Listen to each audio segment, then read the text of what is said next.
Hello to our friends over on YouTube. Good to see you as always. Hope things are doing well for you. Thanks for watching the VOD. Thank you who are watching live. Thank you for everyone who's here in any sense whatsoever. It's a good day in Resortyville, because for the first time in a long time I decided to wear my corduroy jacket. Now, I believe the corduroy jacket does not do well with the webcam, and for that I apologize. If I step backwards, I believe it gets a little bit better, but the lines go this way. The lines go this way, but the camera says no, they go this way. For those of you watching on small screens especially, I believe it's kind of bad, but it'll get better once I'm Little Resorty down here, I think, as our CivVII playthrough continues. I'm so excited. This will be our third day of CivVII, and I just want to keep on going. We'll definitely play all of this week. Next week, we'll probably play also, because the time just flies. I think for me, there's a level above having fun with a game. Like, having fun, cool, but having so much engagement is even better for me. It's that flow state thing, when everything is just right, when the world fits together perfectly, and when that happens, I feel very, very nice. So, any game like that, most of the Paradox games, Battle Brothers, Civ, all very, very good. Tristle King, good seeing you. I look cozy, thank you. I don't know why I look cozy today. I did turn the heater in the room on a little early, though, so we don't have the early stream. I'm a little chilly and like trying to get down to my clothing to stay warmer, but it's all good, it's all good, it's all good. Anything from you all? Things have been happening overnight, little bits of trivia you picked up. What's made you smile today? What makes you feel like the world's an okay place? We're looking for that kind of thing right now, as, you know, some stuff's kind of tough right now, but I'm glad that we're here together and doing the stream thing once more. Any words of affirmation for the chat today? Gotta boost our mood today, and I don't know. For me, friends, you are good enough, you are smart enough, and gosh darn it, I like ya. There you go. That's for you. Other things making me happy. It's possible that in a game I do not play, we've gotten ourselves up to level 10 or 11. I've forgotten which one now. And in that game we do not play, my character may have gotten down to 5 hit points at one point. Whoops! But everything is fine. My skills in running away effectively have gone very, very well. MMO no. I'll have you know this. I'll have you know this, team. So this morning, I woke up nice and early for the Wrexham match, of course. Wrexham match on at 3:45 or 4 a.m. or something. And yeah, very, very good. Very, very happy about that. Up at 3:45 to watch Wrexham, and initially I came downstairs and I had Wrexham on one screen, and then had the other game on the other screen, and I realized I was not watching Wrexham effectively. I was not watching every pass, every like redirection of the team, and so I turned off the game and went upstairs and just watched Wrexham. If I had a problem, wouldn't I have turned off Wrexham? There we go. This one is known as bargaining. Bargaining. Oh, Jim with the big MMO no. This is good. Farming engagement. Farming big chats. Love it. Which one's the problem? There is no problem. Everything is perfect in the world. Everything's good in the world. But I think I'm okay with waking up early for Wrexham. It happens once a week or so, maybe twice a week. And it's only half the year.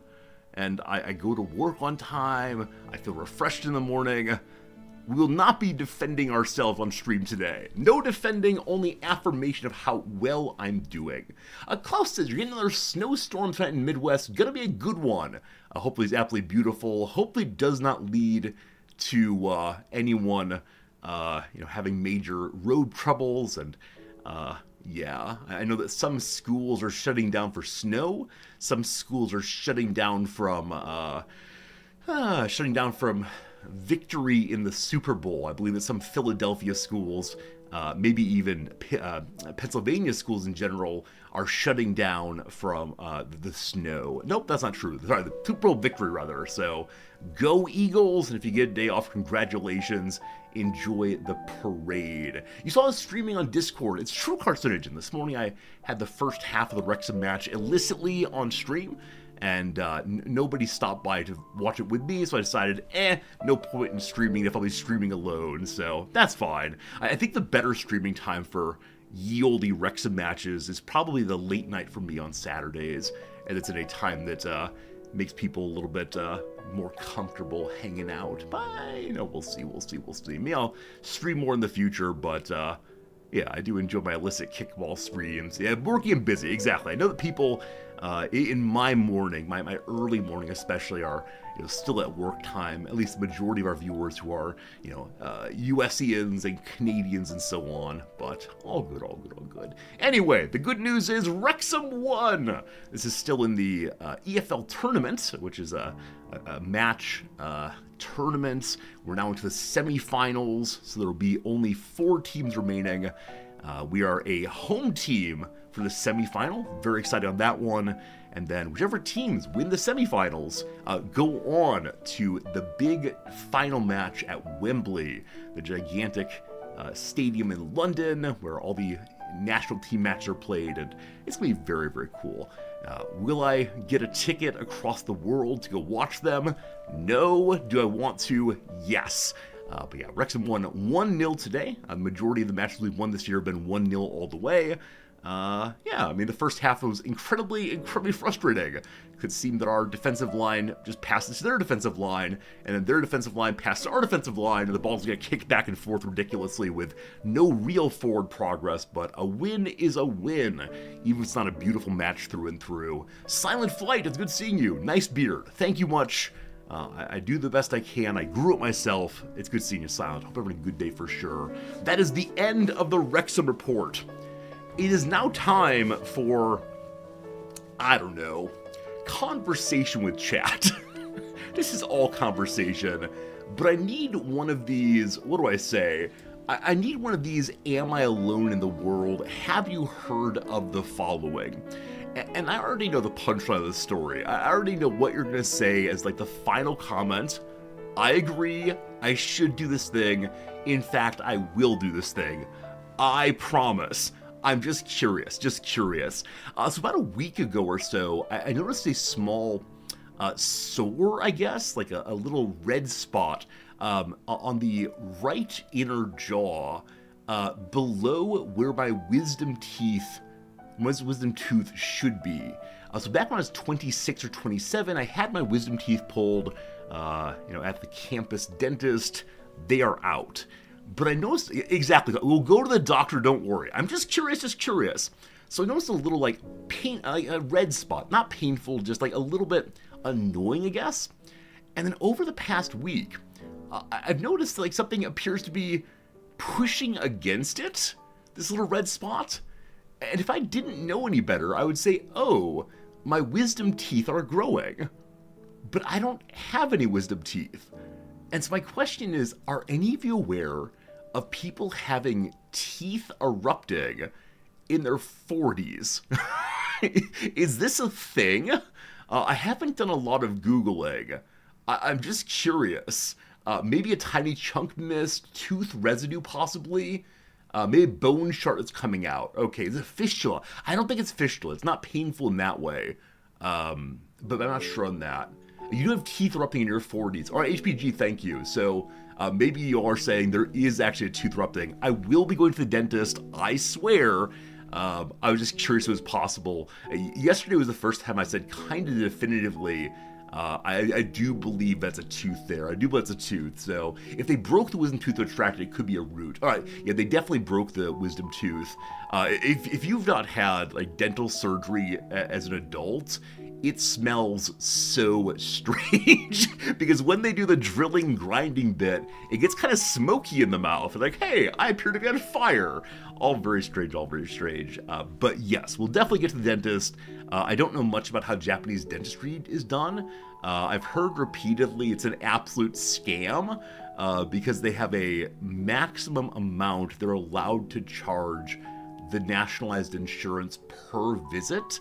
And so often the dentist will attempt to stretch out treatment into more segments that are necessary. So that will be unpleasant, but I've never had a cavity actually. I've always been very, very good at doing the brushing, not so much the flossing. But I think my father and mother have fairly good teeth also. I'm not sure on that, but no cavities my entire life. But this thing, I believe, needs a dentist visit all the way. So I don't know. You've had 3 root canals and 2 extractions. Yeah, I'm sure there'll be a story here. I suspect that wherever the story ends with will probably, will probably end with me taking a day or 2 off stream if I can't speak effectively. We'll see what happens. Also, I've heard that dentists here will occasionally diagnose people with things that aren't quite true in order to get a little bit more money out of the state. And this is not great. As I understand it, physicians do not do this, but dentists do. Same kind of thing is in the US, where your teeth are like luxuries in some sense, luxury bones. I don't understand it, but I've talked to some friends about who a reputable dentist might be, and I'll try to go to them pretty soon. Jib, you have a crown needs replacing. You're being stubborn. You have an appointment, though. Hey, congratulations on the appointment. That is exciting that you will get it done. Yeah, I know how scary like doctor's visits and dentist visits can be.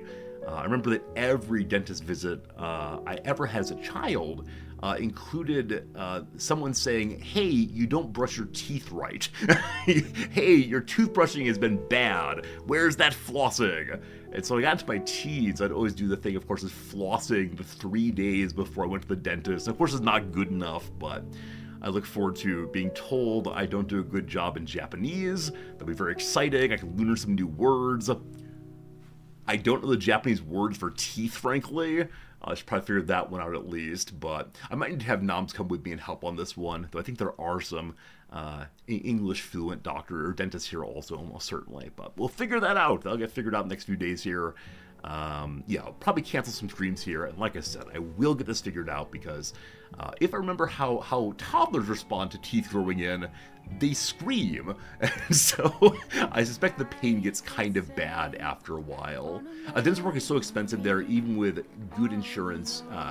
Your replacement's $1,700. Yeah, I know that in the U.S., dental care is treated as different than all other medical care for insurance plans, and I don't get it. You'll have to talk to the powers that be on that one. So, how it goes. But here I believe it's treated the same as all the rest of the, medical care. So, more on that soon. Probably next week, I'd guess. But I want to get it dealt with before I have screaming pain and need to have a binky. Is that the word you all use? I grew up with the word pacifier. I'm discussing Hello Fritz, good to see you. I forgot this was a picture. What a good picture of him ignoring Cat TV. Right. What do you call this sort of thing? What do you call this sort of thing right here? Do you call it dummy? Pacifier? Binky? Silicone nipple substitute? Is that it? We have no children, so we don't have these. But I think they're used to, like, quiet them down and make life better. But they're called different things around the world. And I believe people use these also for, like, soothing teeth coming in, maybe. Your kids call them Mimi. A Mimi. I wonder where they got that phrasing. Oh, Binky's a blanket. I apologize. A Binky. Angry Billy, I don't mean to question you, but this appears to say that it's a baby's dummy, and a dummy is a pacifier. Yes, rubber or plastic teat. There you go. Very good. Other definitions possibly. Yeah, I don't see Binky as blanket. Not that I think you and your family are wrong. I just think that all of the definitions I see here insist you might be. I don't know. Let's see here. In German, it's called Schnuller. Schnuller. That's fun. It sounds like it's a German classical composer. Yeah, but there you go. Single piece pacifier. Delightful. You heard Packy or Passy. It's Fopspien in Dutch. There we go. All these words. Wait, it came from Afrikaans? Is that right? Or went to... it went to Afrikaans, of course. That makes a lot of sense. From foppen to trick and speen meaning nipple. That is fantastic. I love the etymology so much. Pacifier, of course, leans in on the pacify, to settle down the kid. delightful, delightful. Regardless, we'll do the dentist thing soon enough. I will not be buying one of these. I think there's like some, what's it called? There's some sort of like, Oragel, that's called? Yes, Oragel Tooth Pain Aid. It's for children. Maybe Oragel the brand. Like, toothache gel. Is that a thing? Yeah. Haven't even used this stuff. It's probably like, if you can't get to the dentist, you try that. Maybe. I don't know if we have the equivalent in Japan, but it could be a way to keep things under control so we can get to the dentist. Alright, very good, very good, very good. It is triple medicated. Americans like to learn about more medicines. So benzocaine to relieve the oral pain, astringent to remove the gum irritation, and menthol to soothe the gums. I have no idea what any of these are. I'm not a physician, but I know that some of you are. So, dentist will happen soon. Let's see, this is probably not interesting to you all, but I'm curious. English-speaking dentist, Tokyo. Are there plenty of them?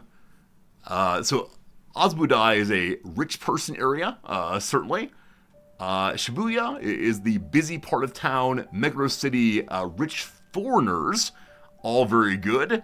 So no great surprise they're in the wealthier places or the more English-speaking wealthy person places. I'll look for one that's a little bit more my price range somewhere else, but Tokyo Dental Aesthetics. Oh, is it time for us to get a aesthetic treatment? Oh, dental bonding, whitening. Now I feel embarrassed about my teeth. Never mind. No more of this conversation. It feels bad suddenly. Hey, dogs, how you doing? Other than that, no real stories today. I got not much going on. Weather here is fine. Today's one of those days that's going to move between freezing and comfortable temperatures over the course of the day. So Nom's had a bit of a headache deciding what exactly to wear. I don't mind these days that are cold and then warm. I just have a cardigan and I take off the cardigan and everything is good to go. One thing about the upcoming playthrough of Civilization VII, I was having some great trouble figuring out why exactly the Civ 7 game was not giving me my bonus Napoleon. I was told that if you connect your 2K account with your Civ 7 account, you get a bonus Napoleon. You do get a Napoleon, but to get the second one, you've got to connect another game with your 2K account, namely Civ 6 also.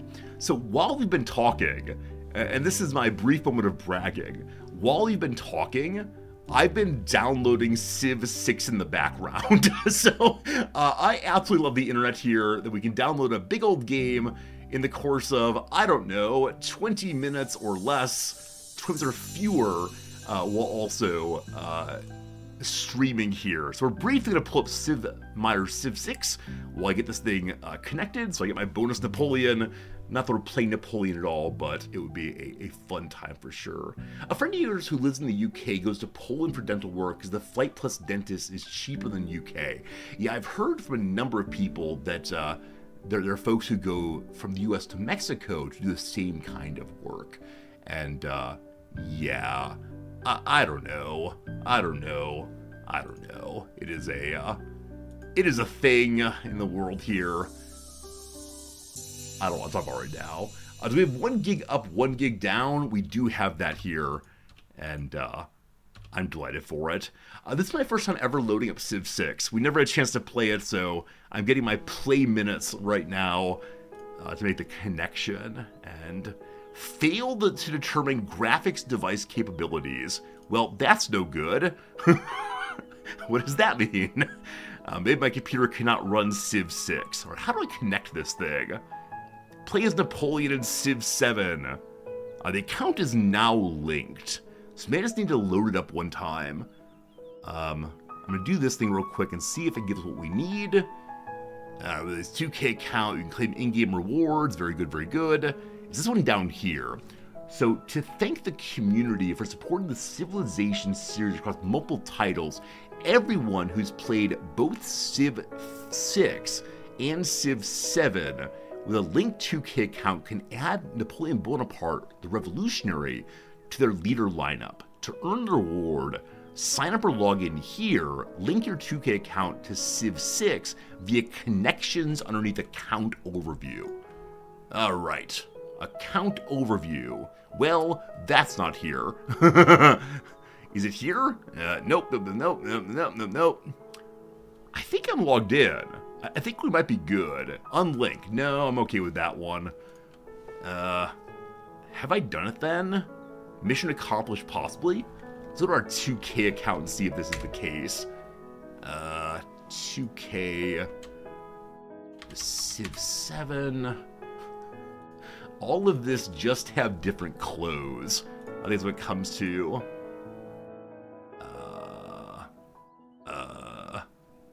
Am I logged in? Go to the FAQs, does that help?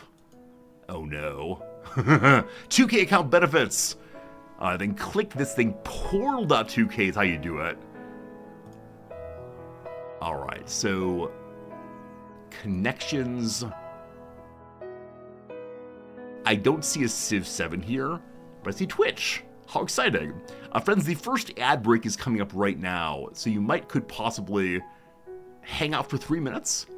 I'll be talking about stories, you'll miss nothing of importance. We'll not do the redactyl till you get back, I promise. Aesthetics importance, like TF2. I just want my characters to look interesting.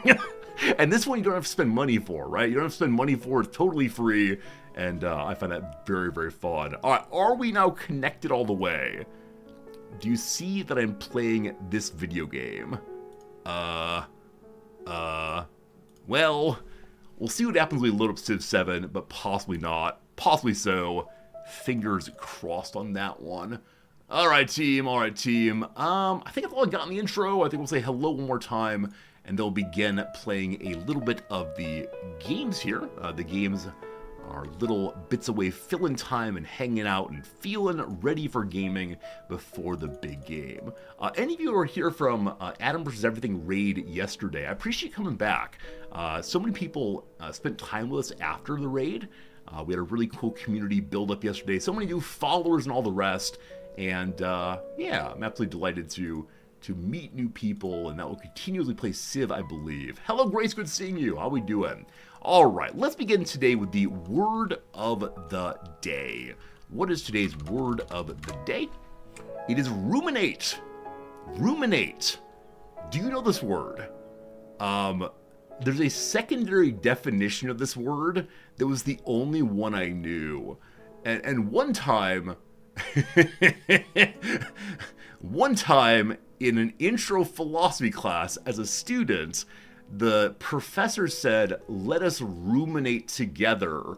Does anyone know what that word means?" And I raised my hand and gave the secondary definition, and he laughed at me. We'll get to that in a little bit. It is a slightly different meaning.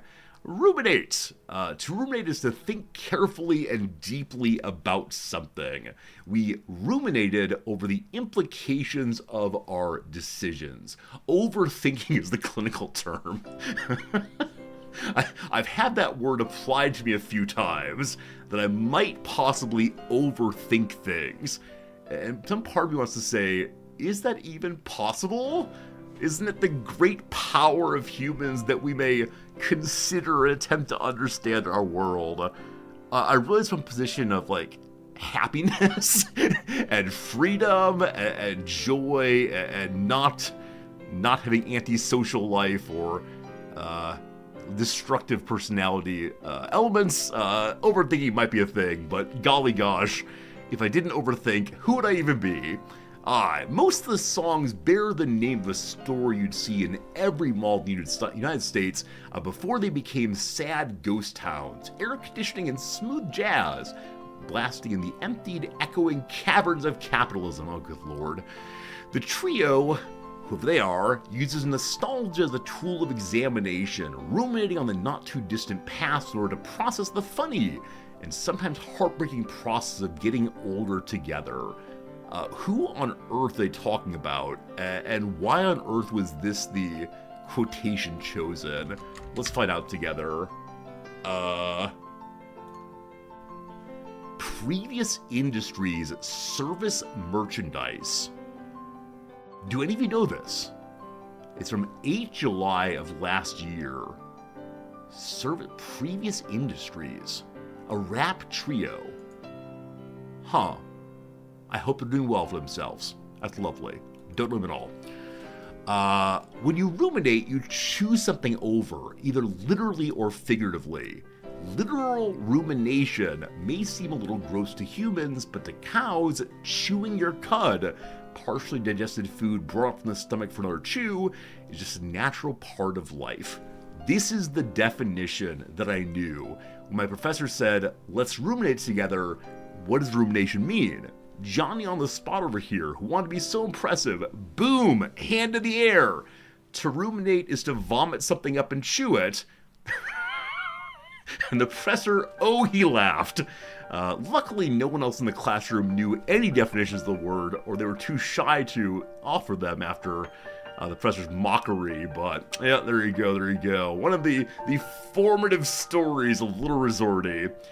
Anyway, figurative ruminating is more palatable to humans. That kind of deep meditative thought is often deemed quite a worthy activity. The verb ruminate has described a metaphorical chewing over since the early 1500s and actual chewing since later that same century. Our English word comes from and shares the meaning's Latin verb ruminari, to chew the cud or to muse upon, which in turn comes from rumen, the Latin name for the first stomach compartment of ruminant animals, that is, creatures like cows that chew their cud. I just remember there's some part of the Levitical code that allows the chewing of the cud animals to be eaten, but not the ones with cloven hooves or something like that. All very exact. Here we go. What four-letter word begins with an M and can mean either to consider at great length, to meditate or ponder, or to grind or mix thoroughly? Four-letter word beginning with an M. The word that comes to mind is muse, but muse does not mean to grind or mix thoroughly, I don't think. Mull. Very good. Does mulled wine come from this? Is mulled wine ground or mixed thoroughly? We'll see. But mull indeed. I want to know about the mulled wine thing. I think I've had this once in life. I think it's a wintertime drink, possibly. Yep, there it is. Spiced wine. Alcoholic drink usually made with red wine along with various mulling spices. What is a mulling spice? This is the origin, I assume. It's a spice mixture used in drink recipes. The spices are added to hot cider. A mulled drink is one prepared with these spices, with mulling spices then straining them out. The question, of course, is why are they called mulling spices? One moment. We end up at philosophy. I considered clicking through to find philosophy, but I decided against it today. Can't do the bit too often. Mulling spices name origin. Behind the seasoning. I love it. What are they? Dates back to Greeks and Romans. Here we go. Why are they called mulling spices? It's mulled, not mold. So apparently, a verb of 1618 meaning to heat, sweeten, or flavor with spices. So does mull still have that meaning today? Yeah, here we go. It's the second meaning of the verb, to heat, sweeten, or flavor. So it's not that the spices are ground up, as indeed we see here that the spices are not ground up, instead they appear to be whole. And so it's to spice or to heaten. That might mean that mulling spices is repetitive unnecessarily. If it means spicing spices, perhaps an issue. Fun. Thank you for helping me learn that one. Cool. Alright, surely today will not be anime nonsense. Friends, what game is this? It's taken 6 average game guess attempts, and it looks like it could be anime nonsense. I don't know. Do you know this game? If so, guess in chat. If not, we'll hang out for a few minutes and figure it out together. Are you, I don't know, are you Shining Force? The game, I guess, anytime I think it might be anime nonsense. It is not that. Okay. I believe this is a large witch character with their hands gripping out, ready to control the world. Is this Populous? I vaguely remember the game Populous having something like this, maybe. That's wrong. Oh, I feel like I've played this. So now I'm wondering, is this game some like caveman game from back on the NES? I don't think so. I want to look at the Populous game cover after a while. I mean, the game Black and White feels similar also, but I believe it had a black and white cover. Black and White. I see some of you guessing. I appreciate that. It's not that. So it is indeed like a sorceress witch person. Looks vaguely like the Snow White evil queen. But I don't imagine a Snow White game, is there? There's no way there's a Snow White game. Nah. Is there some other like Disney, early Disney game? We'll see. Disney Speedstorm. Well, it's not that. Oh, who dat? Is this a Jack and the Beanstalk? Is this a Peter Pan? Are you a Jack and the... Uh-oh. How about ampersand the... No. Oh, boy. You don't know Jack. Clearly correct. Friends, what game is this? Something of... Tia. I'm looking to see, is there a Fantasia game? There's not. Friends, what game is this? Hey, Mr. Sticks. Mr. Sticks, thank you much for your generous resubscription. I appreciate it. Hello, Quants. You hear fortepiano. Who is this? It's a free version of Beethoven's Sonata Opus 14. Number I can't see. But it is a Beethoven Sonata Opus 14. There you go. Tales of Fantasia. You all say Tales of Fantasia. I don't know that one at all. Does Fantasia spelled with a PH? Well, how about Tales of Symphonia? Will that do it for us, team? Or is it just called Fantasia? We'll see what happens. There is no Fantasia. Team? We got problems. No problem, Quads. I absolutely love piano music in the opening. Feels so, like, good as a way of reflecting together and thinking. Oh, good call. It does say Tia. It does say Tia. How about the Curse of Enchantia? Do we live in the Curse of Enchantia? I think we do. Did anyone get this right? Anyone get this right? I think no. I think no one got this right. Here we go. Resorty got it right. From 1992. All right, briefly, what is this thing? I want to watch a moment or two of the playthrough. I've never seen this game. We must know together. Oh, I like the music. This is pleasant. What's the actual game like? Oh, it's a point-and-click adventure.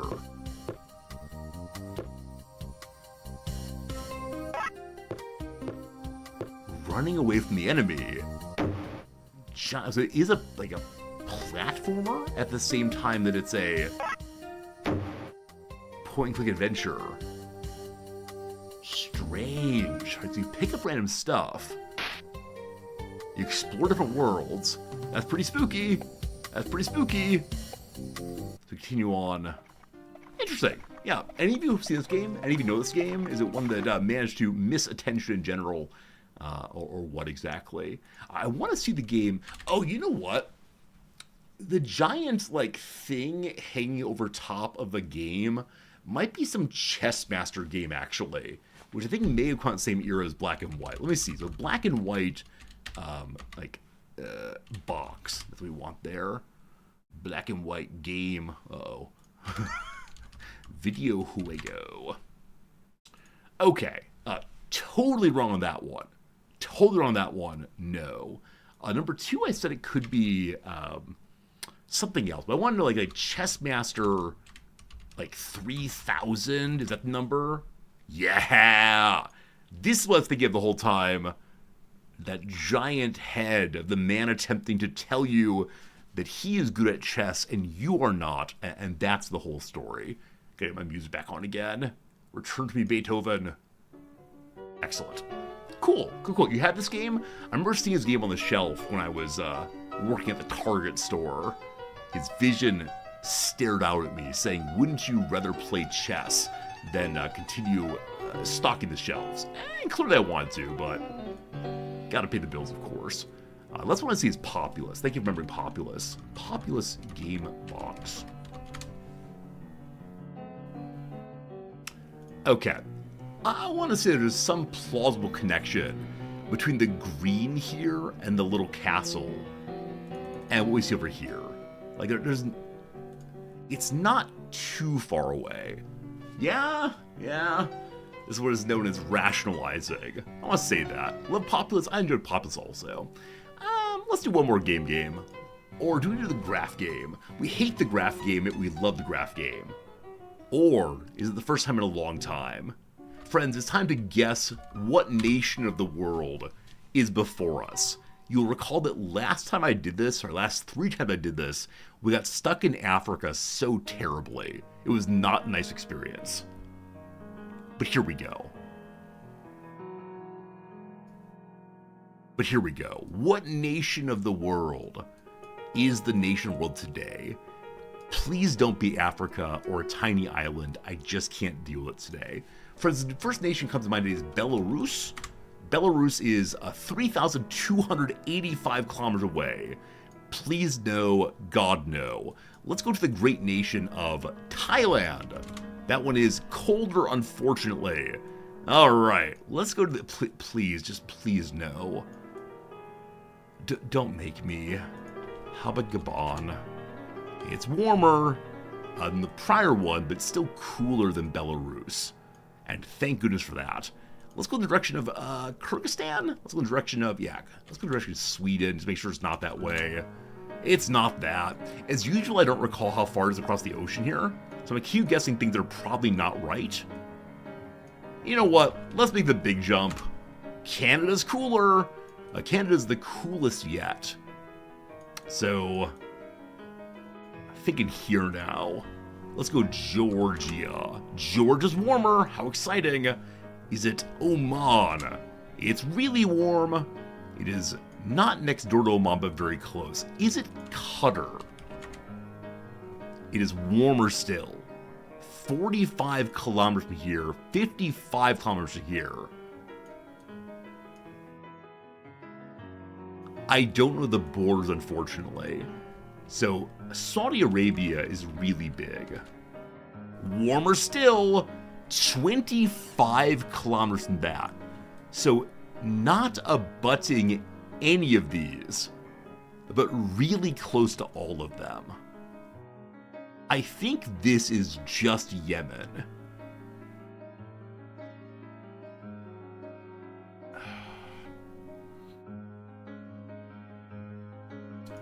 Okay. Iran is a real possibility, I think. How big is that ocean? Cooler, you fool! Okay. There's no way, right? There's no way. There's no way there. Good job, Resorty. It was, what, 55 from here, 25 from here. How long are these areas? Well, we're going for Lebanon. Wait, that's too west, sorry. We're going for Libya. Libya. All right, that's what I'm thinking of. Lebanon's actually quite close by, I apologize. Lebanon is warmer, but not as warm as Saudi Arabia. Oh, no. I don't think it's Israel. It's not Israel. It's surely not Egypt. Saudi Arabia is closer, and then Qatar is closer. I don't know what this is. If it's this, we'll be very displeased. It's not this. I believe this is just one nation. What is it? I don't recall. All right, give me like 10 seconds, and then I'm going to frown, and you're telling me what it is. So Saudi Arabia, then Qatar, then Iran. It is this nonsense, isn't it? All right, friends, what is it? Is it Bahrain? So earlier I thought there's a B one here somewhere.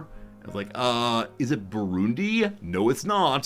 Bahrain is the stupid little island. I'm sorry. It's a lovely country, lovely people live there, but the insistence of this game on the little islands, enraging. Good job, team. Good job, team. Good job, team. Bahrain was first on Swiss Smog. Swiss Smog. Well done, my friend. Thank you for getting that one today. Do you have an F1 race there? Cool. What does Bahrain look like? This is the important question today. I didn't spell it right. I apologize. Show me the beauty of Bahrain. Well, that's a lot of cities. How about some natural beauty? Show me some nature in Bahrain. Unfortunately, when they show you nature that just has buildings in it, not ideal for old me. Bahrain travel. The Emerald Isle. This is Ireland. Oh! So this is a magazine for Bahrain that is showing where to go. See, I didn't think this was Bahrain, but like, sure, if it comes up, let's look at least. Yeah, I think it's probably a small enough place that the majority of it is heavily populated. Maybe a little bit of, mesas, steppes possibly, where it's called. I have no idea. Fun! We learned about a place. The name will stick in here, I'm sure. Any more games? No, I'm feeling good. Friends, it's time for the Redactyl. It's time for the game that you come here at the beginning to watch, you come here to play along to. Today's Redactyl will begin right now. If you go ahead and put any guess in chat whatsoever, we'll together discover the true meaning of this Wikipedia page. What word puts in first? Blank is a blank blank with blank blank and blank blank blank. So probably not a person. The is not allowed. The is an article. Our articles, conjunctions, and prepositions are already shown. Element is word one today. 25 elements. Shadow Avatar, you genius. Podium. No podia today. How about boron? No borons. Man, we're guessing elements early. I'm on to you, chat. Country.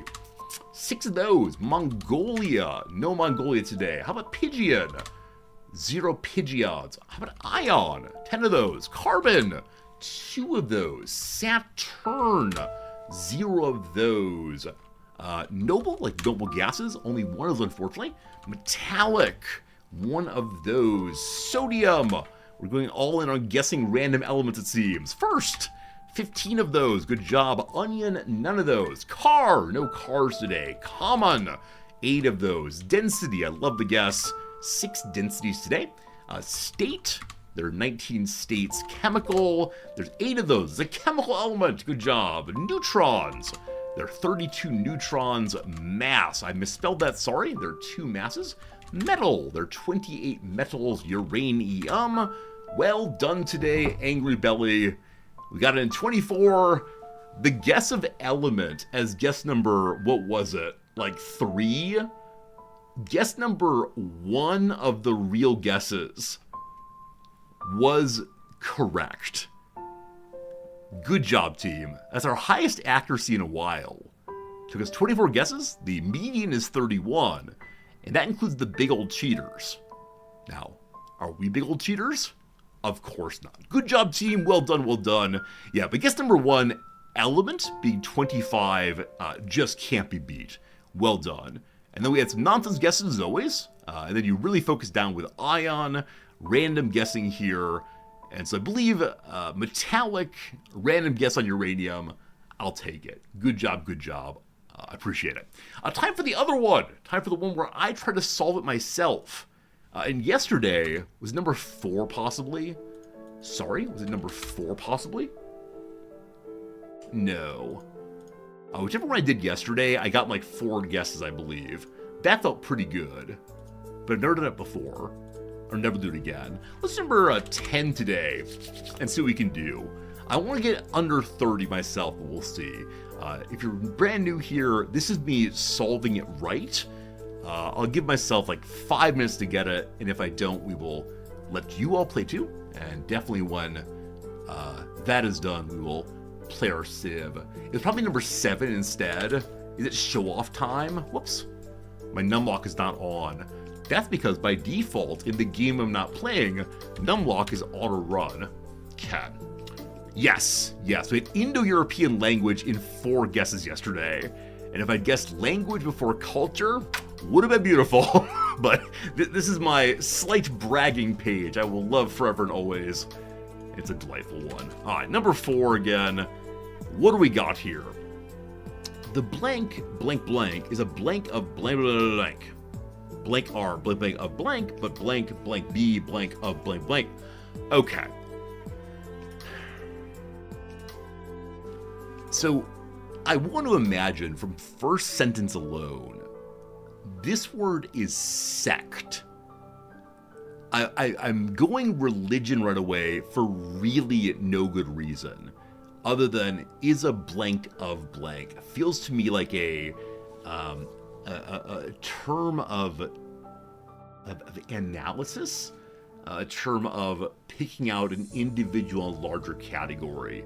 And religion comes to mind first. Now, what sects have only a few letters? I don't quite know. So we're gonna go down a little bit more and see what else we see here in the first couple paragraphs. This is interesting. Number plus number divided by number in blank. So I feel like something is missing here. Possibly something was stripped from the Wikipedia code. So this suggests it's probably not any kind of religious sect. This is a italicized phrase, probably some kind of book or article. As like that of a blank, if the blank were a blank. It's a little metaphor there, possibly. The blank uses the blank blank that to that blank used the blank blank. So I'm thinking like referencing some kind of formula or general. Sharps. Sharps. What else is this symbol used for? The hashtag, the pound sign. Something musical is here. This is likely a description of tuning. It tells you like which hertz you're using for your C tuning or your A tuning, probably. Now, of course, at this point, when I start mentioning like music stuff, I imagine I'm gonna be foolish here, but it's something involving music.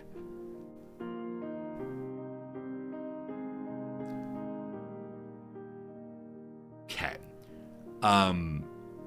Words like tonic come to mind.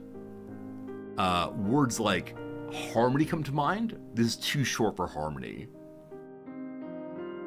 What are the other? I'm putting tonic in. Okay. I now need to say, let's make sure we have the general category right. There's something involving music, correct? Okay. Something music. Is it just like major or minor? It is not. Okay, so tuning is too long, surely.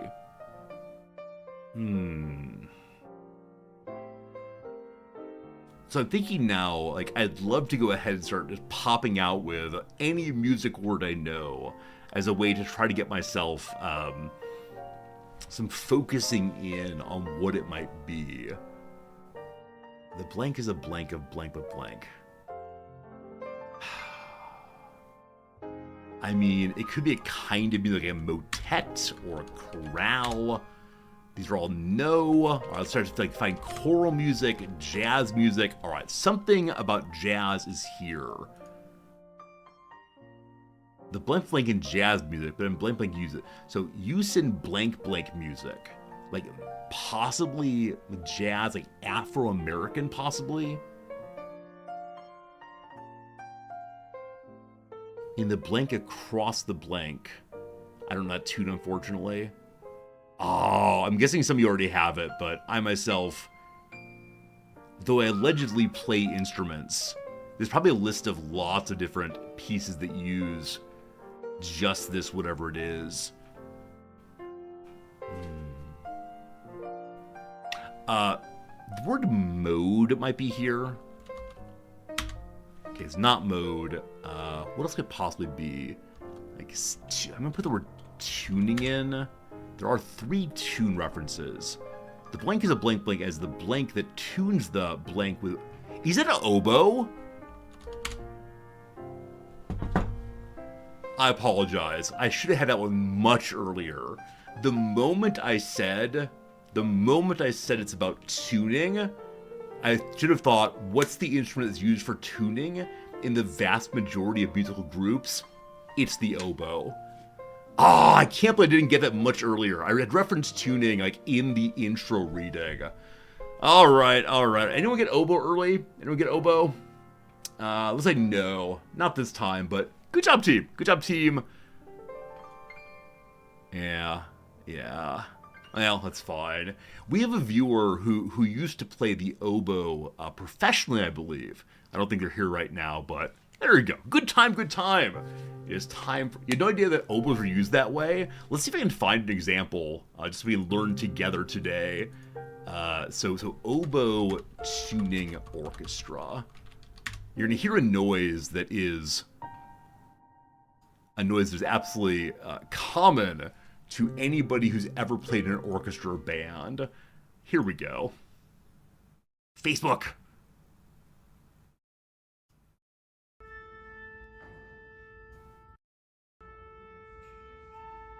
Yeah. So the little oboe starts first, playing the note they tune to, a C, an A, a B flat, whatever. For me, it was a B flat. And then everyone chimes in. Music.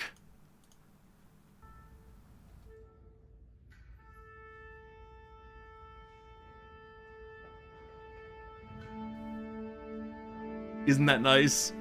I think that's nice. Alright, team. Enough about oboes for today. You never know an oboe? Yes, first instrument oboe. If you don't have an oboe, use a piano usually. And you have the piano hit whatever the note is that you're tuning to. Here's something delightful. I think it's still the case. European orchestras and American orchestras tune to a different tuning.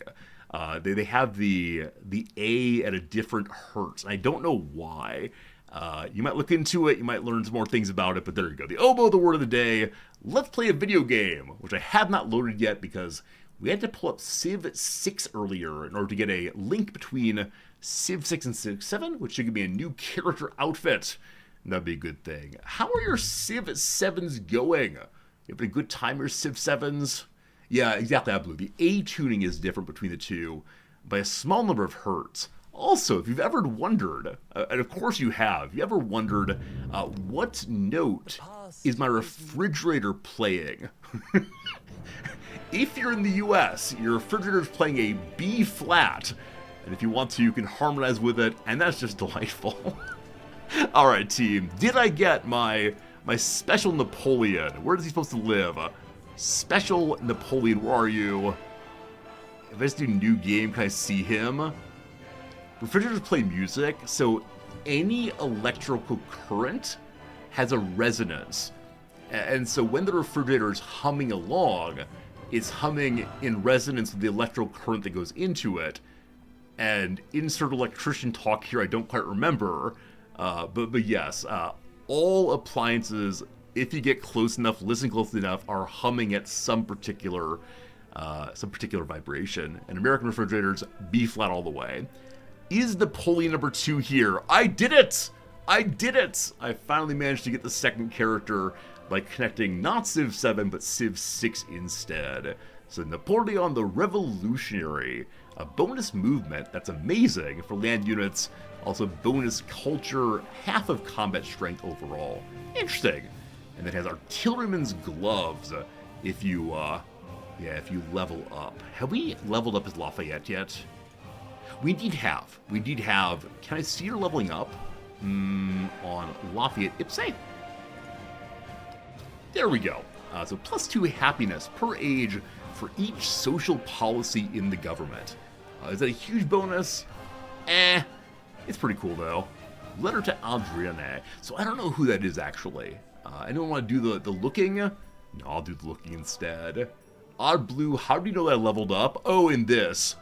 I thought you were trying to track my character over in the game I don't play. They leveled up also. As I mentioned in the intro, I also got to 5 experience points, or sorry, 5 health points in the game I do not play. Letter to Adrienne?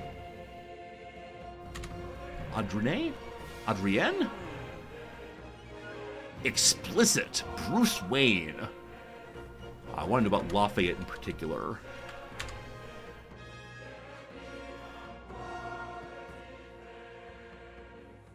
So George Washington sent a letter to Adrienne, the Marquis de Lafayette. So this might be his wife, possibly?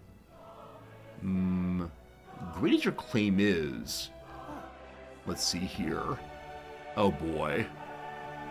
Okay, so the first paragraph here is George Washington say like, hey baby doll, it's very nice to write you back. I think that often letters this era have like a introductory paragraph that is just insisting on what an honor it is to write you, even in fairly friendly speech. Alright, the charms of your person and the beauties of your mind have a more powerful operation. These, madame, have endeared you to me, etc. George of Virginia, the offspring of your love. Wow. Wow. So, indeed, George Washington claims that Lafayette's wife is as French as an American woman. She's part of the public joy. So it's just writing to Lafayette's wife, saying how grateful he is for Lafayette's service. Everybody admires him. So I think this is setting up Lafayette's visit to the United States after the Revolution.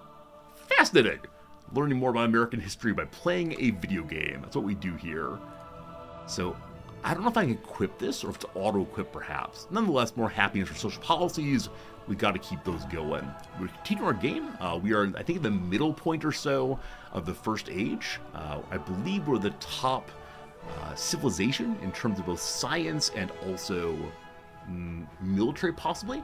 Because I've been beating the dickens out of Tecumseh, who came at me, and now we're fighting back. It's meant to equip at the start of a new game. Okay, so I can't use that in this game, just in a future attempt. Weird kind of meta leveling.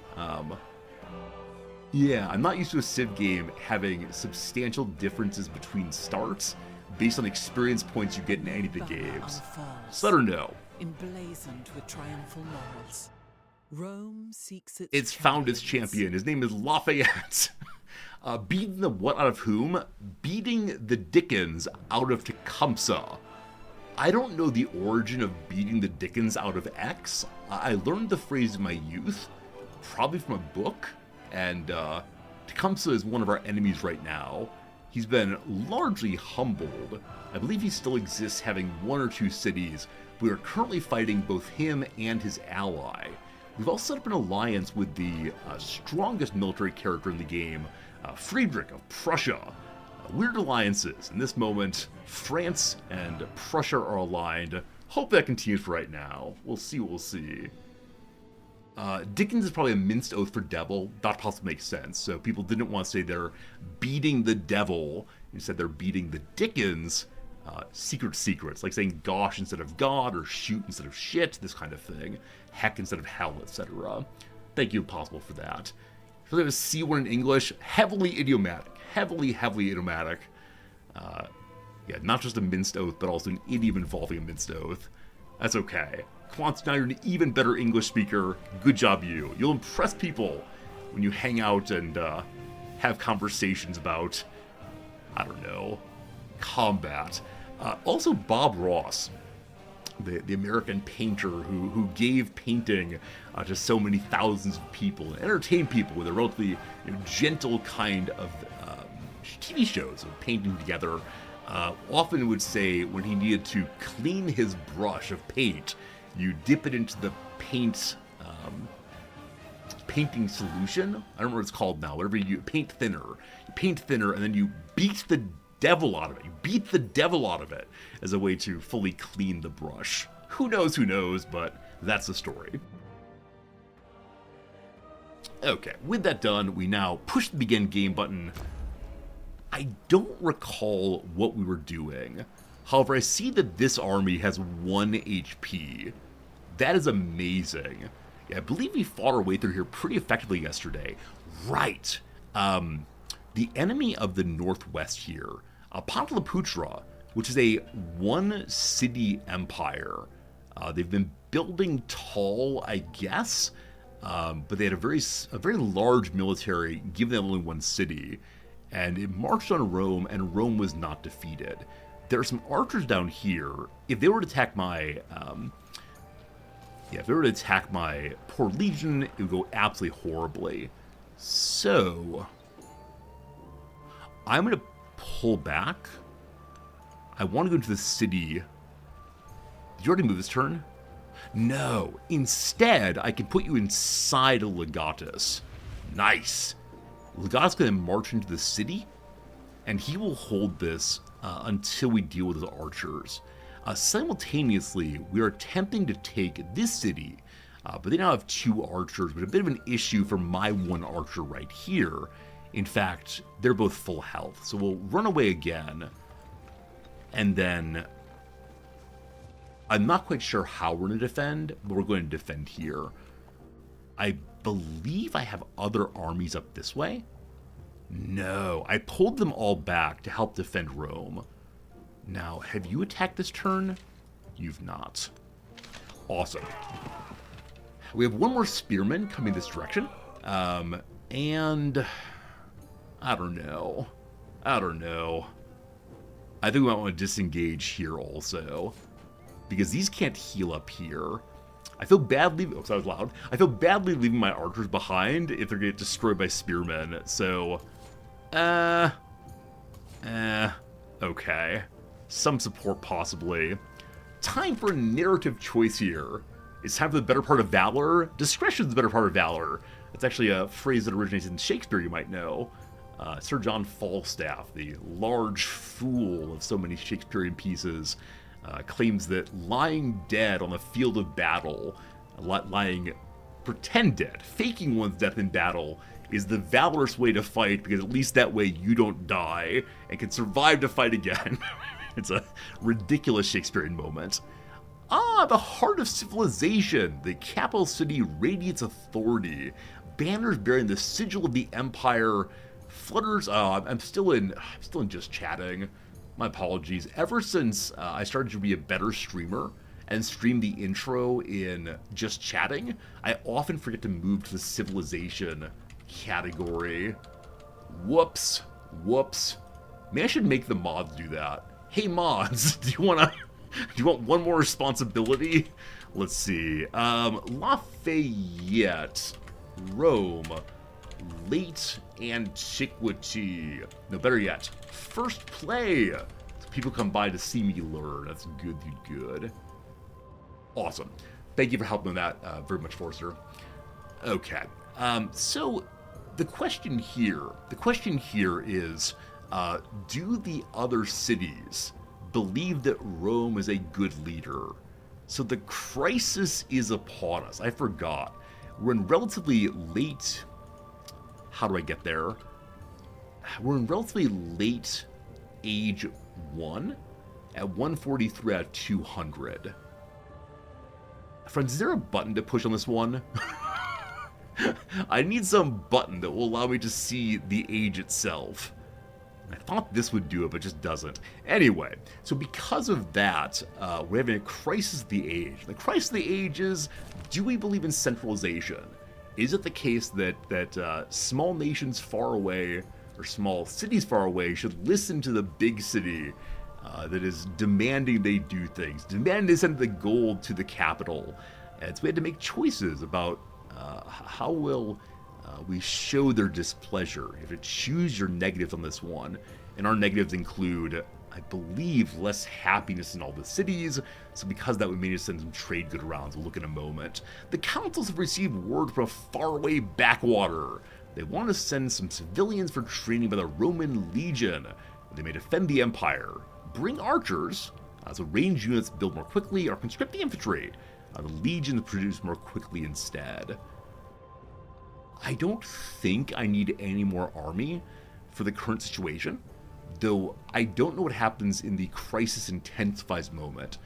Will be the case some of my cities break on, have to be shown that Rome rules by both right and might. Or money. 50 gold is not a huge amount, one turn of gold for us right now. I will take more legions, thank you. Here is the crisis. Again, you choose your own negatives. So number one, we get less influence overall. I'm fine with that. Number two, so either less happiness in the settlements I took over, and there are 3 of those, or less happiness in any place that has open resource slots. There are going to be some of those no matter what, so we'll suppress local traditions. You are no longer people of the world, you're now people of Rome. Haha, colonization. Let's see how close we are to these other goals here. So we're so close on finishing the legacy path of science. No, we're not. we're so far finishing the next one of 10 codices. And for that, we just need to build the academy, which I think gives me all the codices I need. And we are doing that currently, correct? No. We're producing Natunda instead. Why is that? What is that? The academy is queued next. So, sorry, Nalanda, not Natunda. I believe Nalanda gives something sciencey we decided on yesterday. Maybe a free codex, which we do need more of them to complete the next science mission. But I think that will get done. In Ray, the other legacies, not missions, build 7 world wonders of the Empire. We need to have 1 more done, which we're about to have done to hit number 2 here, which gives more cultural legacy for the future. And, yeah, so more culture, more happiness for any of the wonders we have. Cool, I look forward to it. On military, we're number 3 already. To get to number 4, the Golden Age. Pax Imperatoria Golden Age. I hadn't noticed this before.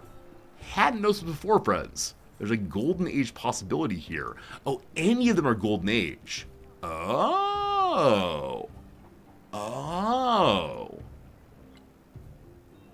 So if you finish a tree entirely, you get some bonus that sticks around because of you. Gain an infantry unit in every settlement you've conquered last age. So if we want to have a golden age of war, the rule of the emperor, the peace of the emperor, we should take over more settlements. Fascinating. We just need to make 1 siege unit and mission accomplished on that one, I believe.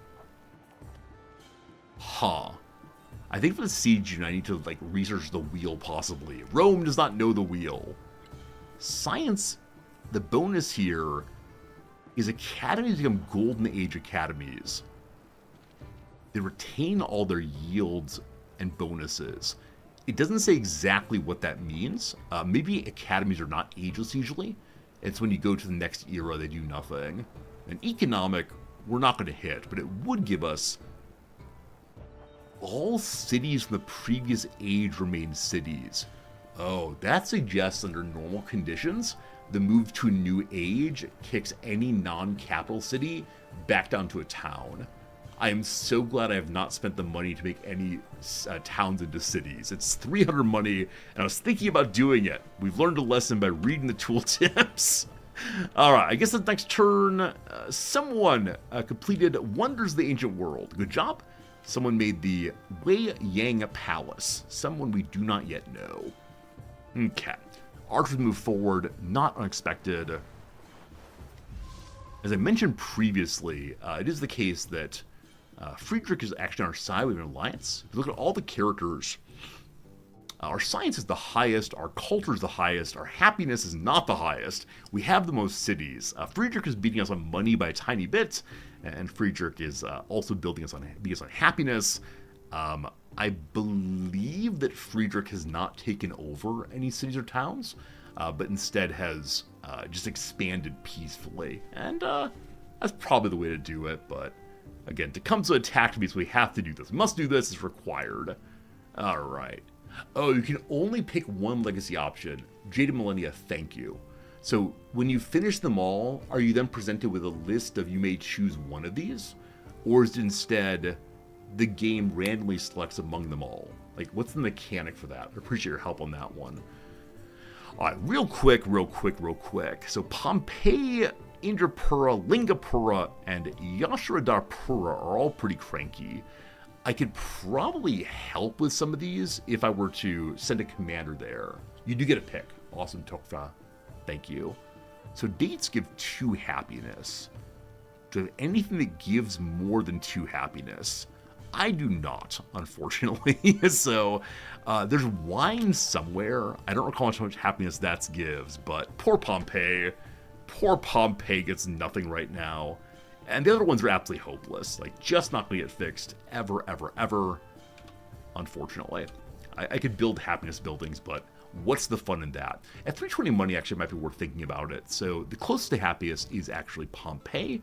Pompeii, may I build something nice for you, possibly? There's nothing that leads to happiness among your buildings. Also, I've yet to build walls anywhere. It would not be the worst idea to build a wall in Rome. You know. What are the things that you have going on here currently? You got 1 camp, 1 woodcutter, some pastures. So the pasture building, the granary might help you. Let's throw it right here. More quarters, more good. My stream tile says CivVII. Oh! Digital Alchemy, thank you. I am in the wrong directory. I was so confused when I went into the Civilization 7 directory, there were only 100 viewers. CivVII has 12,000. There we go. Once again, we're changing the directory for the stream. Thank you all for being far more attentive than I am. What an embarrassment. An embarrassment and kindness for you all, for sure. The agent of Tecumseh has changed our relationship once more. Tecumseh, what's going on? We're now actively hostile. He doesn't like that we're fighting. He himself has sanctioned me. I put a city anywhere on the continent with him. Uneven peace deal. I believe we proposed a peace deal. We took all of his things, maybe. Something like that. Okay. The army of Rome is ready to rock. So we saw the arch move forward here and here. Okay. This legion should probably step out and just heal. I left-clicked. Need to right... there we go. You, my friend, just do the healing thing. Everybody else, forward! And then unload to this spot. I wish I could pick exactly how they place themselves, because this legion here would be so much better than the way it's set up. And the archer here would be fine too, but no luck, no luck. If you attack, you're shooting. Hello? Left click. Right click. Can you not shoot? I thought we could move the turn we stepped outside the commander. Huh, maybe not true. Oh, that was my last commander. You'll recall, we had a commander die earlier, which is pretty dumb. But the assault here allows them to unpack and fight. So I was told earlier that if you lost a legatus, you'd get them back at a later time. Is this pure falsehood? Oh, you can unload them one at a time. Oh. Okay, so doing things simply was what is known as pure stupidity. Alright, shoot! And the Legion will die here, unfortunately. They can build a fortification. I suspect they get attacked before. It takes a while, so eventually we'll get the legatus back. It just takes a while. Thanks, Wizard, for that help there. Appreciate your knowledge. Alright, that was not a good turn. There were a couple of fundamental mistakes of play, and we'll see if we get punished for them. Who knows? Oh boy, things are happening. So number one, the Legion was killed here. I was really hoping that the, they would go for the archers instead. They did not. So we're going to run away for the moment. And I believe the enemy can move up to here, and then we'll fire on them. Maybe. Sorry, Legion. Tecumseh settled too close to our civilization's capital. Ah, they've taken a second city. There was a settler here earlier I was looking for. It went to water, and I could not find it. That was annoying. So I have an archer here who I could begin to bombard the city with. But I believe the city begins with something interesting. This is annoying. Also, Friedrich has given us a trade route. Thanks, Friedrich. I appreciate it. 200 money, I can spawn another soldier of some kind, I believe. Yeah, Legion Archer. We have a bonus to making legionaries at the capital. I should probably do that, but for right now, I'll just take more troops in position that will help us with this location. Alright. These are our friends from Babylon. We could ask for troops to help us from Babylon, but they seem to be bringing their troops in on their own. Now, they're basic warriors. Maybe they're... Oh, let's take Tijuana, actually. I apologize. Tijuana's right here. We need 170 influence points to bring them as our friends also. Sure, more city-states, more fun. Alright, so for the moment, we'd like the commander to get inside an army. We'd like you all to focus fire. Lots of damage. Can the Legion come fight this turn? Not really. Our poor archer will take more damage. Also, want to hide the commander inside of someone. I believe he can't be targeted when hiding. Maybe. I'm not sure. Alright, so it is the case that my healing dude was awoken by the presence of a scout? I'm not sure what happened there. I do see some fire, though. Why are you on fire? I don't have a repair button, so... Any clever ideas, team, what happened here? I'm used to having a repair button, but, that's the turn. That was terrible.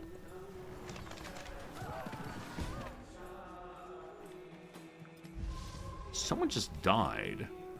Ah, the archer hero is healing up his firearm with this one. Fine enough. Alright, Ashoka has changed our relationship. Previously they were unfriendly, now they're truly hostile. I attacked their ally. We will deal with you eventually. Vesuvius is erupted again. I'm so grateful we don't have any of our own cities near the giant... mountain there. Someone else has done Pax Imperatoria things. Oh, just a campfire?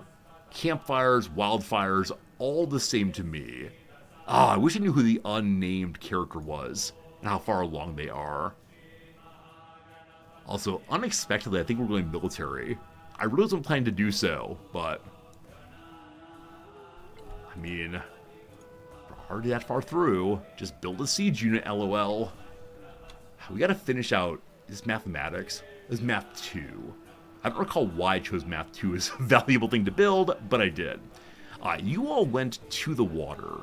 So Archer, focus fire here.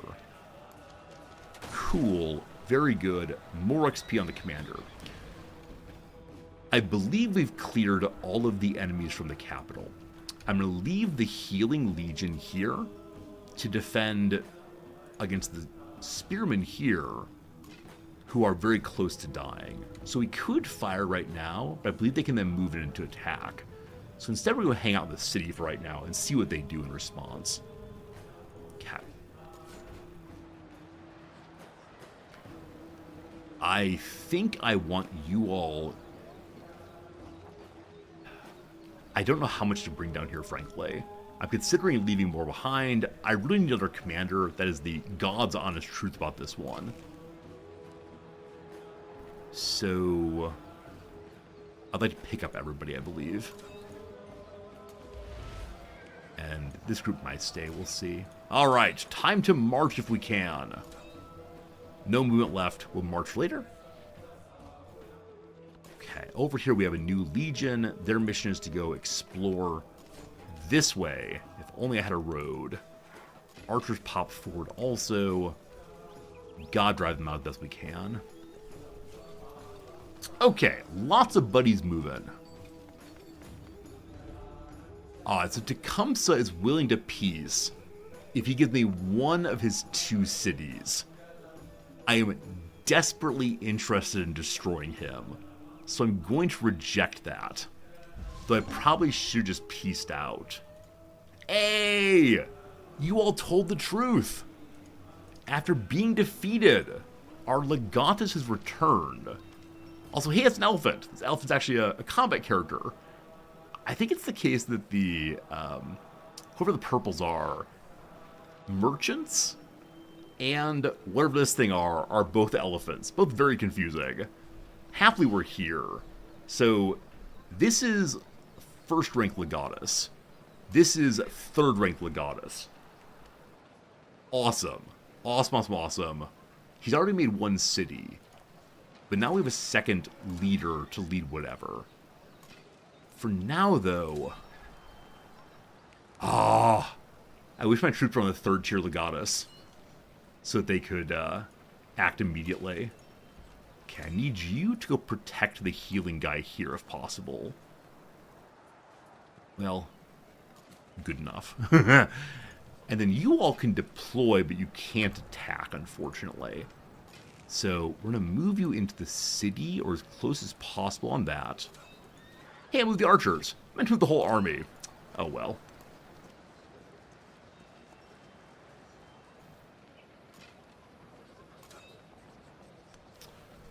Alright. We'll see what the elephant does to us. Might be a problem.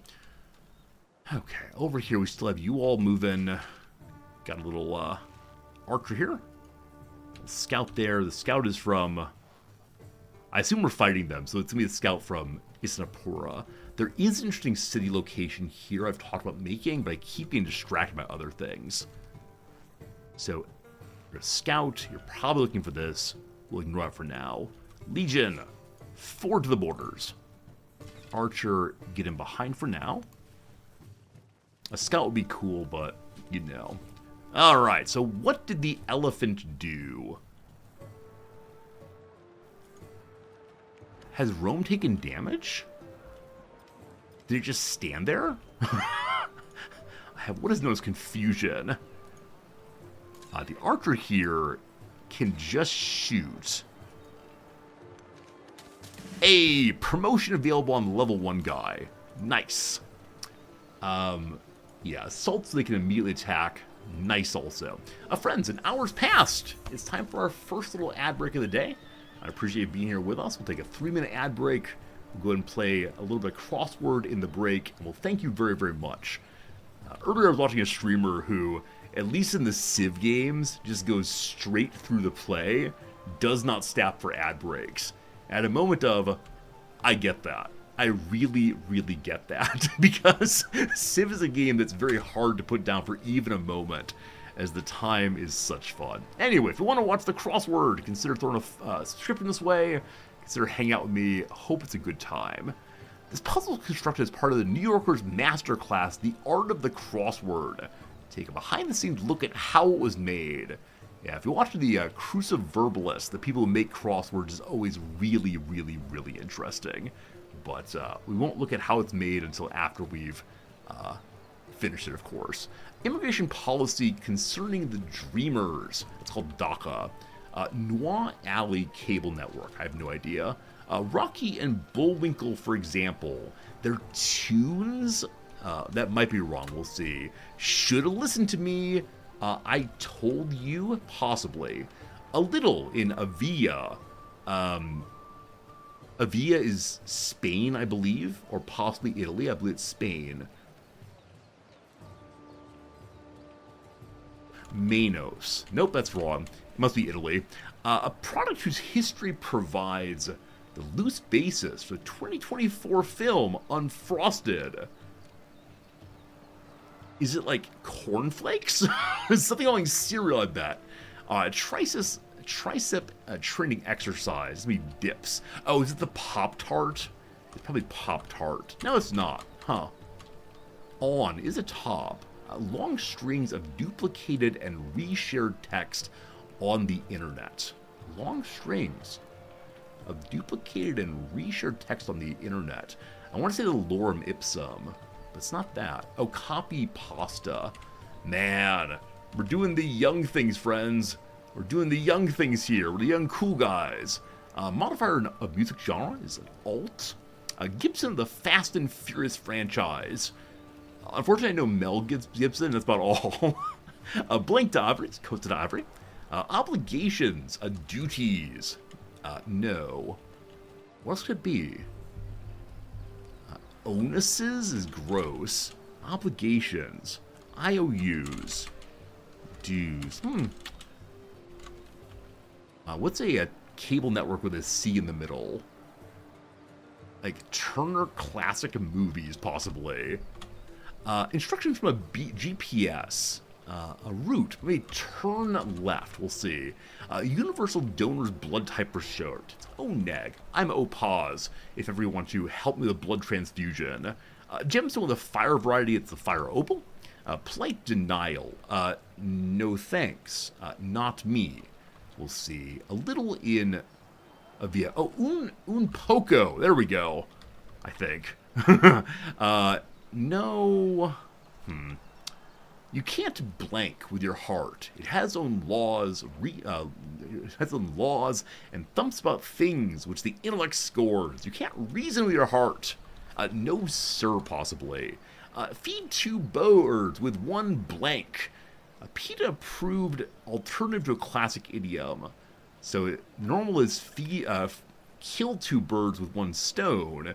Instead, feed 2 birds with 1 scone. Huh. Delightful. Curses. Damns. The ad break is over. Let me do this last one, and then we'll return to our game. Doing dishes in a mess hall, say. All you veterans know this one. On KP. Is KP still used in the military? Does it stand for Kitchen Patrol? I have no idea. Anyway, good to good. Start on the crossword. I thank you all for hanging out. I thank you all for not spoiling the crossword. My one true joy in life is solving the crossword every day and having the feeling of completion. I may not have accomplished anything meaningful in my games. My students may not listen to me lecture, but at least I finished the crossword. Alright. We're continuing our questionable war here. Up north, the enemies have not pushed in because Friedrich the Baroque is in war against the purples. He didn't join my war against Tecumseh. I don't know if he wants to take this for himself, but he's showing up to help us defend, and that is great and grand and good. Let's heal there for right now.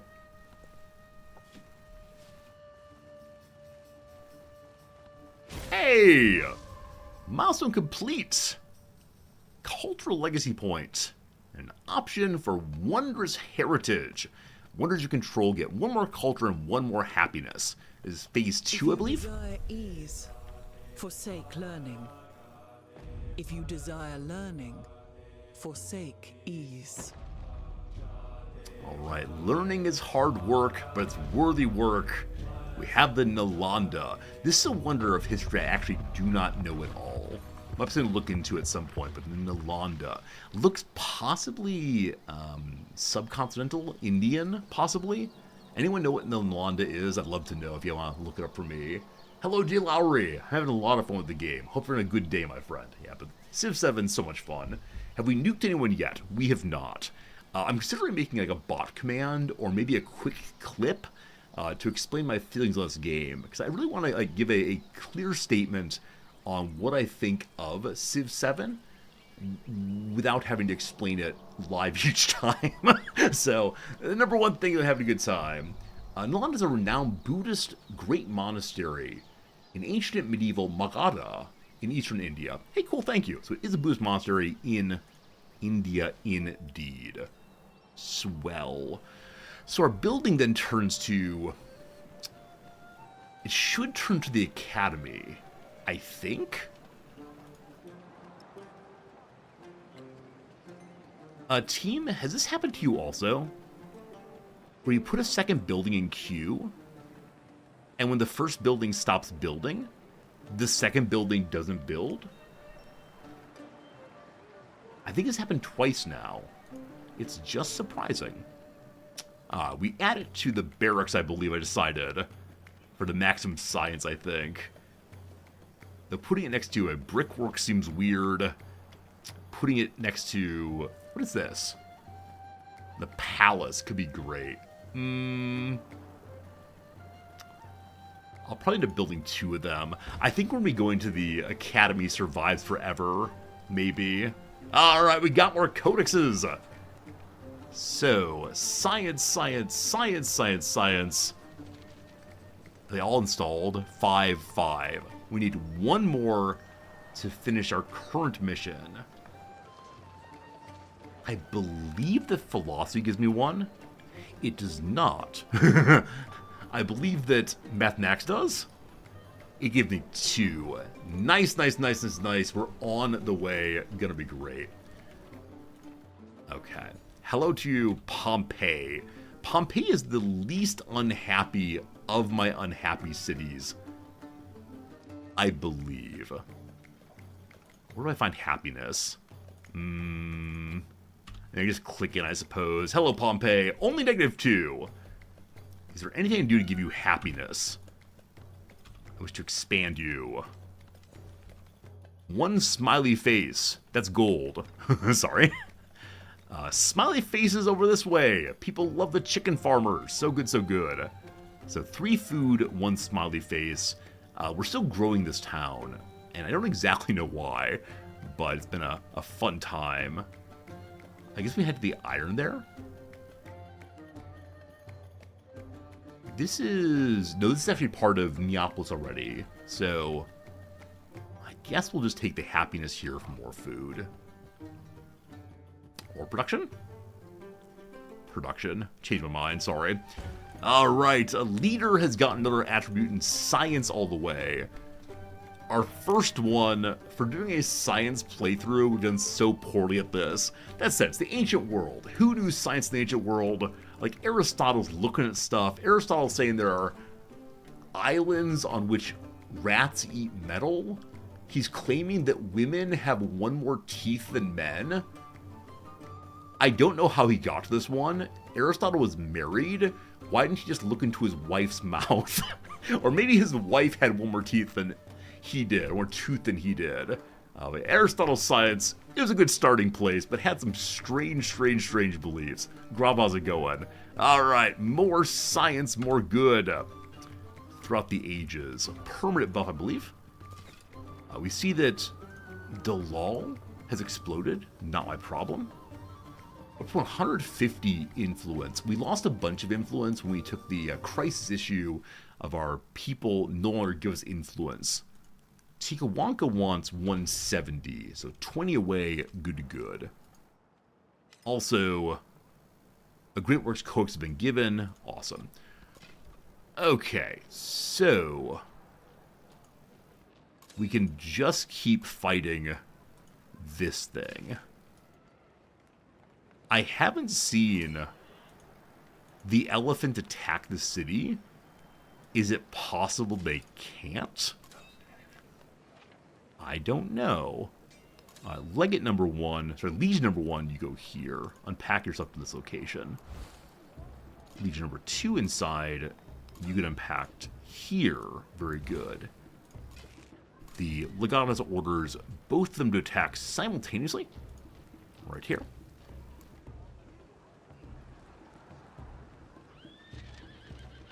I may have left-clicked. Left-click or right-click, always a little confusing. Did you attack? Wait, did I waste my charge thing? I thought it was anybody in range. Huh. Maybe on first turn they can't use the special ability? I have genuinely no idea what just happened there. Hey, Mac. Max, I haven't yet had an age switch. We're going to have one today. It's my first game. I haven't quite understood or quite seen the age switch mechanic, but soon enough today, we'll see how it goes. That was weird. Anyway, why can't you attack? You have 2 of 2. Left click. No. Range attack not available. Team, I'm so confused. Team, how does combat work?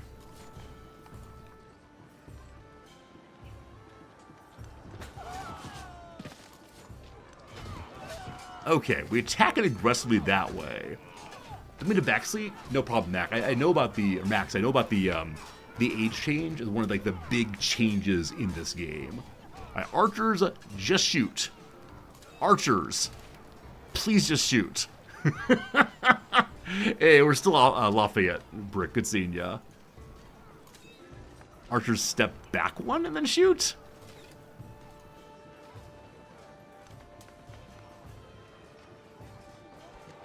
Can they not shoot over the Colosseum? Maybe next turn. I'm confused. This is the new Legatus. Or the old Legatus, hanging up to get the Legionnaire there healed. I'm gonna say he's healed enough, so I'd like you to then load into Buddy here. Buddy here is gonna lead the assault on this way.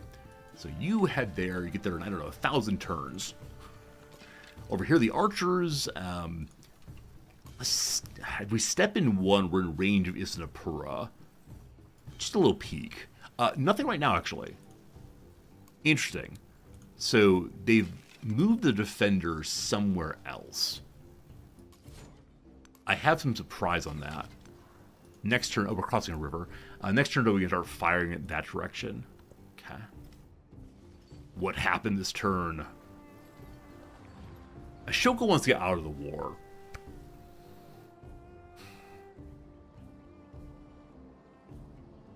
So I think I want this. As much as I want to wipe out everyone, the idea of getting some peace pretty soon would be good. This also takes away the stronger military power in the current war. Now, I believe Ashoka will still be at war with Friedrich in the north, and as I'm an ally of Friedrich, I'm okay with him taking another city, I guess. Goodbye to you. I wish I would wait for you to get some money, like something other than just the cities, but fine, we're done there. Great. Antiquity is to levels, or 75% done. If we want to get one of these done, we gotta hurry it up.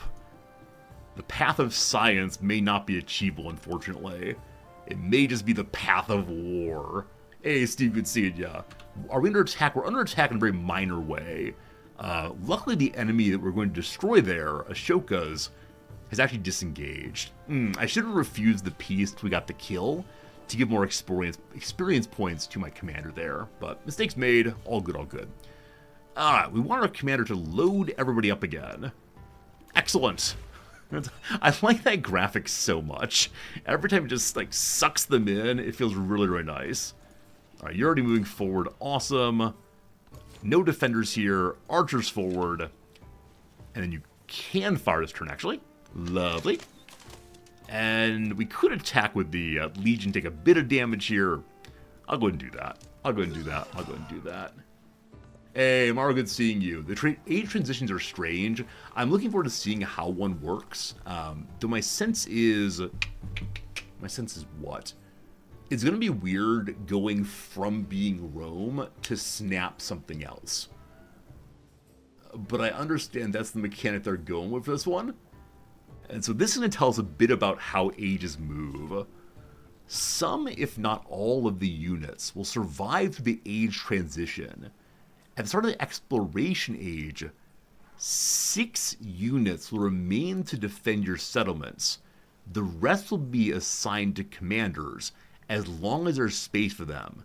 Any other units will be left behind. Independent powers and city-states are unique to a given age, making way for new ones to rise in the following age. If you want to maintain control of a territory city-state, be sure to incorporate it to your empire before the age ends. Huh. Interesting.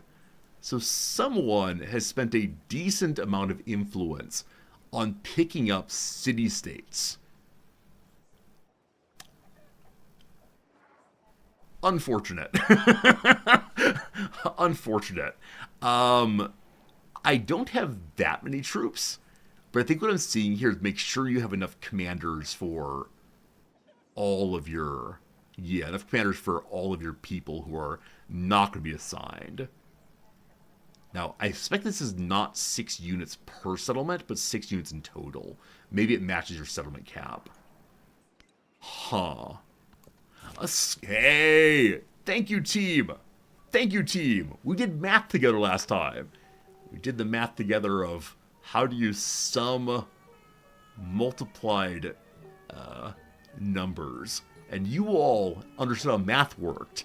And I had a questionable and tenuous grasp of it until you explained it to me. Thank you for helping me understand math. A scholar proudly holds up a tablet with many numbers scribbled upon it.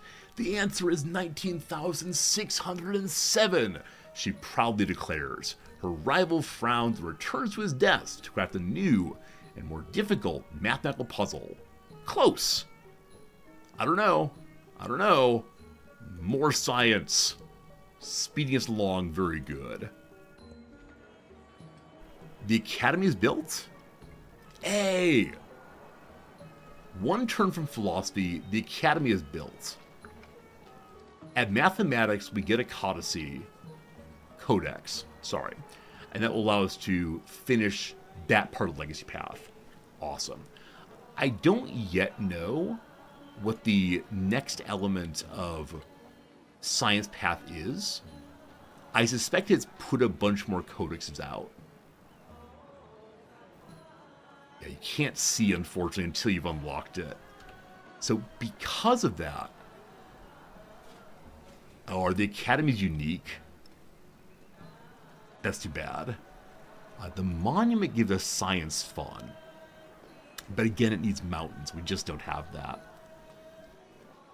So research initiative would just help us push science forward. Getting that codex faster. Finishing this off. But that would stop us from building another settler. Oh, actually, the money for settler. Money for settler could be good. The Gate of All Nations makes military like more. The Grand Stella gives us 200 money. The Pyramid of the Sun, some more culture. So of the 3 of those, the Great Stella appeals to me for that pile of money. Hey, Drake, good seeing you, friend. Hey, Fighting, how's it going? 2 Cats Yelling, welcome in. Good seeing everybody today. Hope things are swell for you. Or I said I should probably just build a wall to get it done. And I hope this wall can then be used to,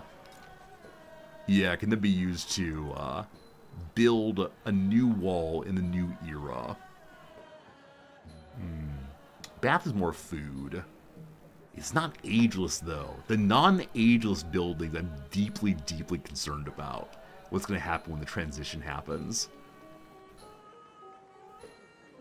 I'm building the walls real quick. Okay. Also, I have no specialists. I haven't put a specialist out, unfortunately. And I don't know what happens to specialists as time goes by. Next growth, I'm probably going to put a specialist in Rome to see what happens. The city cannot be captured by an enemy as long as the wall stays standing. Construct them as city centers best and build them in other districts to increase security, as an invader will have to destroy all fortified districts to capture the city. I don't know how that elephant didn't just walk directly in earlier, but they didn't, and I appreciate that. Forward goes the commander. This enemy is not an enemy anymore. No defense here. Fire, fire. There we go. Isnapura is now mine. Glorious. Do I actually want it? Probably not, because we're now over our settlement cap. That's unfortunate. Only -5, though. So there are technologies, etc., that lets one hold on more settlements. I don't know, team.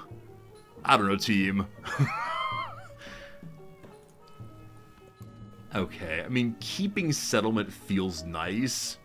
Raising settlement feels very, very, very unfriendly.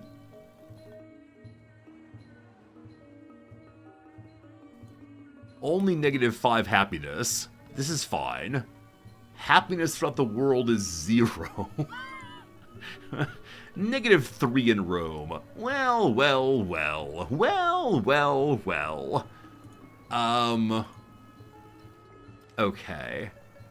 So, everybody's a little cranky right now. I need to get commanders into these cities to sell them down. I've been saying that for a very, very long time. I need to keep Rome happy. So I could steal the dates from Pompeii.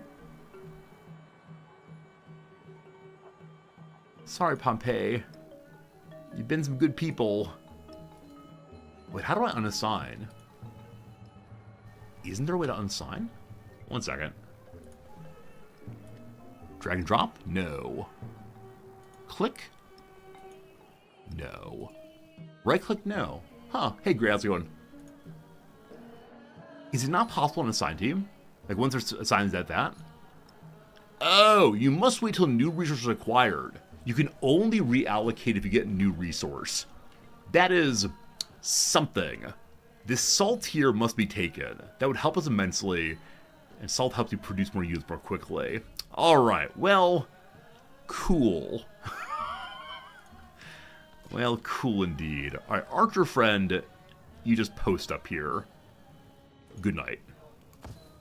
Next turn. Hey. So, our friend Friedrich is... The unexamined life is not worth... Unexamined life's not worth living. What's Kurt Vonnegut's response? The examined life might be a clunk or two.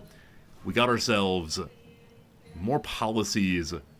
We can build a happiness building. That might be a good idea.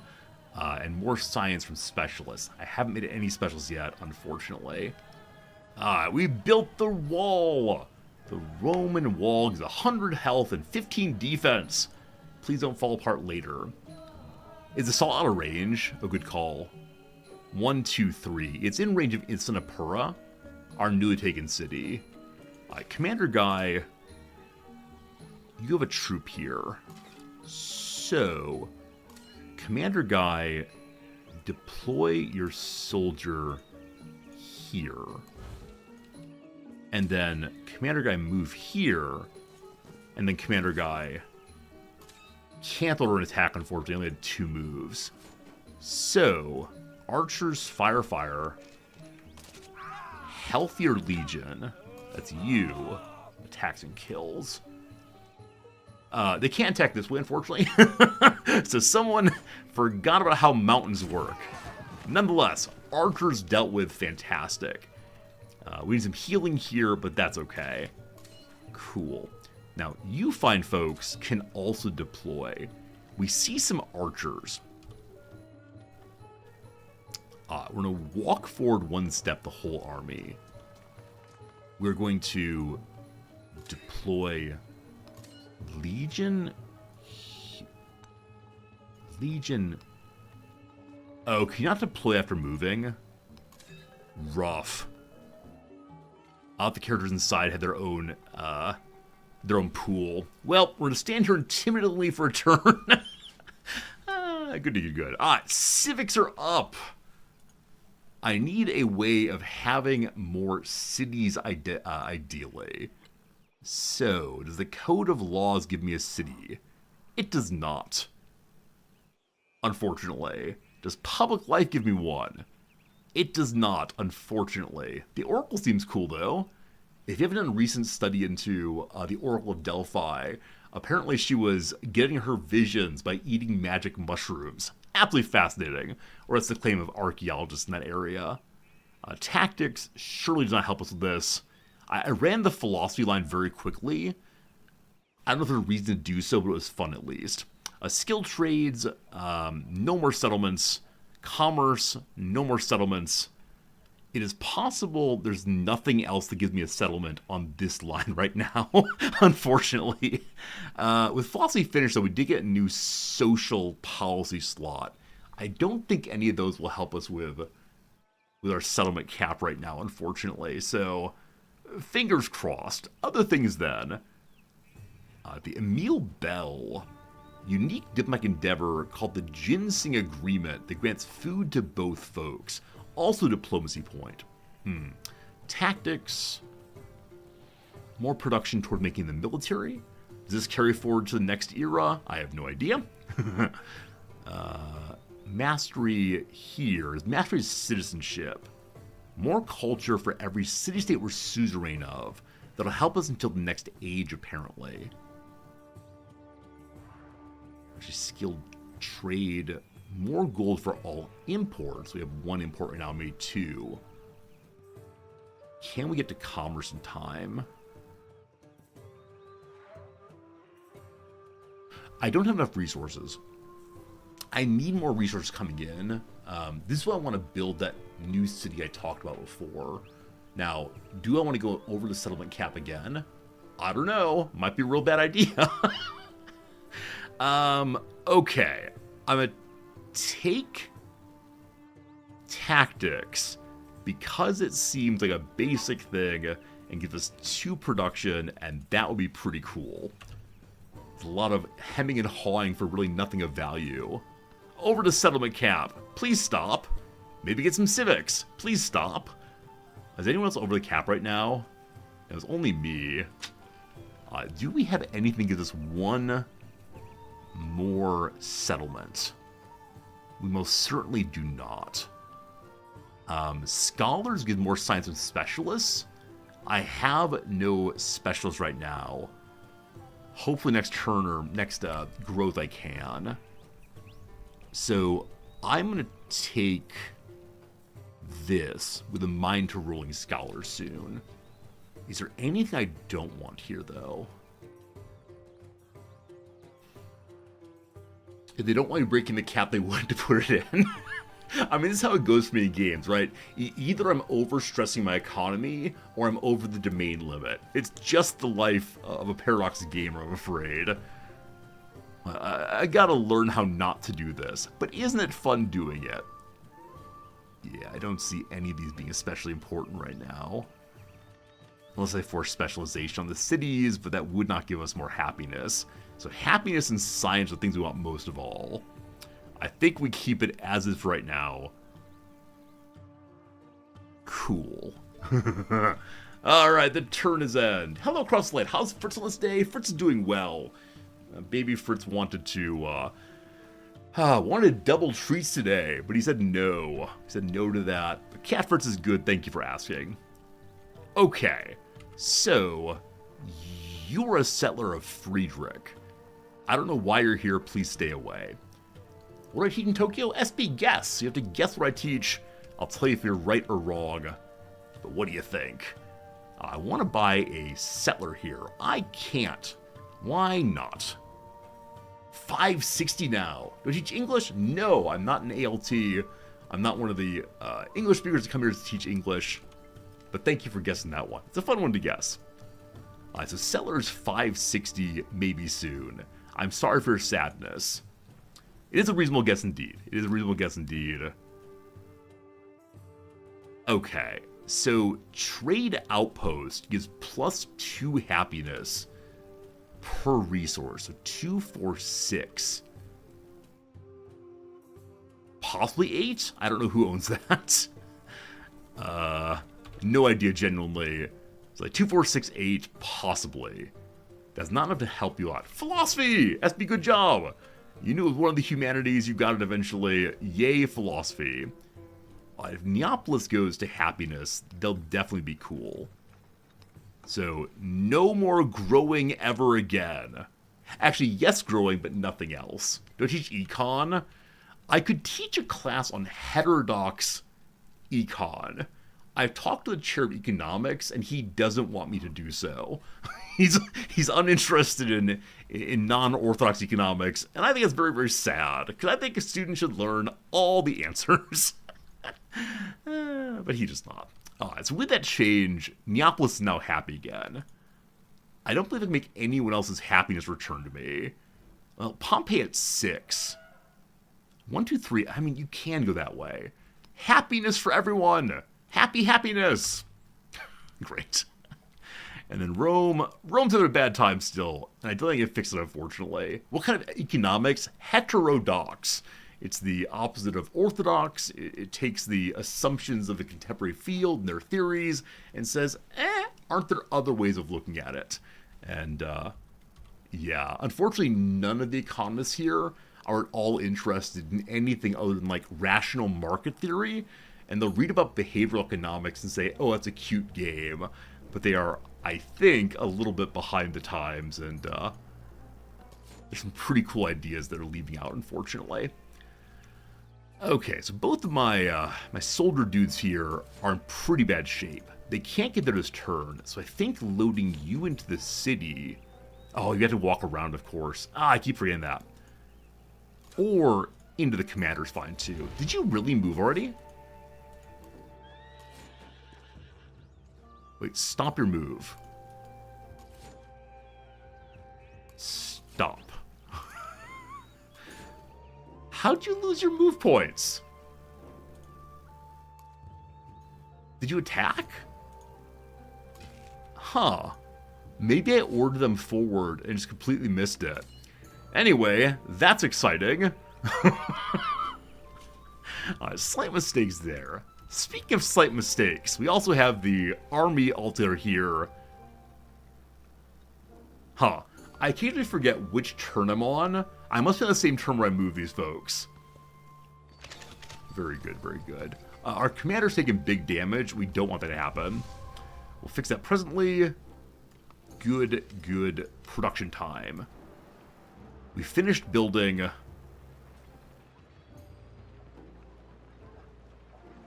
something. I really wish it would pop up with, here's the thing you built. That would help me so much. It wouldn't have been a great wonder, because we got a pop-up on that. It wasn't the walls, because that was last turn. I mean, I can look at the what I bought recently. It doesn't tell you when you built it, unfortunately.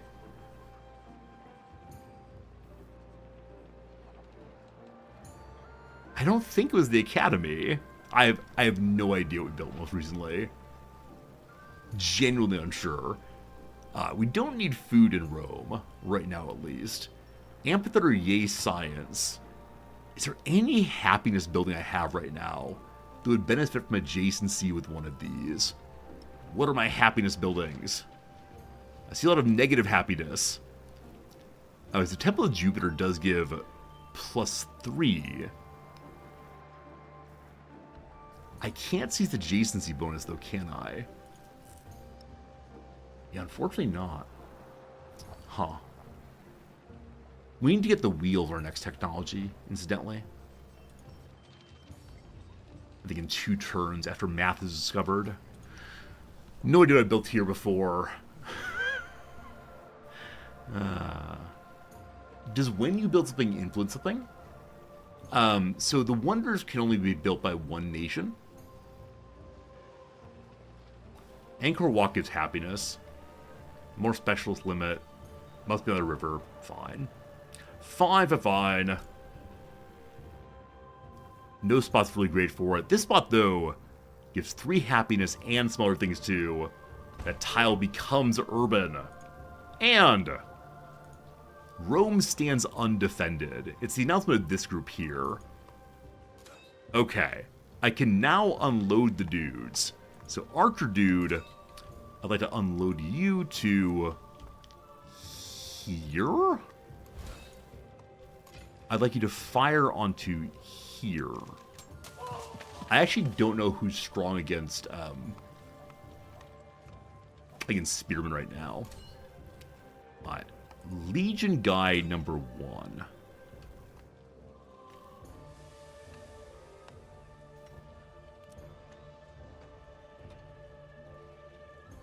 I'd love to kill their leader, but it's probably more important that we kill Buddy Bear. I think. You also unload to here. Okay. Commander is now exposed. Commander cannot move. That's not great. But charge that way, charge that way. A kill? Not quite. Okay, unfortunate. Some damage done, though. Legatus may end up dying again. I'm not sure what's happening here. Could be exciting. With this done, I believe we gobble up everyone we can. And then we can get our move. To help soon enough. I would love to leave a commander here to help the rest. Hey, I left some legions. Sounds good, sounds good. Oh gosh, everyone's dying. Wait, was I joking? Our commander did die, and a group of legionaries also. Not ideal. That's okay, though. Things are going great. This is a kill. Yes. Good. The second army's arrived. You can deploy from here.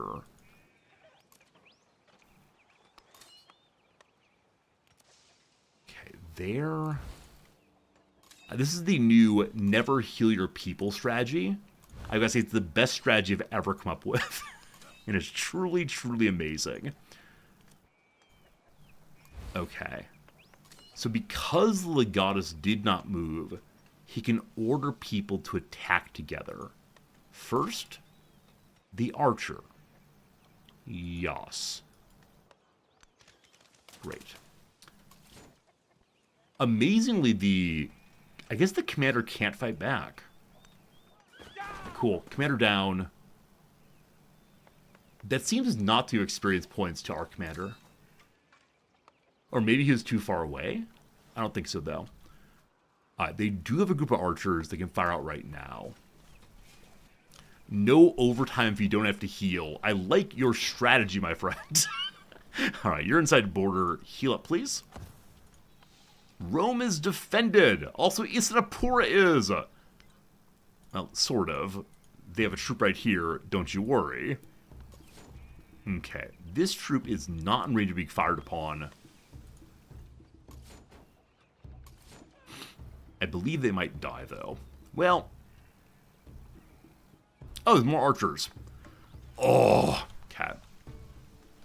We're going to move here, so the city can't fire on us, but these archers can, and we'll see what happens. Oh, we're at 626 money also. I'm going to keep an eye on that. It'd be great if I could make an alarm that says, hey, buddy, you have the money you were looking for. Give me a settler. Awesome. We're going over the cap again. How great is that? No great place to build in this direction. They like the idea of us building right here. I don't fully understand why. They like us building in the water, also hinders Babylon. But no. Unfortunately, I want these things. Yum yum. So we're going to go build roughly where the scout is if possible. Cool. What was that noise? Number 1. The Great Library at level 3 is done. We get ourselves another science points, and also more science for every codex in the antiquity. So all the codex we have become knowledge in the future, potentially. Cool. There is geometry in the humming of the strings. There is music in the spacing of the spheres. Math 2, such knowledge. The secret of the cult has been learned. We now possess 6 codices. Roman wisdom grows by the day, and the darkness of ignorance recedes ever further. The next goal is just display 10 codices. I sure would like to do that. But first... Oh, I thought this might happen. I need a much bigger army yesterday. The Empire fractures as once loyal settlements seek their own path forward. Laws and customs, symbol and pageantry, they're no longer sufficient in holding society together. With once a shared identity forks like a river, and its currents bear many beyond political borders. They pledge themselves to outside powers, seeking new threads of connection and aid in extracting themselves from their former state. Alright, one more bit of crisis left to discover, and we'll see if the cities actually break off. If so, it might heal my settlement problem. Ambition drives innovation. With still so much to discover and explore, mastering a skill is the work of a lifetime. The specialization of labor is upon us. How do you get better at something? By practice, practice, practice. Or free codex, or 200 science. Do you want to rush science or do you want more codexes? This will be our 8th one. We'll then need 2 instead of 3. I'll take it. More books, more good. Awesome, awesome, awesome. Okay. Next technology. So, I really, really, really need the wheel to finish the next military point. Those are on my leader.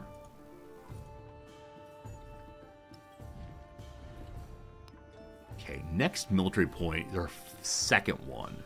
So either bonus war support to keep people happy with the war, or more production for military units, or more influence, so cheaper levying. Of these, the bonus production is pretty cool. Okay. So if we build the wheel, we get one of those. Also, goodness gracious, some happiness. We wouldn't mind that. Entering 2 gives the codex. Oh, the codex we need. Navigation, boring. Currency 2, more gold on any gold building and our codex. We're at 80. We've advanced 5% in the last, I don't know. Yeah, in the last like 20 minutes or so. If I were to get the military one,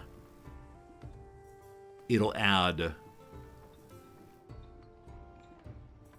10 progression points. So from 80 to 90. And I want that solely so I can have the military point, I believe. Is that right? Because I will not be choosing more infantry units in every settlement, I don't think. That could be really cool to get early military supremacy. The science one, we need 2 more codices, and my academy stays around. Now again, can I build more academies? I only see how to build the one right now. You want Peace of the Romans? We are playing as Rome. It does seem important in some ways. This is probably pure foolishness. But I'm going to go for the wheel and hope I can follow the other one too. The Egyptian Empire wants to give me money, money, money up here. I need to get myself another merchant though, unfortunately. How much do merchants cost again? Show me. Merchants cost 200 money. I think it's a flat price. I love it. I love it. I love it. Might be good.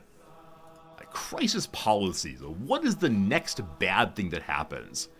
I love this one. So, Rome is my only city, which means that Rome will take a hit of 6 happiness, moving us to -2, I believe. And, I wouldn't mind that, I don't think. I think it'd be a sensible way of going compared to the other ones. Now, the cities are already pretty unhappy, but at least it won't force them to revolution anytime soon. Maybe? I don't know. I don't know. Hey, how's it going, Logged On? We play a lot of point-and-click games here. If you don't like that, I'm not sure why you're here. Opinion has been defeated. I guess that's Opone here. So Friedrich expands again. Friedrich is now over his cap by 1, like us. His happiness overall, though, is significantly higher than ours. Oh, the poor people who are being defeated have gone more in on diplomacy. Our science is looking really good, though. Love it, love it, love it. Okay, so, what else is the problem? They've been defeated. Yeah, the legions down here, I really should have healed. We're sending more and more troops into the grinder right now. How long does it take us to make a new troop? Yeah, it's only 1 turn each. So, I think it makes sense for us to go ahead and push these out. We just need fresh troops. And instead of healing them, what do? We just send them to die. Alright. This mountain is blown again. And another great work is ready. Which one it is, I don't know. But I believe we now have an 8th book in place. Need 2 more. Good. My archer's hanging out. I could move them in to support. So, the archer. Okay. Is there any way... So I can get this archer to this position, and then have this commander have both of them fire together. Only issue is that they move to this position, they can't possibly fire there. I believe that moving forward makes some sense. And then you could order... Huh. Why can't you order focus fire? Because moving across the river took all of your movement points. Great. Instead, you're going to go hang out on top of them. And I'm going to have you get into the bucket for now. The commander's at full health, so he'll be able to survive for a little bit there. You all are already healing. We like that. If we start exchanging fire here, our archer will definitely lose. So you step back to... That was wrong. That was wrong. I thought this was a commander. It was the group that was healing already. Well, mistakes made. Probably with some legions. These things happen. What a good time. What a good time. Their archers actually moved back to attacking. Oh, no. Oh, no. The Megami River has flooded. I don't know where that is. I don't think it's my problem, though. Is that a Luru? I don't think it is. Where's this river? Those who delight to attack and to display their valor and fealty should be formed in companies. Okay, so we can push out troops that are not just the Legion in probably one turn now. The Terracotta Army, I don't know. Could be good. We'll see, though. Revolts! Alright, so our first one's coming. The settlement of Isanapura, this is one we just took a moment ago, is so unhappy they're considering a revolt. Consider changing your policies. No! Does it say when the revolution will happen? In 10 turns, like a purchase or change its focus, but... Alright. If they're not happy for 9 turns, they revolt. Unhappy cities are rioting in Indrapura. They destroyed the Brickyard 500. Brutal. There's no way we can make them happy, correct? And their unhappiness is negative 40. I don't mind them breaking off, but we'll see what happens. In the short term, they can't take the salt yet. I would love the salt. We'll take happiness into salt, I believe. Time for a civic to work on. I believe we've said anything that gives me a codex is huge. But I don't know if anything here does, actually. Should raise it. I mean, I feel very bad raising things, but possibly yes. We may have already gotten everything useful on this side. Skilled trades just give an econ attribute point. We haven't any of those yet. 1 settlement limit. Seems important. What else does it give me? The Mausoleum of Theodoric. More yields in HP from pillaging. There's so many wonders of the ancient world, aren't there? So much to build. I'll never build them all. Alright, Indrapura, 9 turns, not an issue. Lingapura, unhappy, 9 turns, possibly an issue. Yeah, it's all the places that we took away earlier have been an issue. I do wonder what would have happened if I put commanders here early. The commanders can bring them into line over time, but I was too busy fighting to do that. Yasodapura is also on the brink of revolution. Unfortunate. So I wonder if ending the age is the way to go, or pushing out more commanders quickly and see if it slows it down. So we need 3 of those at least. Hey, Sir Tank. Thoughts on the game so far? You're a big fan of Civ's games. You hear a lot of mixed things. I'm having a fun time. Like, really, that's the highest possible compliment I can give a game. I'm enjoying myself, and time is flying by. It feels like every 5 minutes I'm saying, oh, another hour's gone. And so, like, if you're willing to enter the game on its own terms, and not say, this is not Civ 3, it's not Civ 5, of course it's not. So there are changes, there are new mechanics, but the new mechanics so far to me seem fun. The game needs a little polish. Like, definitely there are some tooltips that don't pop up that really should. There's some mechanics that I wish had clearer explication. But to the moment, I'm enjoying myself very, very much. So I understand where the mixed complaints come from, the mixed feedback, but for me at least, it's not a fair critique in a lot of ways. That's my sense, though. That's just my sense. Who knows?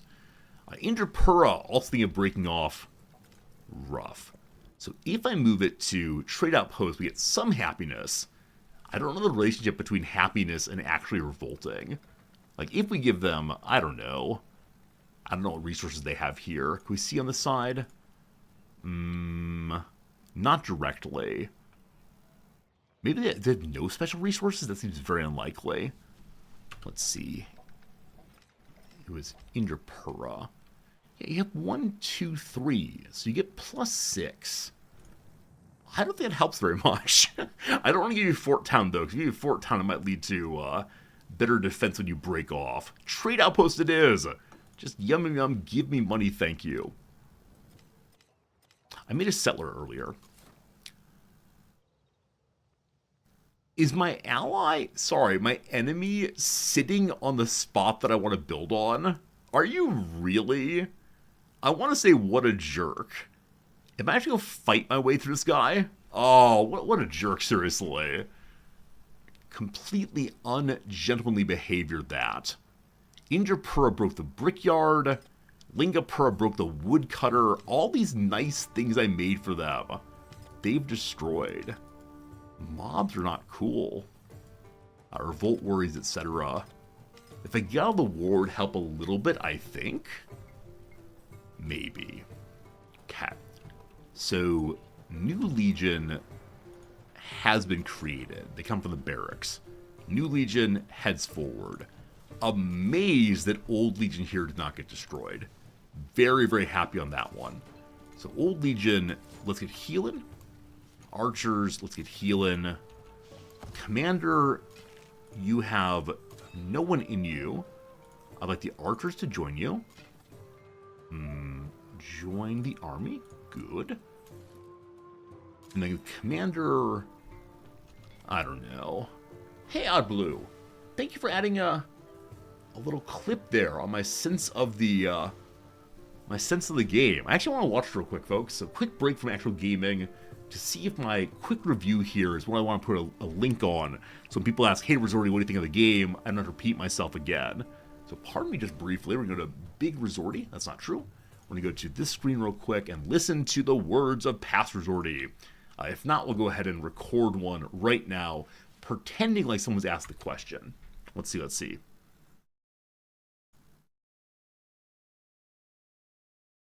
Hey, Sir Tank. Thoughts on the game so far? You're a big fan of Civ's games. You hear a lot of mixed things. I'm having a fun time. Like, really, that's the highest possible compliment I can give a game. I'm enjoying myself, and time is flying by. It feels like every 5 minutes I'm saying, oh, another hour's gone. And so, like, if you're willing to enter the game on its own terms, and not say, murmur, this is not CivVII, murmur, it's not CivVII, of course it's not. So there are changes, there are new mechanics, but the new mechanics so far to me seem fun. The game needs a little polish. Like, definitely there are some tooltips that don't pop up that really should. There's some mechanics that I wish had clearer explication. But to the moment, I'm enjoying myself very, very much. So I understand where the mixed complaints come from, the mixed feedback, but for me at least, it's not a fair critique in a lot of ways. That's my sense, though. This is great. Thank you, Blue Turnip, for making this video. I think that will work as a good summary of the game. That said, I hate watching myself because, number one, I don't like my beard. Maybe it's not the beard. Maybe it's the hairstyle. Like, right now, there's just too much going on up here. We gotta stop that. I gotta get a haircut at least. I'm becoming a wild man. Number two, some of you have pointed out previously that I talk out of one side of my mouth. And in this clip, I really talk out of one side of my mouth. I don't know why that is. Like, do I have more musculature on one side? I don't know. This is great, though. Again, thank you, Abluturn, for making that. Let's go make a command out of the same thing. And go and move this thing over to here so you can see it, too. I'll make a new command. You never thought about how I talk, or you never thought about hair and beard until just now. I mean, it's fine. It's fine. It's what it is. How is... here's my 1 minute review of Civ 5, 6, 7 so far. There you go. Very helpful. Thanks a bunch. You can't see how my mouth moves. I know. I don't know why it is. I don't know what point. Like, at no point did I say it's attractive or appealing to talk more with my mouth. But I do so. It feels weird. This is why we stay as small resorty and hopefully people don't notice at all. Very good, very good. Let me go and add the exclamation point how is to the channel title for today. Again, thanks for the help with that. Very, very cool of you. And yeah, I'll give you 1,000 resorty points. I should pin it? Should I pin it? I don't know. I don't like pinning too often. Because when I pin things, I think people often feel like they're forced to unpin. We'll see. What you doing, Jelena? What you use the secret command? What you talking about? There's no secrets here. Okay, so the legate here, yeah, can still move. He's got one good archer. Okay, I want to dump the archer here, I guess. I want to dump the archer. Left click. Anytime it's green is left click. Anytime it's right click, I'm doing it wrong. Alright, we go here then. And we'll see what happens. Heal for now, thank you. Everyone's healing. All lovely. That's the turn. Please don't fall apart. Rabble, rabble. Rabble, rabble. People are destroying everything. So earlier we learned that, like, city-states that were loyal to us, a la would break off. I now hope I lose Indrapura. I no longer am attracted to it at all. I want to destroy it. I'm glad they're rising against me, so I have the possibility of smashing them. Also, I'm very, very grateful that the scout moved. So next turn, that will be ours, I believe. Hopefully the city will want to stay with us as Indrapura leaves. I have no idea. Ashoka has a new settlement, allegedly. Does he indeed? Let's see. Rome is brutally discontent. Everyone's unhappy. It's all falling apart. Where did Ashoka build? Because he's been a one-city person for a very long time. Cool. The very strange building happens. I understand they're trying to grab cool resources, but that's not okay. This is my territory. You stop that.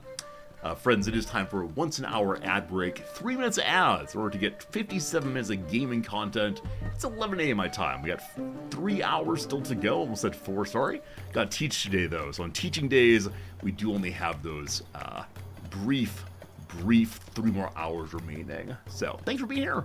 If you're doing yourself, consider throwing a follow this way. It's been a good time in Old Resortyville, and hopefully in yourville also.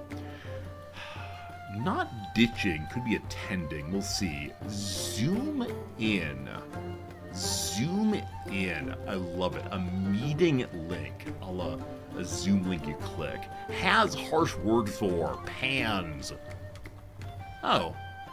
So, I said earlier that Unfrosted might be about Pop-Tarts. I thought maybe the brand name, though, is Pop-Tart. And no, it is indeed Pop-Tarts. Very good. Here we have Gibson of the Fast and Furious. Is it Tyrese, possibly? Maybe? Could be Tyresa also. I don't know this person. So, it is the case Nora Alley's on TCM. Turner Classic Movies. What are the obligations? They are musts. A show first hosted by George Carlin familiarly. He was the first host on Saturday Night Live, definitely. Went by. I want to say passed, doesn't quite fit though. Insects that feed on sap, the beloved aphid. So, I'll say laps then. Laps will do it. There we go. Euro division. Does the euro divide into cents? I actually don't know that. Oh boy. Oh boy, I might pan for that one. Blank Valley, a Samson neighborhood next to Castro, no idea. Fibroids, for example. They're growths, I believe? They're tumors. They do break into sense, thank goodness. Shingle symptoms, a rash, surely. Down here is stat for reliever, one's earned run average. I think the more important stat, though, for a reliever is closes. A meat salad in Lao and Thai cuisine, I have no idea.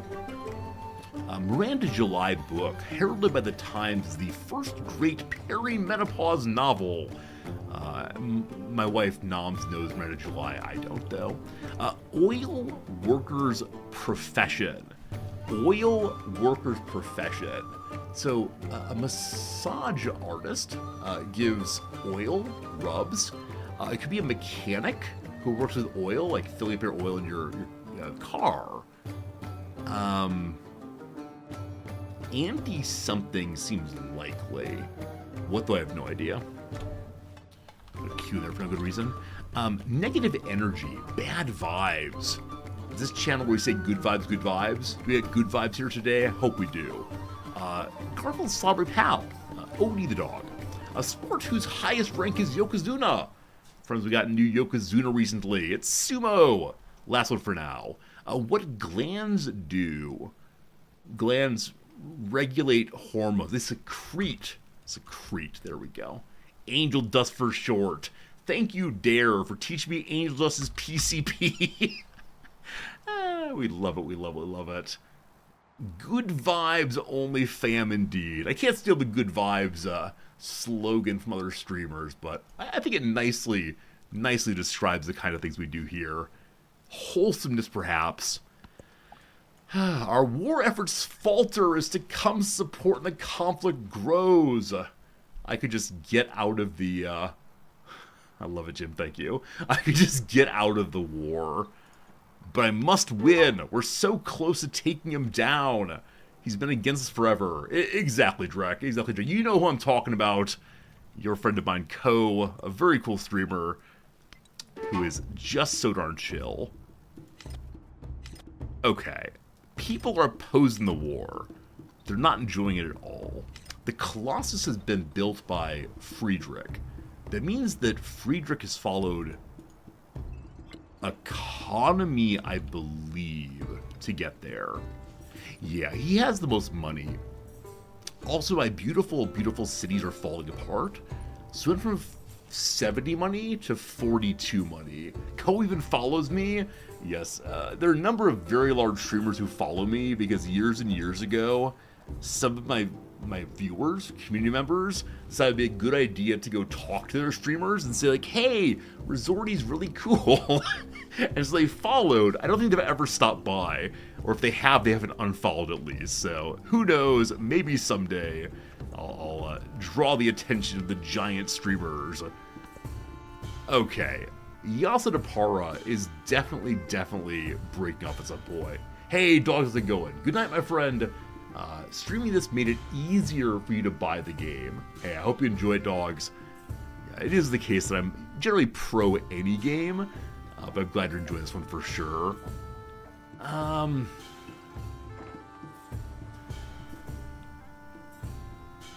So how far away from city center? Yada Shapur is over here. There's the capital. So we're not going to be getting to the gypsum. We could potentially get here for wool, giving them happiness. Is it enough? No, it's not. No, it's not. How's Rome doing at happiness? Only -12? Oh boy, oh boy, oh boy. Well, we were having a good time. The crisis is a super interesting mechanic. Like, it's obviously meant to put stress onto nations that are doing well. but surely it's a mechanic that I don't know how to deal with, unfortunately.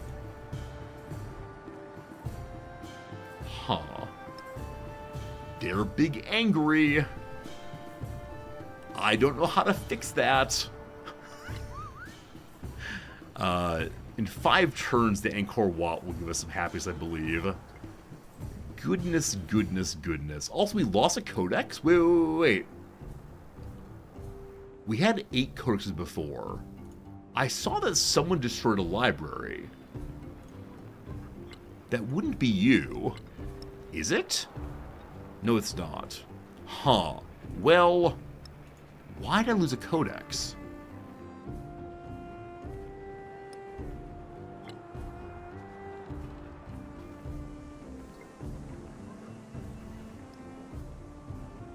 Oh! The library in the north was destroyed. Can you believe it? Mobs have begun destroying the valuable sacred items of our nation. That's not nice. Repair the library. It better get its codex back. Very cranky if not. I can place it in Rome. Can I? There are only 7 here. There were previously 8. So I believe we lost a codex. Wait.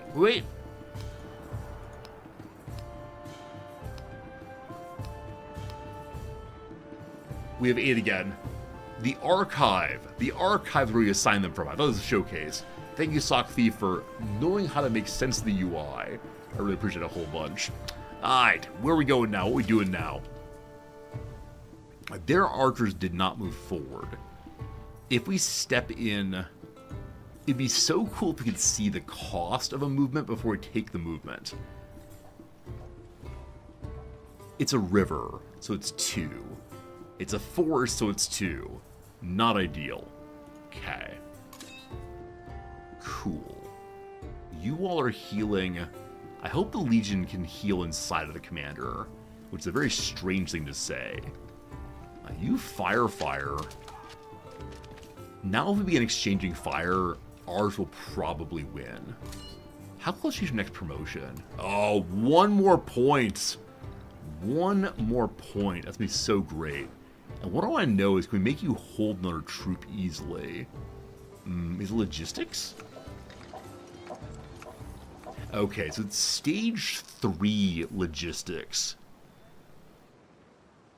Now, we have a achievement of some sort, and I don't remember what it is, but achievement of some sort to have a fully occupied, full, whatever you want to call it, commander, having all of his friends along for the ride. I'd like to do that, but as of now, I'm not sure. Also, man, I hope the Legatus comes with us to the next phase. He becomes a conquistador or something, and allows us to maintain the fun we're having. Speaking of the fun we're having, may you settle.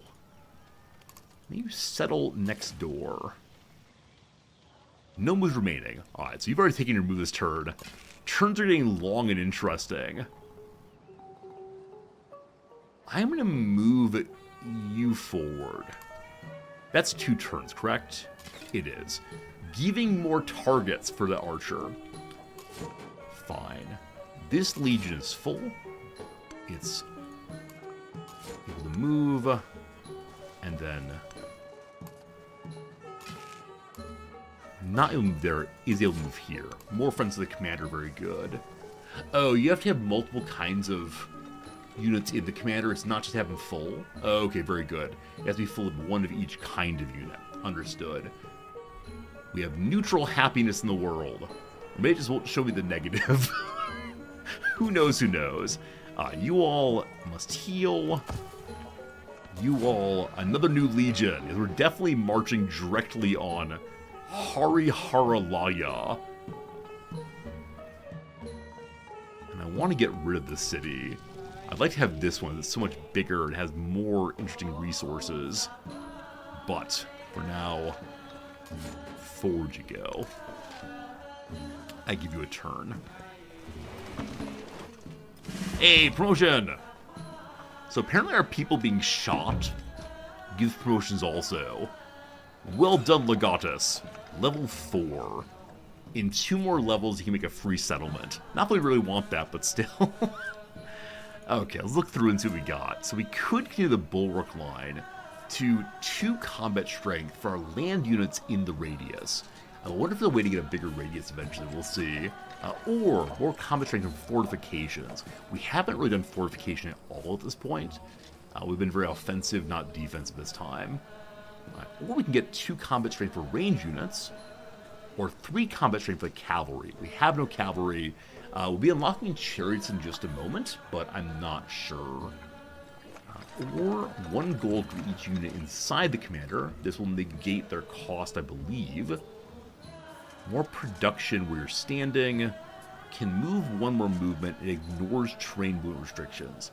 So I'm guessing that lets you go through like things you wouldn't ever be able to go through otherwise. You can go underneath the mountains, like the dwarves in Warhammer. Or more yields to settlements nearby.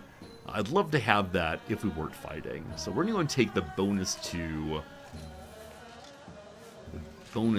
land units. Wait, they have to be in districts. Is that our districts or anyone's districts? It's called Hold the Line, probably only our own districts. Never mind, never mind. Let's get our ranged troops more strength. Cool. Town specialization over here. Happiness is just not going to happen, unfortunately, so... Their production is so bad. Let's put you on what? What are we going to put you on? It doesn't even matter, honestly. It truly does not matter what we do with you. You can stay on growing. The revolution is coming. It shall not be televised, and yet it's going to be here. Archer friend number 1.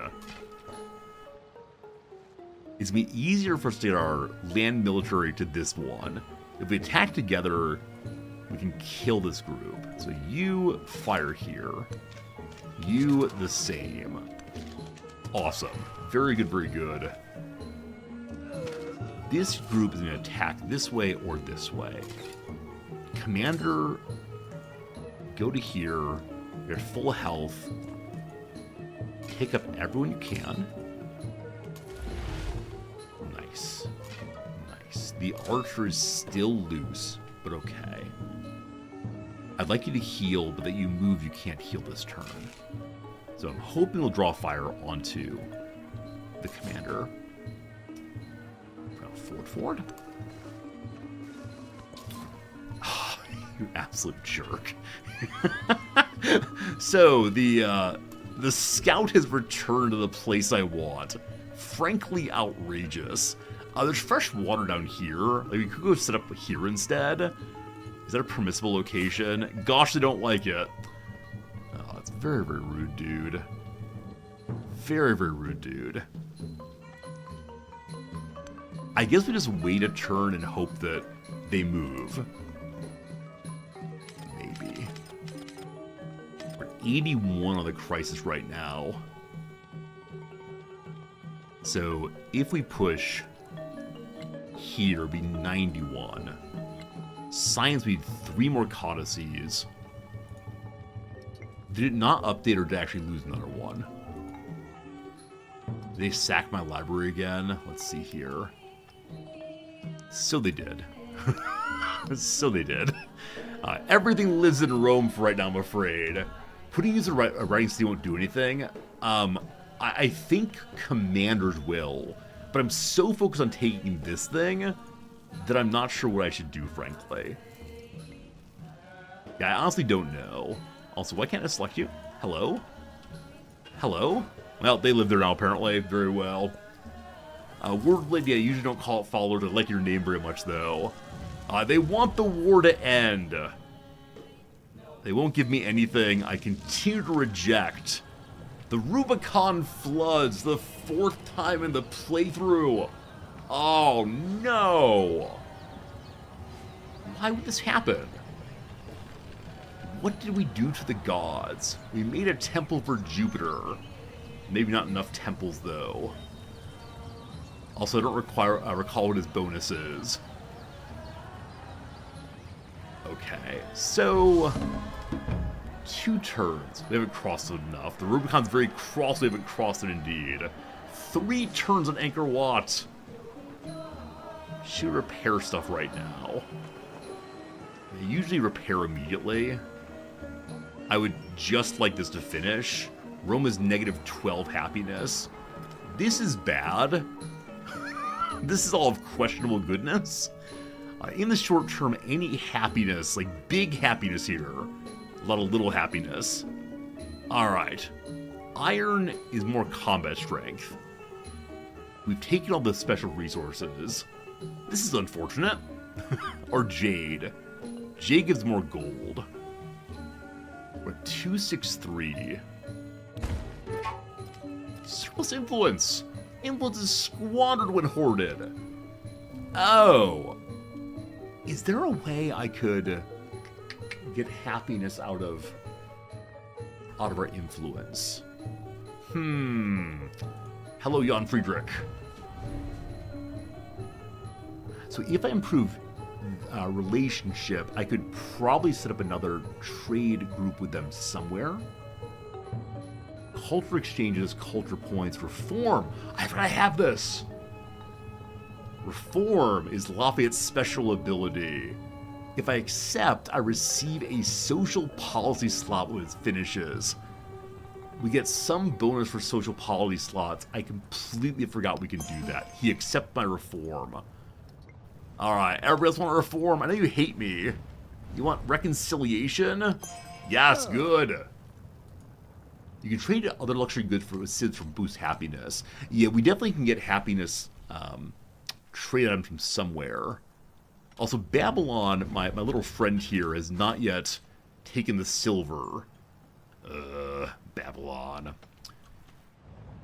That's a reconciliation there. Hopefully reform. I can only reform one place. I can't believe I didn't use reform earlier. I totally forgot about it. And yet, every social policy slot you have, let's just use more things. I need more traditions for combat strength. Traditions in the slot. That's why I need more slots. That's how it goes. Alright, we have Jade now. It's just more gold. Everything is falling apart for want of happiness. We could move the dates up here instead to try to fix the happiness of our capital. Unless someone else have the silk. Pompeii is actually not falling apart immediately. I'm sure that happiness is fleeting. Rome is forever. We got 5 turns that all falls apart, unfortunately. Bring me my library back. Rabble, rabble, rabble a 3rd time. May I deploy a soldier here? I may. I may not. It's 200 money, I apologize. Had we not repaired the library, we could have done so. This group is what? It is called Youth. Hello? Youth of the Hafi? What are you? Are you a fort? Ah, there it is! Hello, elephant! So, somehow, the Khmer Empire has produced elephants. No one likes that. No one likes that at all. So, full health Legion. You get moved into the forest. So awkward. How's for happiness penalty for being able to settle in the limit? It's 5 points. So it would actually make Pompeii okay again if we got rid of a settlement. I just don't know how to do so. I think once you haven't raised it, you're stuck with it, unfortunately. Big cranky. I mean, they'll break off, I'll ignore them, but yeah, the 5 points would help in Pompeii at least. But we've knocked them out right now, and so it goes. So it goes. Fully ready Legion, ready to rock. I want to deploy him here.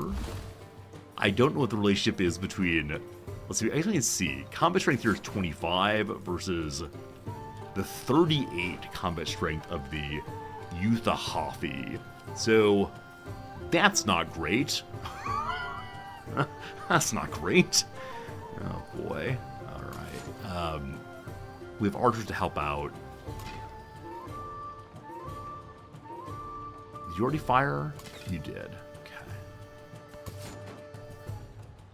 I can ask them to fortify. They probably won't finish.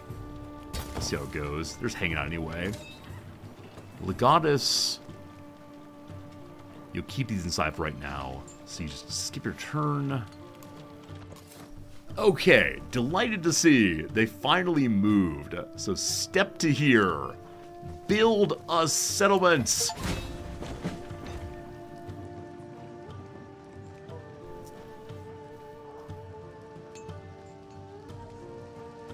I thought this required me to build a siege weapon.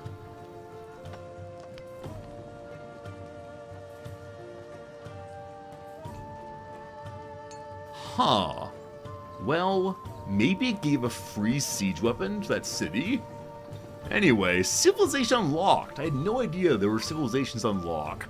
Among the nobles of the coast, a new and powerful dynasty arises, one whose dreams lie as much in coin as sail as in the crowns and soldiers. They're at present a secondary power in the Roman lands, but could provide vital leadership should a crisis arise.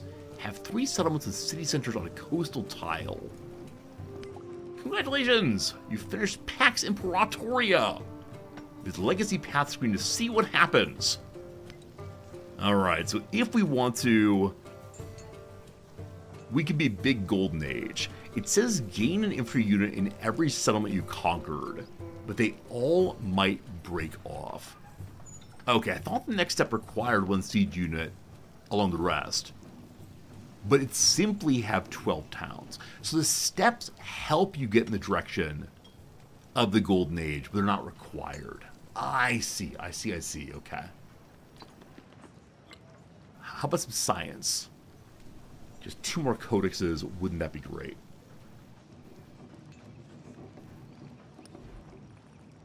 None there. None there. Only 86. Only 86. I thought that military gave plus 10.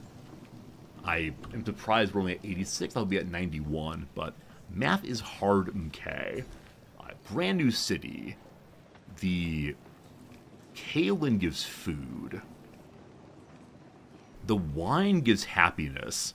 I want that very, very much. Next turn we can get it if we grow this direction. But what's the second thing here? The quarry also. Sure. Everybody loves quarries. Hello to Mediolanum. Over by 2 now. -10. Very good, very good, very good. A new resource. Your food in the capital of 2. 4 anywhere else.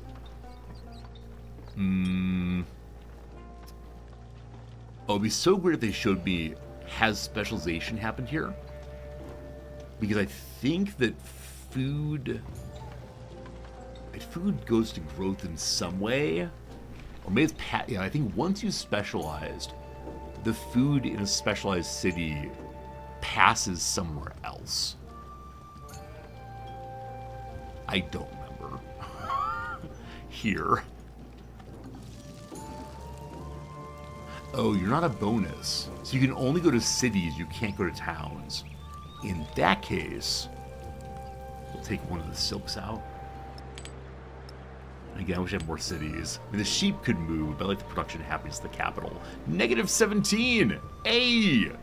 This is fine.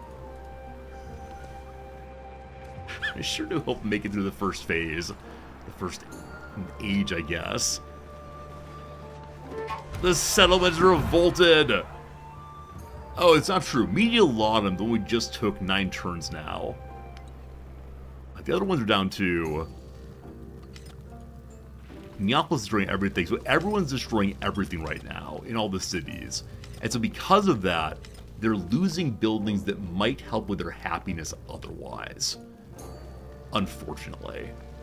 Okay. I can build a legion somewhere. I'd like to keep... They already have a legion there.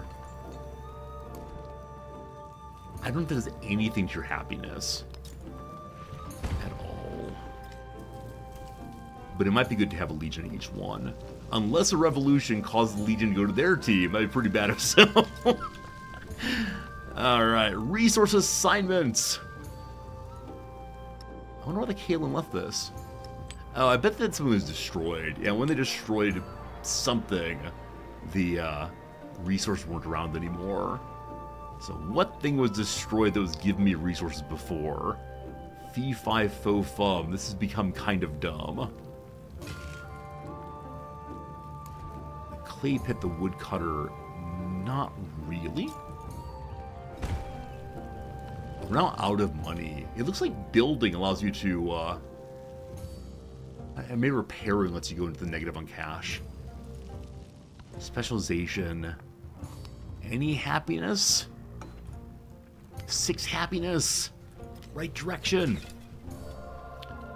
I just need to finish this fight so I can get my commanders to help on a happiness. It's so good. So good, so good. Building here. Has Angkor Wat been stuck on 3 building for a very long time? I think this number might be wrong. I don't mean to suggest the game is lying to me. However, yeah, warrior weirdness is getting pretty bad. I need to finish this fight badly. Like, we can say almost certainly this was 3 last turn also. Yeah? Let's look next turn and see what happens. I'm fairly sure, though. Okay. Operation Kill Archers Online. Operation Ignore Elephant Online for the moment. You all get on the city. You can rabble next turn, fine. You all get on the city. 3 turns, brutal. Archers. Oh, because healing requires a full turn. You already shot, actually. I apologize. Okay, time to dump this legion here. I can then have the commander focus fire for +2 damage. Did that happen? Maybe I actually have to attack now. We get confused. Surrounding the city, very, very, very good. 2 turns you get here. These people are not part of our war. They're holding onto this city here. Good. This way, you all are just going to post up.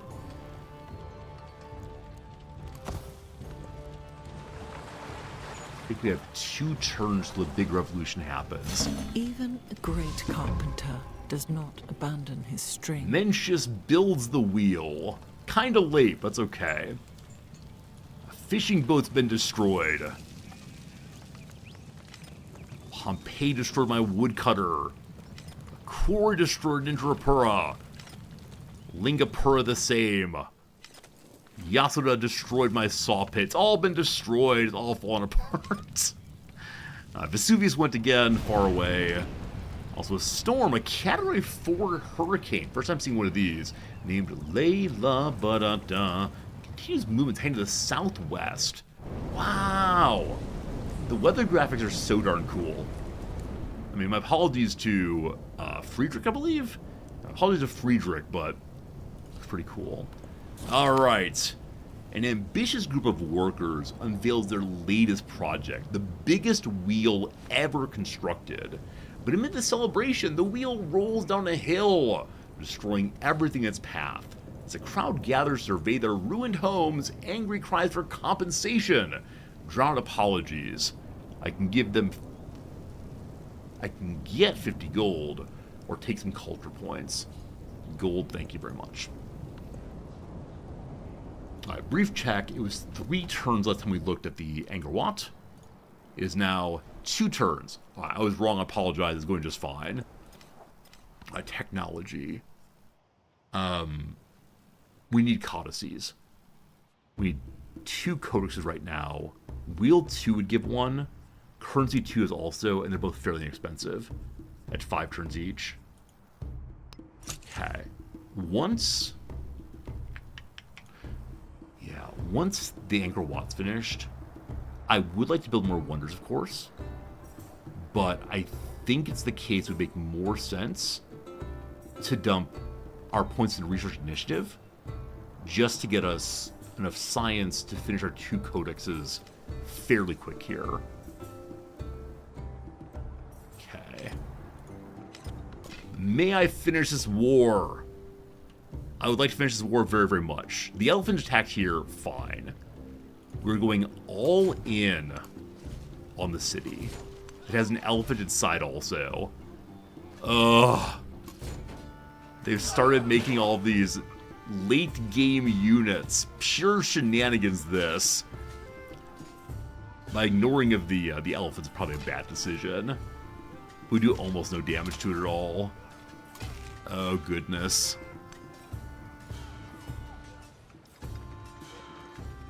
You gonna shoot? Or is it 2? I still don't know how much movement points they have to attack. No idea at all. Hello, Hatch Gaming. And you notice the AI doesn't declare war as much. I haven't noticed that yet. We were definitely attacked first by an AI that followed their personality. You know, this guy says, I'm strongly opposed to people taking over independent powers. We took over a few independent powers and they came and attacked us. But maybe it's the case that in your game it's not happened as much. But definitely in ours, AI have caused trouble. Do I just leave the war? I mean, we have sacrificed a ton of people down here. And we're just going to sacrifice more. Right? The city still has 191 more defense points. With the wheel, I can make a ballista in 1 turn.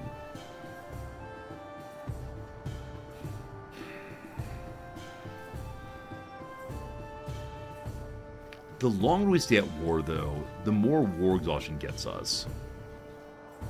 I don't know the mechanic, but I sure do wish we could see clearly what's causing this loss of happiness. Yeah. I just deduct. Oh my goodness, negative 40 deductions. We've been at war for basically forever. Can we offer support to our own war? Is that a thing? How do I find the war again? We click U. War is here. I can support myself to help with the war weariness. How much, I don't know. I believe he has +4 support in his direction. We take him to +3. I believe it's the case, and I just don't know. I believe it's the case that this is leading to reduction in happiness substantially. Also, I love that it shows us here exactly how much we have. 104. Can't you bounce the happy symbol up top, see what it is? Maybe. I don't think so, though. Yeah, the happy symbol up here says happiness. it's happiness. But yeah, I think war supports the issue. My inability to finish this war is really, really, really bumming me out.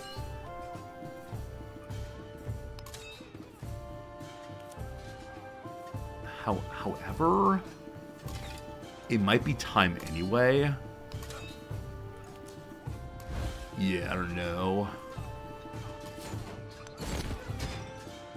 Got some XP. So, I fully believe if we just stay at war for a tiny bit longer, we can win this. If I make the ballista especially, like this elephant dies next turn guarantee. So which matters more? Finishing the war or getting some happiness? I mean, if it's negative 40, then it's possible that some of my cities will come back to joy. Friends, we're ending the war. I feel very, very silly saying this. Is it time for peace? He'll accept it with nothing exchanged. I give you peace in our time. Sapkai. Mata wilani ni mama tatape. Might still get a revolution. I don't know. But there are celebrations in Rome for finally the endless war has ended.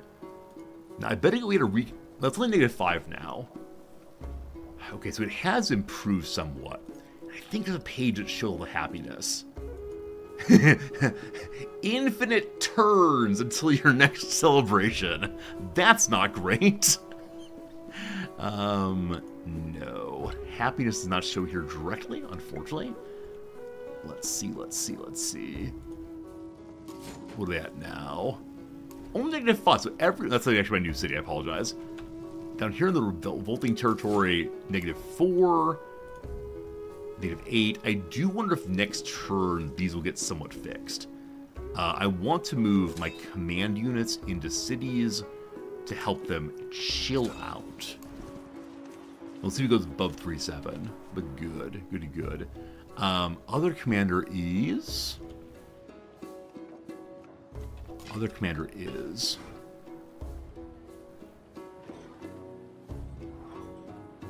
I don't see other commander. I'm sure we'll find him eventually. Hello, Archer!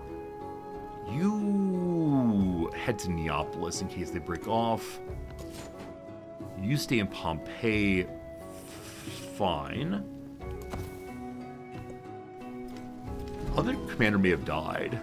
Not quite sure on that one. All beings who are plunged into the ocean of existence, may I draw them out by virtue of this good work. Angkor Wat gives happiness to Rome. Maybe Rome is gonna be okay after all.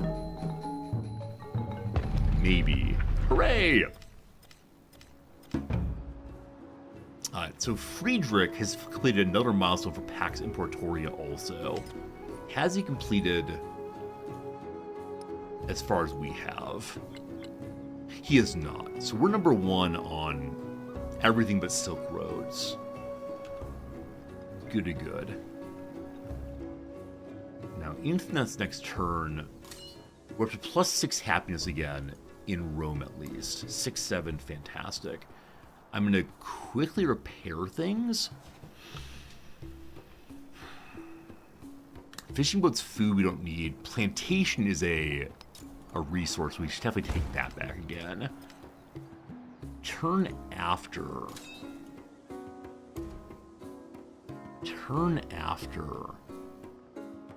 I think I dump everything into the research. Just try to finish for the end of the age. I think that's right. Okay. Other cities boo, but less boo than before. It must be the case my other commander died and I didn't notice. That feels ridiculous to say. It's my level 2 commander who died. Distressing. Alright. We have to continue moving people out to the provinces. Though healing up making a good deal of sense also. You get inside the city for now. You get your heal on. You're fully healed up. Move you to Istanbul also. Commander, so is the commander giving happiness? This is the question. The game says they do. I wonder if we look up the CivVII, if we can understand how happiness works. There's no clear indication of how it works there. I hope this is a very, very long note here.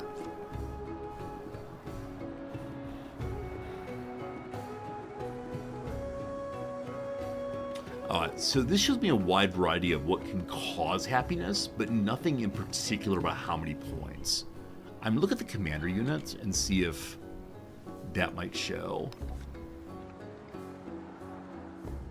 It does not, unfortunately. So I don't know the particular numbers of happiness.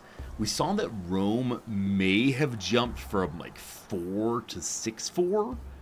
And so I wonder if that's the case that he gives like 5 or so points, 3.5 points, 2.5 points. I can do math, I swear. But it would be very, very nice if there were a little bit more detail to this.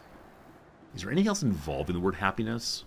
The arrival of Hoppy. Well, that's not it. Can't think of other relevant terms, unfortunately. CivVII, I love you, but still. Okay, in the north, the war between Ashoka and Friedrich has also ended. So it looks like coming towards the end of the First Age that everyone who started here will survive. 2 of them have been humbled and embarrassed pretty badly. 2 of us are doing quite well, except we have too many cities. And we'll have to figure out how that works eventually. All right, Jan Commander, you just stay here for a while.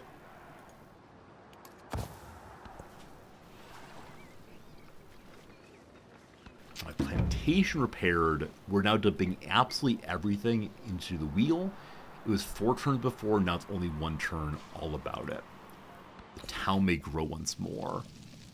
We want rare things. The wine's down this way. Up here we get another mine, but no, I'd like the wine very much next turn. Neapolis is still riding. Only -4, but big angry. No, AJ, I appreciate the suggestion, but mouse over happiness up here just says happiness. Maybe if I go to the number exactly. No, it just says happiness. Many of the other things, no, they don't really explain, unfortunately. We have to click on happiness. Wait, really?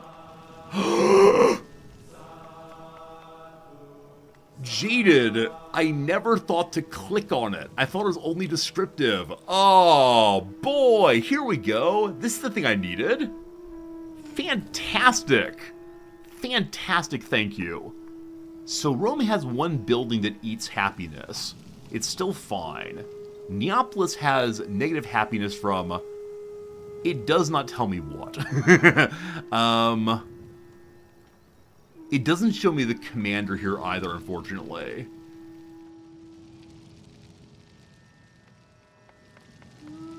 Well, this helps a little bit, but it's not showing me what I want exactly. It doesn't show me what the negative is caused by. Wait. So I might know the negatives are caused by the crisis policies, but... yeah, it's just not saying. Unfortunately. I want to love this, and yet... at least Rome is positive. That's the only one I really care about right now. Let me check my social, my crisis policies and see if this helps. So -3 happiness in anywhere I didn't found. We're not going to get a celebration ever again. People too cranky. I believe Lafayette gets bonus to combat for having these equipped, but I may have forgotten to do that. And none of these help with happiness at all, unfortunately. So, yeah. We just gotta hit the crisis culminates when maybe we have to put another one in. I don't know. It's all a little brutal right now. We got a resource reallocation because someone broke something, surely. Neapolis, can we fix your stuff? The expedition base? You destroyed Luru? Outrageous. That's frankly outrageous. Huh. Okay. Get everything repaired in 1 turn because they're instant buys here. Probably something more important to fix than others, but I'm just focused on this one. It says repair fishing boat still. That's not true. The granary I should have done a long time ago. Okay, so that is done. 1 city repaired. Neapolis is happy. I didn't realize they had destroyed their great wonder there. Need more money. Okay, Legion dude here. You heal up for a while. Next turn, we get the Wheel 2, Codex 1. Even a great carpenter does not abandon his string. Okay. Can we put that somewhere, or... We have to repair the library at Yasadapura and hope it doesn't get destroyed again. Hello. Good. I can remember one more thing.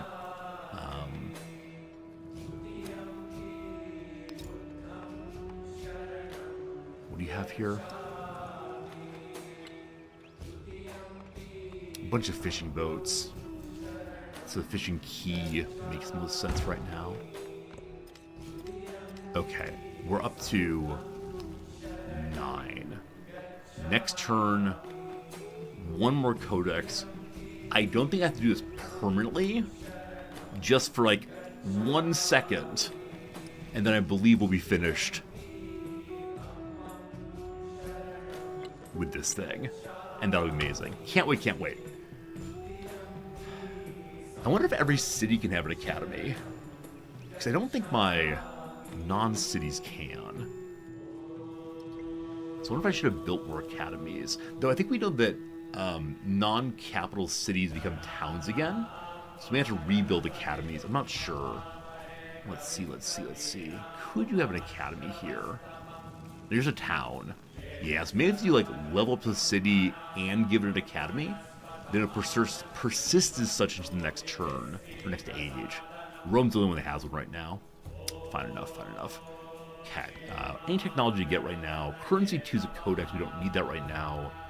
Engineering 2 is a codex, and the ancient bridge allows land units to move over a navigable river without having to embark. Cheaper to build a road as a ferry already. So, we build it across these rivers, presumably. Military training, the arena gives more happiness. I want to say a mountainous thing, but 4 happiness regardless. Also, flanking appears. Indrapura attacks next turn. Unfortunate. So, my troops are still healing. Lignapura attacks also next turn. Also, Yasadapura. If I lose my library here, we got a problem. I need them to hang on for 1 more turn. If I can get 1 more turn, I complete my Codices thing. If not, I don't think I can. Oh, man. I believe it has a library because it was built before I took it over. But now they all count as towns. Oh, this is most distressing.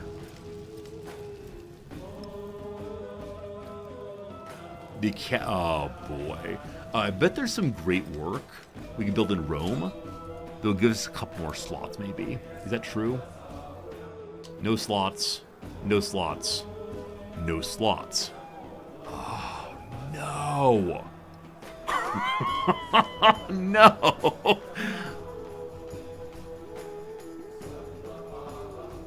Okay. I gotta beat the dickens out of Yasadapura. I need the library back urgently. Now are we gonna fail by 1? Also, I don't know how revolts work exactly. Like, I don't know exactly how many troops are gonna spawn. What level they'll be. This might be really bad. Oh, I should have ran a commander there immediately, but just didn't think about it.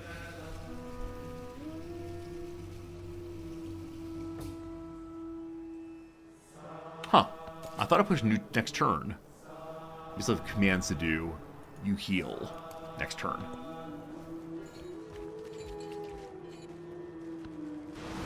More flooding. I like the little graphics of the flood. They do get a little repetitive.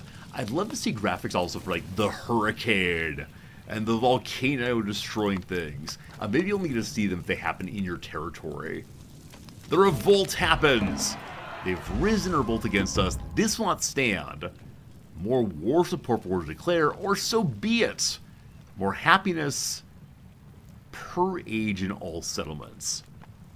Does this mean a permanent buff to happiness everywhere, and we let them go independent? That's amazing. This will not stand. Narrative choice.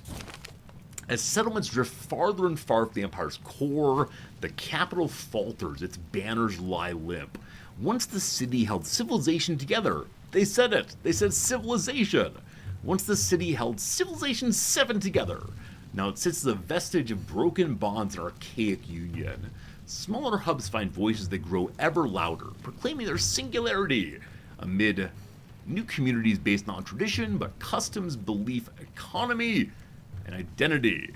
The crisis continues. They didn't break off this turn. Delightful. Hey, JJ, how's it going? How do I like CivVII? In a word, or in 2 words? 3 words.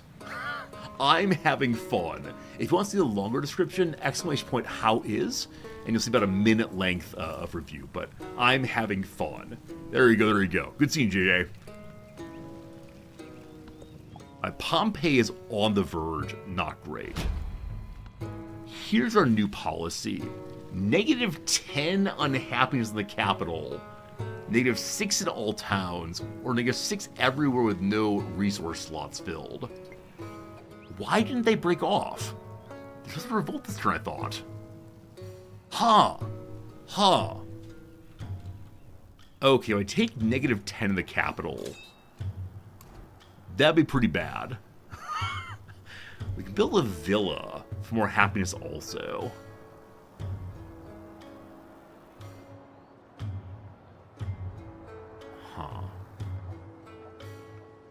It's +3 happiness. So -10 +3 from 4.7. I'm round to 5. -10 is -5, +3 is -3. I don't know what happiness does when it's at only a little bit below. But oh, goodness. And the thing we're finishing right now, 0 turns complete. I think military training here gives an arena for more happiness. I'm gonna take unhappiness in my capital for the moment. We'll see how that goes. The archers available, Neapolis is +2. Is that because the soldiers are there? I don't know. But you go to hang out until enemies show up.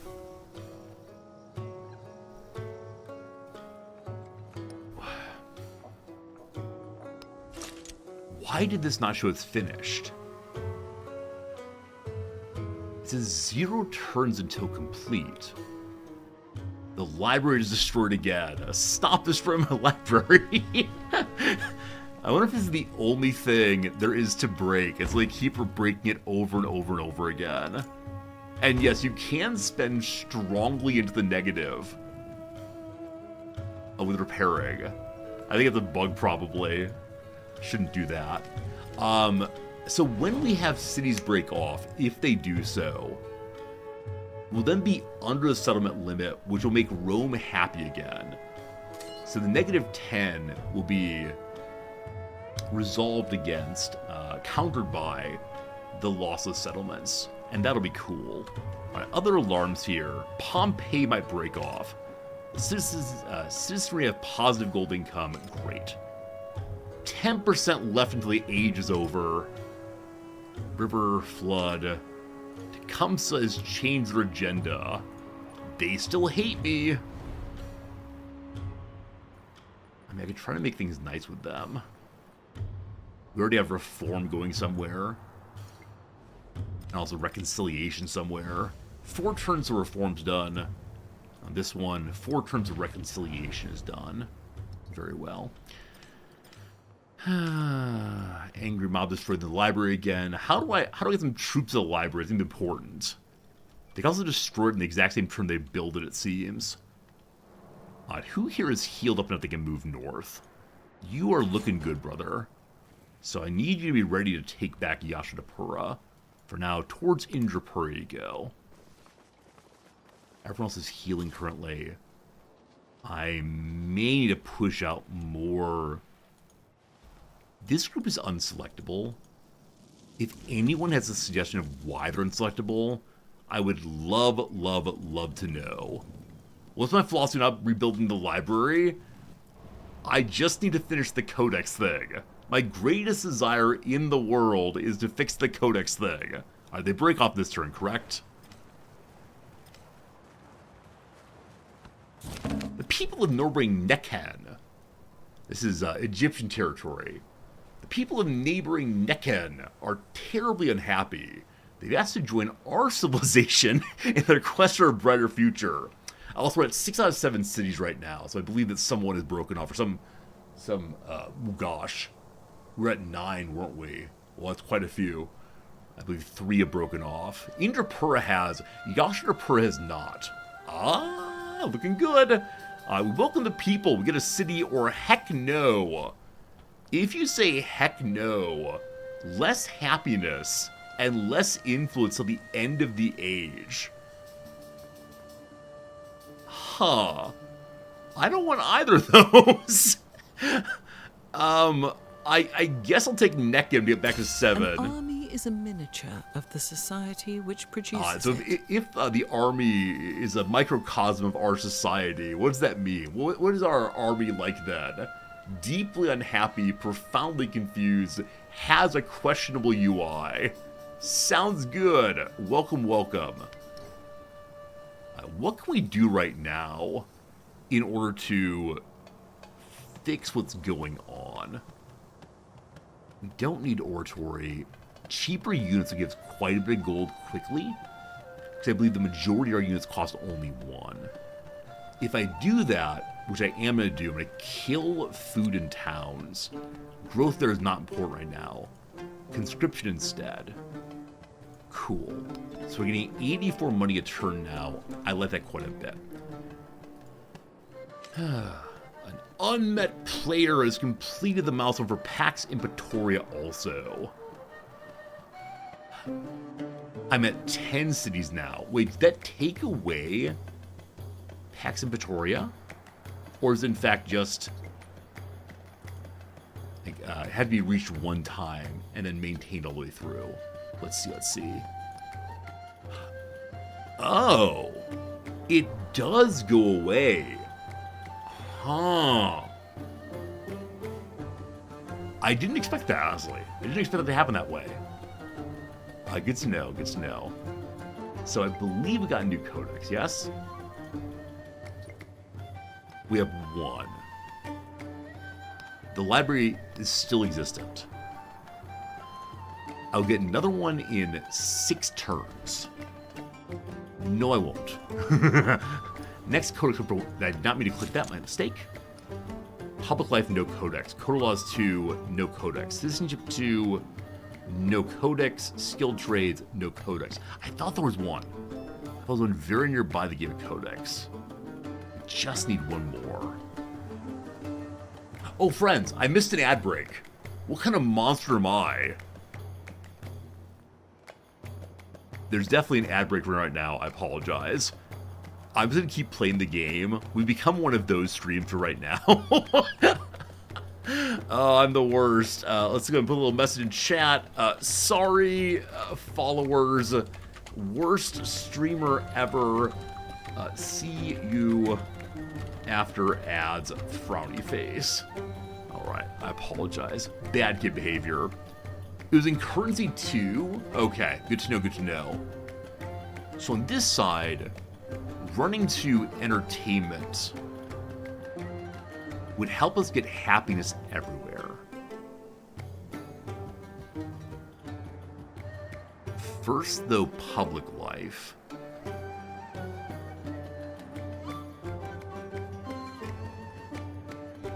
So both of these are one more settlement. Okay, we're going military. We already have that, actually. I apologize.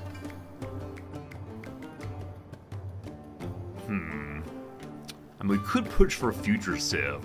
That'd be really cool, but I don't see us getting there, unfortunately. Awkward, awkward, awkward. Feeling awkward. Okay, so ageless building, happiness unlocked makes some sense. It's on this side, currency 2. Well, I'm doing military training then. Oh, because I want happiness badly. Change it over, change it over. What a waste of time. Change it over. All right. Very good. Researching is happening. Production here. We have happiness in the capital. Ooh-wee. Ooh-wee. We love it absolutely. Okay, so once again with research, just gotta finish it. Alright, little baby town here grows.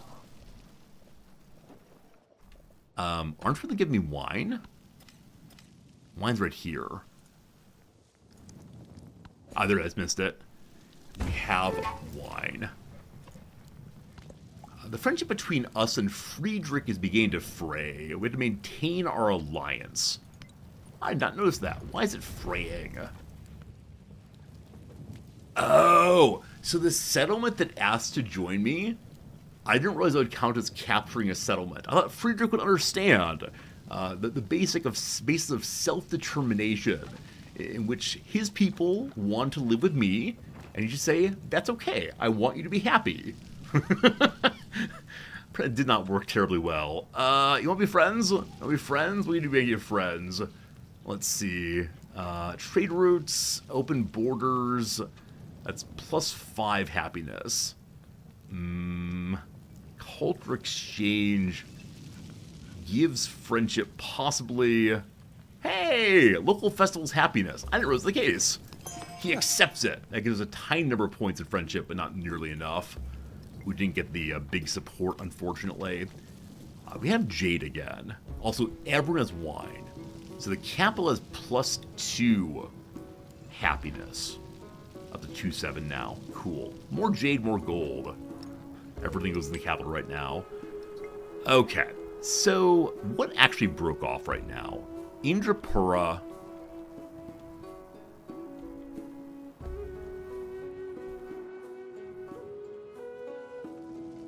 Only Indrapura?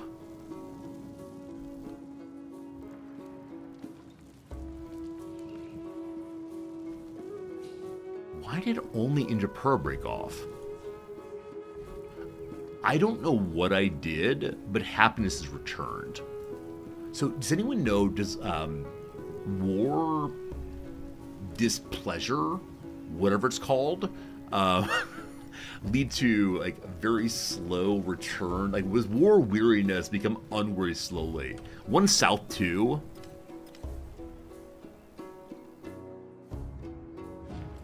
Huh. So the one south immediately rejoined Hariharalaya. And it seems that, yeah, it seems that they're cool being part of the former civilization. So probably in the same way that I took on board whoever wanted to join me. Was it Sapara? No. I took one of Friedrich's city. Ah, Necken up here. They wanted to join me, so they're mine now. Delightful. Delightful, delightful. Slightly confusing, but also delightful. Excellent. Happiness has arrived in our cities. I don't know how. Do I need Indrapura back? They have 3 resources, and Friedrich's already in there. Oh! Wait. So I assumed that revolution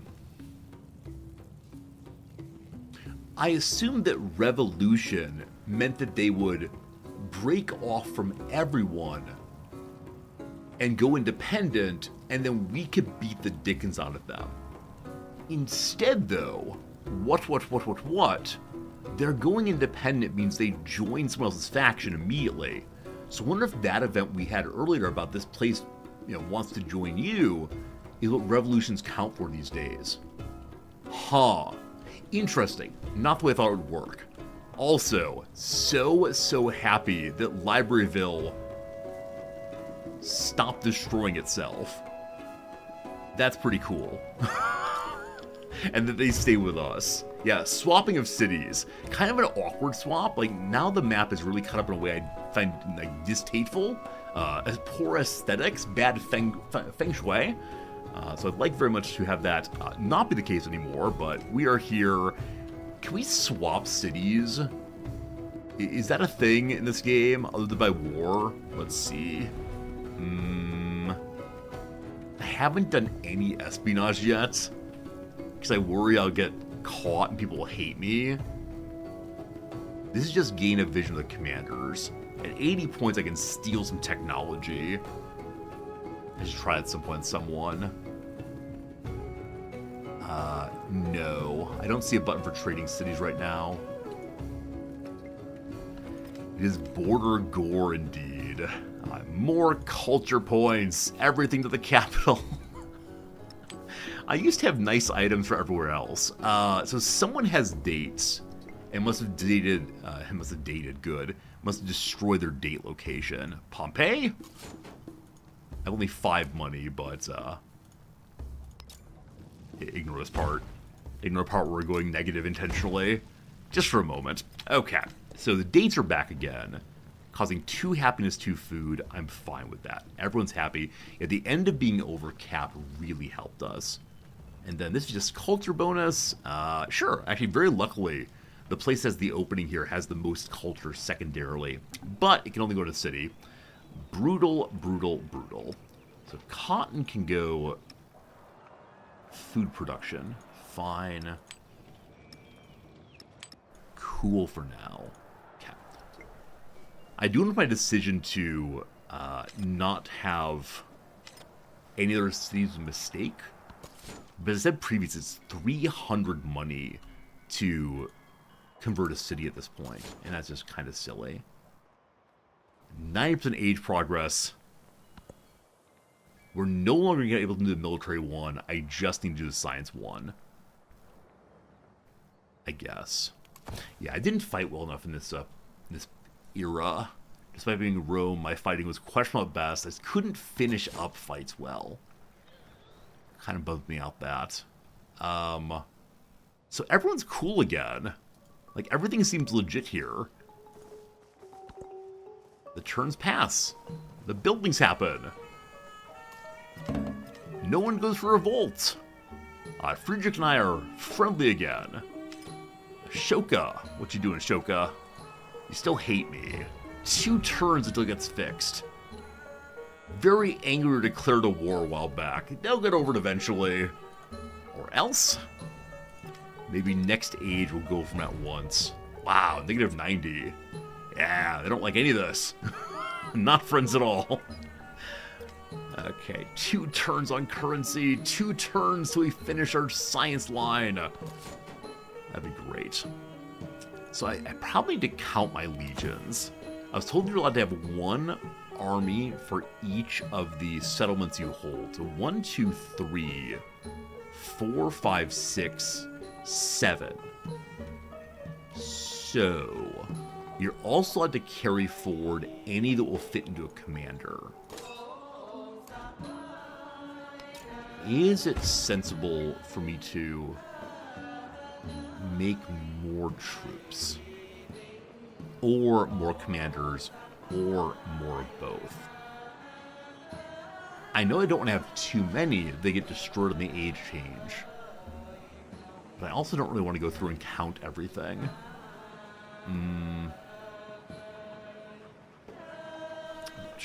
Not sure that's true. Want the villa, want more science. How long till the next expansion on Rome? So we're gonna see that. 1 turn! 1 turn! I asked for it, I get it immediately. Team, it is the case that this will be my very first science specialist, and I'm so excited to have him. I have no idea what he's gonna do, but it'll be great having some science going on.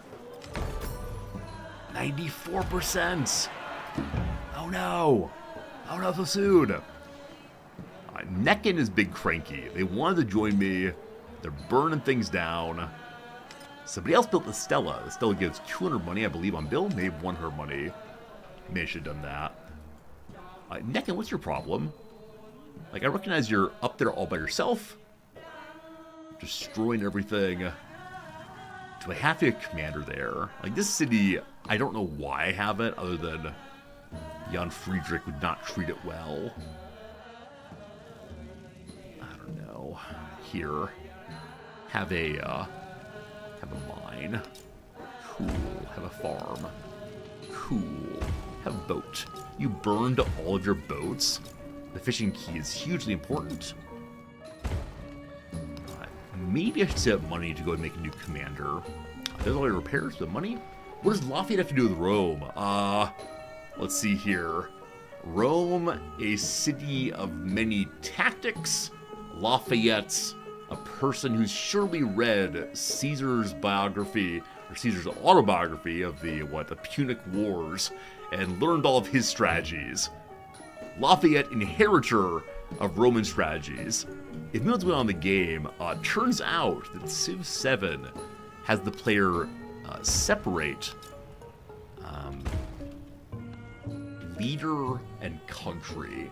You can eventually move yourself to having Lafayette in France, but you gotta work towards it. In the same way, I guess you can have like Augustus Caesar or Octavius Caesar eventually become the leader of the U.S. It's definitely different. Isn't it Punic Wars? Isn't it the case that Caesar's biography is on the Punic Wars? History of the Punic Wars, I believe. Maybe I'm wrong about that. It might be a different campaign. Alright. I would like a specialist. A specialist here, which is where the academies be good. This is the forum, I believe. That's the library. This is the academy. Where is the forum? I wish it stood out a little bit more here. Road and Garden. Market Road. Oh, is the Gallic campaign? I apologize. Who wrote the history of the Punic Wars? I know someone. Someone wrote that book. Half-remembered stories. You know, good enough. Alright, this right here is the forum. It's gonna take 2 happiness to have the specialist doing his job.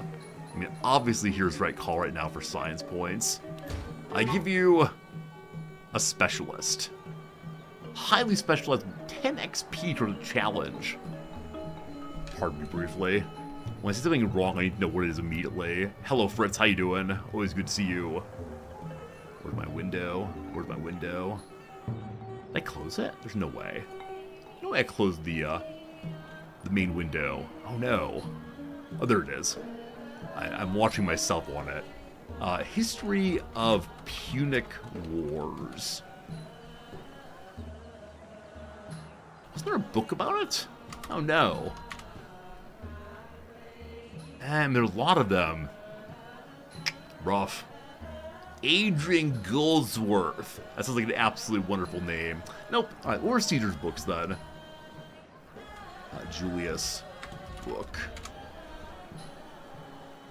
Yeah. The Gallic Wars indeed. I apologize. Conquest of Gaul. One of these days I'll get my words right. Are you at least impressed that I knew he had written a book about a war? Is that worth half credit, teacher? Alright, Neckin wants to revolt. We're at 94%. In one turn, I get the last book I need. In one turn, it goes here. In one turn, I get to be Bill Nye the Science Guy going into the next era. Wouldn't that be really, really, really swell? I sure would like that. Okay, I also sure like a new commander. I'm curious. If I end the research initiative, it's still one turn. Cool. So, how long to make another commander? 3 turns. That seems sensible, kind of. Are unlocking last science thing? Book smart. Complete all the milestones of scientific legacy path in antiquity. Nice. We're at 99%. As planned all the way. We've earned our academies, our golden age academies next turn. We only have one academy. This might be a mistake. Oh boy. When I was young, I thought that money was the most important Also more thing. money. Great. Congratulations. You've displayed 10 codices and successfully completed the Great Library's science path. Cool. Those of you who know the video game, going with the science one, should I have made more of my settlements, towns into cities to get additional academies? Like, is it a little silly to have Golden Age science with only one academy? My guess is yes. Now, I could go to war and try to get this one lickety-split. The science needs more city buildings? Yeah. Yeah. Mistakes made. So I think a lot of these are the military it would have been a good idea to build more cities. Now, mid-age, I had quite a bit of excess money. And I think I said to myself, let's just go ahead and build more resources in the capital instead of developing more cities. I think it was a bad decision, something to think about differently next time we play the Ancient Era. Yeah, bad decision in general. Strategy learned, though. Kind of late for us to fix it. We might get one more technology pushed out before the end of the age, and I have no idea how technologies last long term, if they even do. So, military training gives us a happiness arena. It does not say it's a permanent building. Mastery here gives us a codex also. I believe each codex we have gives some bonus to the future. And maybe we'll learn ironworking, but probably not. 5 turns possibly. How many turns next age? So Drek, it's not based on turns per se, it's instead on how much people progress the bar towards the future. So if we get this one, we add 10 more points to the bar, and then it'll hit 109%. So we're at 1 point away from the age advancing. We'll see how it goes. One more social policy. We get a bonus for... Is it every non-military? I keep forgetting exactly how it's worded. Plus combat strength for every tradition, but not policy. And I believe it's the case that... Wrong place. I believe it's the case that these are traditions. It does not say, but we'll see. Okay. I think taking as many as possible going into the next phase makes sense, though I do not know how social policies carry over. I'm guessing they don't. I should have done this during war, probably. I'm considering going back to tool making just for one bonus science point. So we only have one specialist. So I guess 1 plus 1 science is pretty cool. Civ-specific ones do carry over. Bonesy, thank you much. Bonesy. So maybe it's worth just piling in all of them for right now.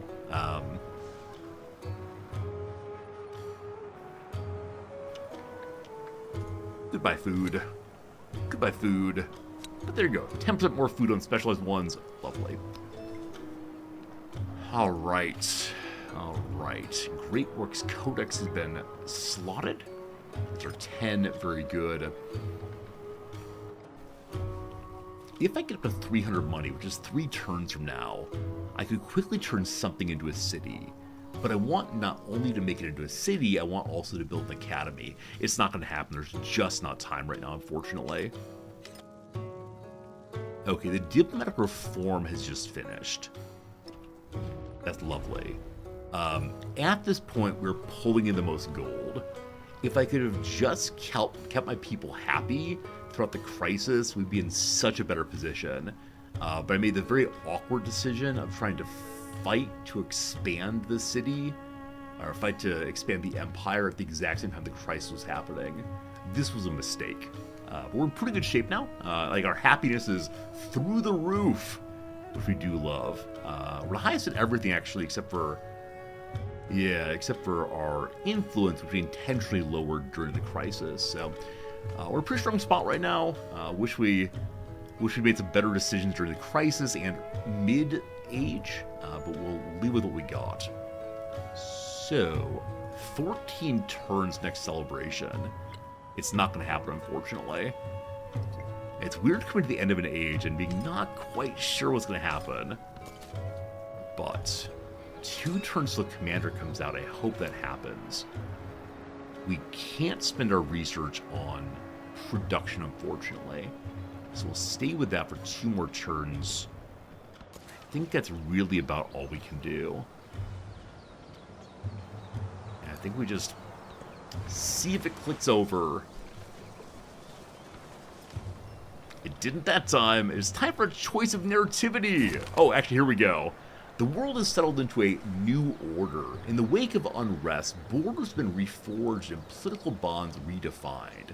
The old world's mode of authority has broken beneath the weight of progress, and the very nature of empire transforms into a new age. So do we move from the authority of the blade into the authority of the flag? Is this the era of the Christian God saying you get to be king? Let's find out. Who carries on our legacy? So I'm guessing at the end of this turn is when the age ends. Which means we're probably not going to leg it out in time. Unfortunately. I suspect I want to have money going into the next age, though I do want to repair things also. We'll see how it goes. Everyone just pass. New era?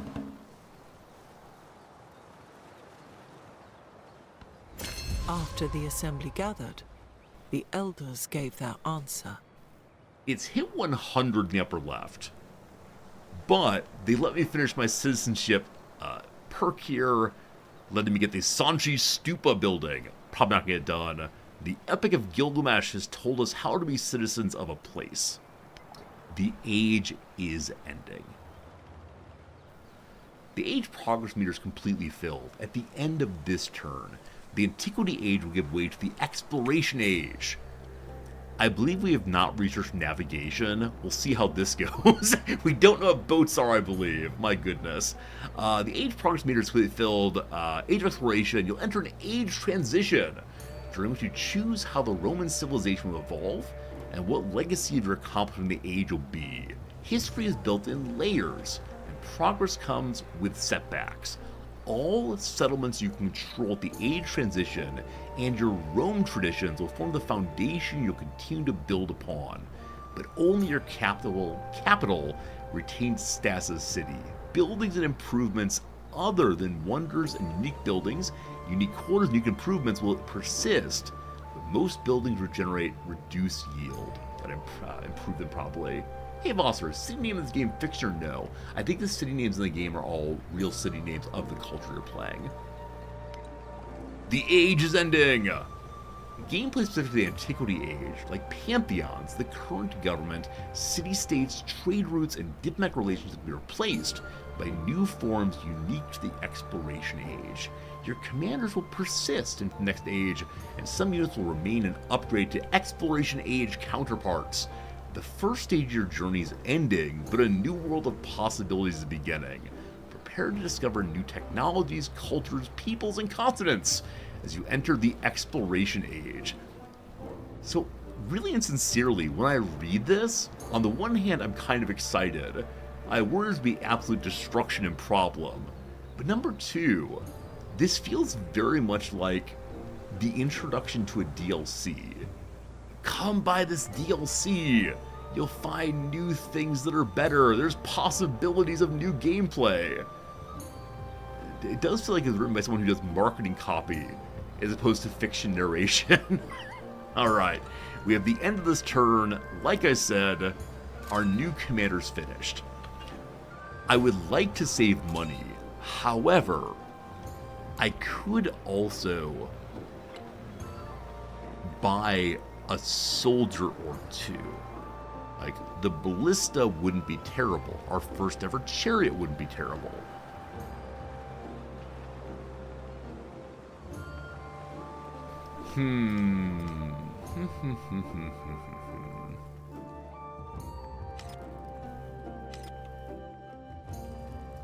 Repairing things wouldn't be terrible. There's a lot of things that wouldn't be terrible, I'm gonna say. Alright, get the quarry up again. Please stop breaking my things. I'd appreciate it very much. You're happy now. At least we made it through the absolute awful period. Hey, Polyoculus, I like your name. Welcome, welcome. Sorry, don't call it followers here, but Polyoculus has a very cool name indeed. So many eyes, so many eyes. Our expansion here does not give us any new rare resource, but let's get some more food going for right now. Or a little bit of everything. A little bit of everything indeed, very good. Maybe those changes in New Age by getting previous Civ players to be a little more open to the concept. That makes sense, George. I think that CivVII is made with one foot on the accelerator. The accelerator that says, we're trying something new, zoom ahead, it's going to be great. But they're also looking in the rearview mirror, looking at the passengers in the back seat, and saying like, hey guys, please don't get out of the car. We're going to have a good time. Into the future, just don't get out of the car. We love it, we love it. Alright, I think the civic choice is irrelevant. I believe they don't carry forward, but I'm not sure on that. I'll start Code of Laws 2 just for fun. I sure do wish we'd finish Engineering 2 to get ourselves a another codex, but unfortunately not. Repair that fishing boat, obviously. Lots of food in the capital or anywhere. See, with the cities functioning, with everyone happy, this is a very nice empire to play. Like, I am enjoying that very much. That was a capital-only item. Too many capital-only items. Leave it as is. It's a fun little empire to play once the war stops. Our legatus, you stay there. Fine. Age transition, here we go. I saved money, I'm not sure I should have. The Antiquity Age comes to an end. Great works of literature lay in splendor, their provenance no matter. Roman they became, and Roman they would remain, long after Rome was no more.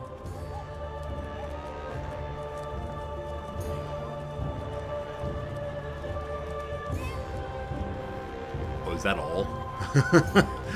I was ready for a fairly substantial transition there, but not so much. I guess what that means, though, is that every one of the the eras there, or cultures there, probably has a different era break or era shift animation. It's pretty cool. Pretty cool indeed. Alright, so this is the transition page. Let's learn some things. This is our legacy option. Oh goodness. I'm not sure what that means right now. Give me a moment. The age rankings. I'm number one. I'm number one. I'm number one. Okay, so we had this finished for a while. I wish we'd kept this finished. I think the military one I know how to work. Great Library somewhat less so. The legacies. Ooh wee.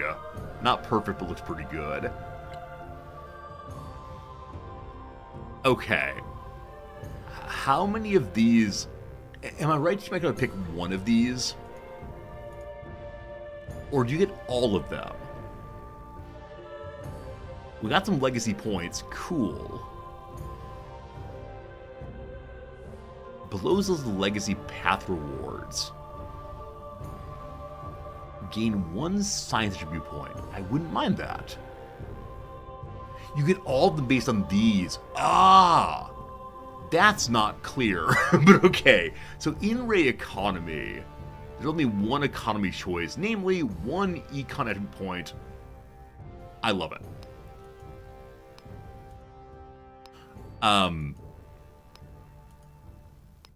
Okay, I will be able to choose these. Not yet, though, but I will be able to. All right, very good, very good. How do I move forward? The Legends Report. Here is Lafayette leveling up once more. Level 3 now. I got some achievements for being highly specialized and having 4 units of a commander. Yeah, I knew there was some achievement for doing that. You see, the other things he did, as Lafayette do these things, so presumably as every different character, one can achievement points for doing the same kinds of things.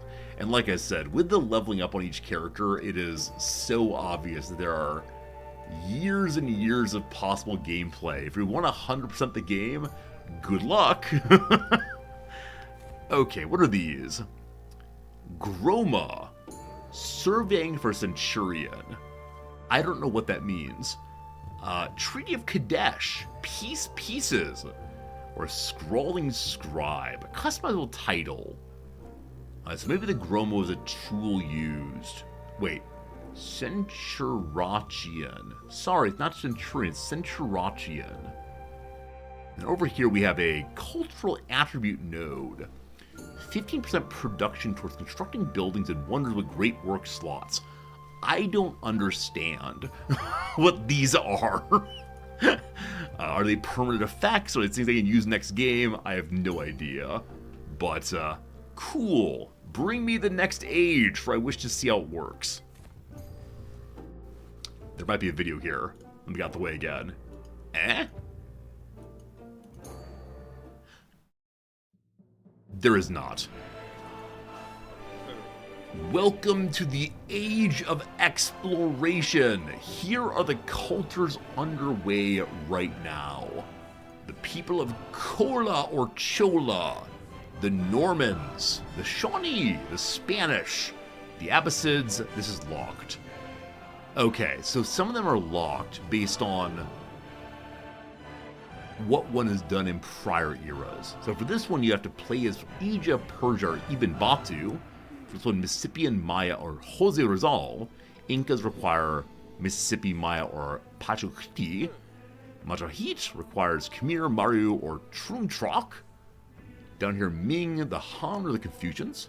Mongolia, the Han or Persia, or Songhai. Aksum, Egypt, or Amina. So ones I've not done yet. Now, Chola I unlocked because we set up on a coast, maybe? I wonder who else you unlock. If you click here, you can look at something. Ah! I can get mementos now. Oh my goodness. So, there are a tremendous number of mementos here. Oh dear, oh dear, oh dear. And all of them do something? Yes. So all of these, give some money, give some XP, oh boy. I wonder if one of these is really overpowered and everyone's saying, it's the only one worth using. At this point, we have no idea, though. So look at the top and see what we got. So we have one military attribute point. Reads catch. Inscribed sling bullet. I wouldn't mind an attribute point. Or one economic one. Everyone's favorite reference. The complaint to Nasir. What's this? A complaint about sub-quality copper. And isn't this the first, person we know of in history? Like the first person who was named in history, maybe? Something like that. I don't remember exactly, but it is an absolute delight to see the reference anyway. Bad copper. Or the Treaty of Kadesh, 1 diplomacy, 1 expansionist, 2 happiness per age for each social policy slotted in the government. So Lafayette already gains a bonus for policies in the government. This could be really, really, really strong. I very much want the free points, but I think this is quite strong given how Lafayette already works. I'm playing Lafayette. Hey, that makes sense. We'll do the Lafayette thing. And we learned earlier that Adrienne is Mrs. Lafayette. Earlier in the stream, we read earlier today, we read a letter to Adrienne written by George Washington, in which he tried to convince her to understand the importance of her husband and how they should return to America at once for a big celebration. Good fun that. Adrienne? I have no idea. You heard there's less tedious micromanagement in this game than Civ 6. I honestly didn't play Civ 6, except for about 5 minutes. to get the Napoleon portrait in this game. But no, I didn't play it at all. First name in history is Kashim. Brickhead, what's the important thing about the tablet to Al Nasser then? There's something really important about it other than just being a funny complaint about copper. Low quality copper, I think. Let's take this one, see how it synergizes with Lafayette's abilities. Okay. We see that Lafayette would like to become the Normans or become Spanish. So, as far as Normans go, his France included Normandy. Yeah, I mean, I'll probably take that as it'll lead to France most likely. Spain on the same continent. I'll probably just choose the Normans. I wonder why the Normans were chosen as the Exploration Age culture. Huh. So what era is the Exploration era age? Because I think of the Normans, of course, as being like 1066. William the Conqueror went marching across the sea and gave the England the old what for. What do they get? So a Chevalier, a unique cavalry unit, ignores zone of control. Oh. Is zone of control new in this era? Or did I just miss something important about zone of control in last era? It's possible I moved through zone of control and didn't realize it. Also, the Sokamon. A civilian unit can found new towns. So they're settlers who start with walls. Fascinating. Donjon. A Norman unit quarter created by constructing a bailey and a moat in the same district. Receive a free cavalry unit when you do it. Wow. A bailey and a moat. So happiness. Now, wonders. It's ageless. Stays on forever. And the bailey gives a bear fortification. So culture fortification, build these together, and get good defense. Or the Spanish expansionists. So no one here says they're focused on science. So our focus on science has been absolute foolishness, it seems. I should have stayed with the warfare all the way through. Mistakes. The Tercio, a unique infantry unit. Adjacent units get a bonus against cavalry units. Fascinating. Conquistador, a great person with one charge, can only be trained in cities of the wharf. The specific Conquistador received is random. Each one can only be received once and can only be activated in distant lands. Cost increases per Conquistador trained. I wonder what it does. It doesn't say what it does here other than it is activated in distant lands. I mean, I know what Conquistadors did in history. Is it that? Not sure. The Plaza! And these two together again. We're playing Normans, obviously. Here we go. Play as Rome, play as Greece, play as Charlemagne.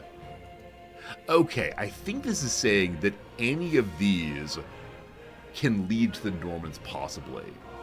Or maybe it's saying to get a check mark here, you have to do it at least once. I'm not sure exactly. So we can become either America or the French after this.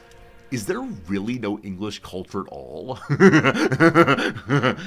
I knew it was the case that people have been complaining that there is no English leader, but it really seems like Britain is completely left out of the game, which is so unusual. It's so unusual because obviously the British are usually a core element of of any Civ game. That's I don't want to say a slap in the face. I'm guessing it's a profound inducement to get someone to buy the first DLC. I'm nearly certain the first DLC will be Britain, and we'll all go, "Oh, Paradox, you've taught other people in the world how to use DLCs abusively." There you go. America's the English Civ? Alright, I don't want any fighting words here. I realize that our British friends are asleep right now, but I don't want to cause a riot from all the Anglophiles among us. Let's do it. Alright. I'll get out of the way again in case there's a video. Welcome to Normandy.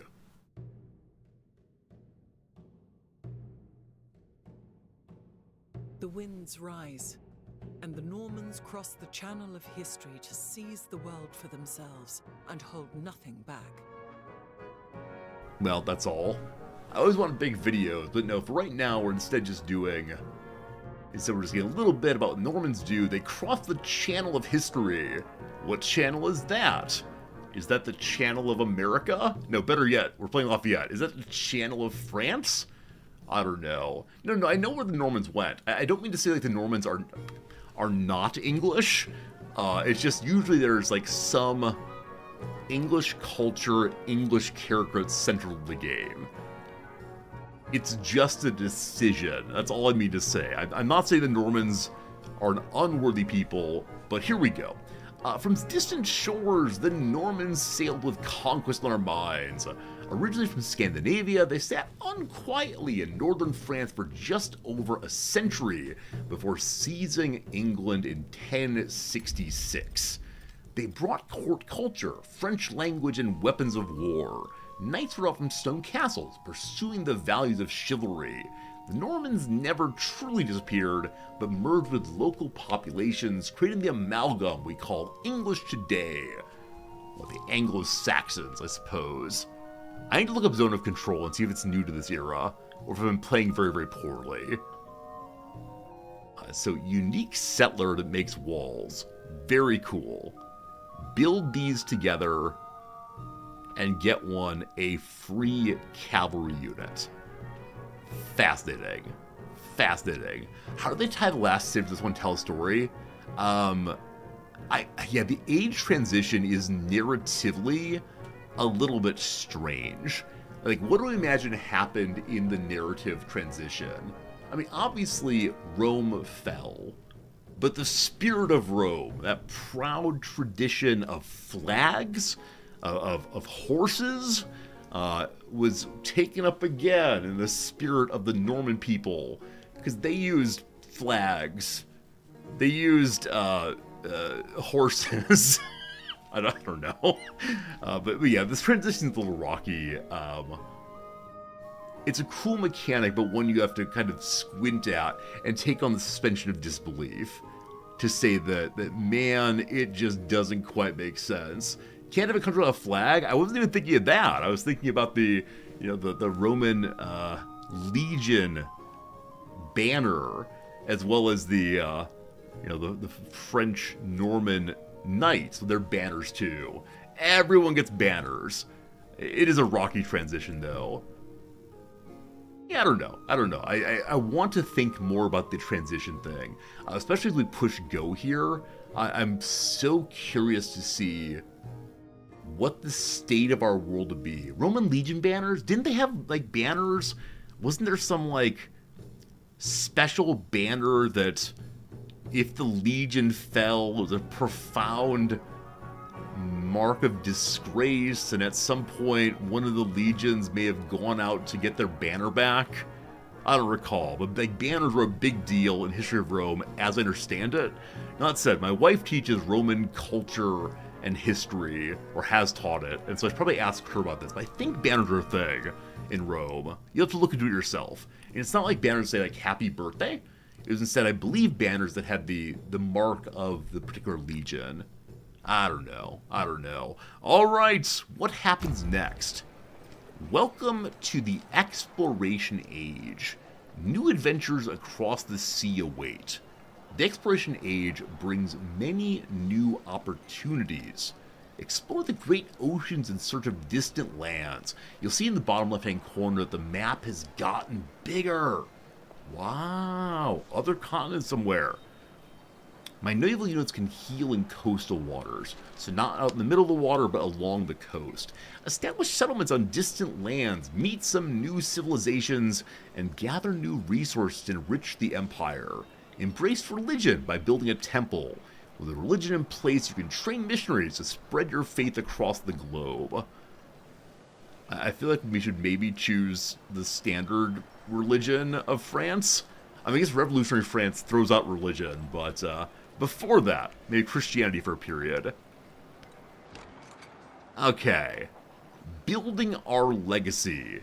What is our goal in this era? So Era 1, I went kind of hard into science. I did it poorly, but I tried my best. Era 2, man, if we choose military, I'm going to have to go across the sea and be a big old colonialist.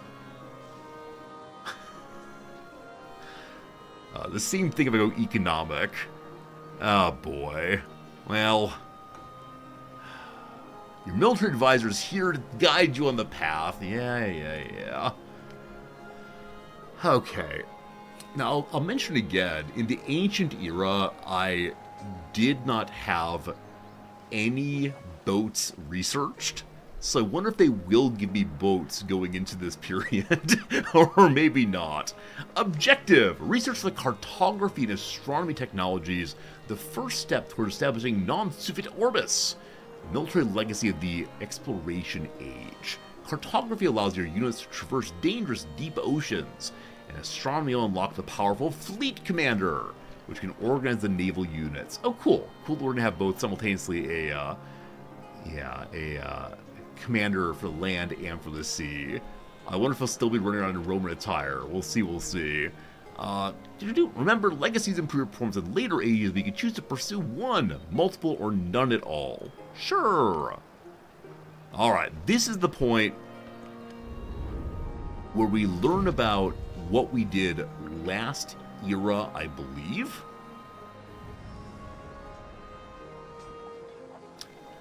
Welcome to the exploration age. Does anyone know, does this text only pop up on the first playthrough? Or we have to click through this every single time? I appreciate your explaining, but still. Here you decide the legacies you carry forward. Fully completing a legacy gives a Golden Age legacy, etc. While not gaining any unlocks a Dark Age legacy. Oh no. You can only choose one Golden or Dark, but any number of legacies can be added as long as you have enough legacy points of matching type. We have one wild card also. Okay, so we have 3 military. Get an infantry unit in every settlement you conquered last age. Most people don't read the text that pops up. Yeah, I know. I think I'm weird as a streamer in that way. I tend to read anything presented before me, especially anything that seems even vaguely story-like. Both because, number one, someone wrote it, and I want to, respect that. But number two, I'm just curious about both game mechanics. And I hate to be a guy who's like, the game is broken. I don't understand game, when the screen just told me how to do it. And also, I hate it when I get disconnected from the story of a game. Now, I'm someone who doesn't play games as just Excel spreadsheets, but also I want the story to go with the Excel. Give me a narrative wrapper around the chocolate bar of numbers.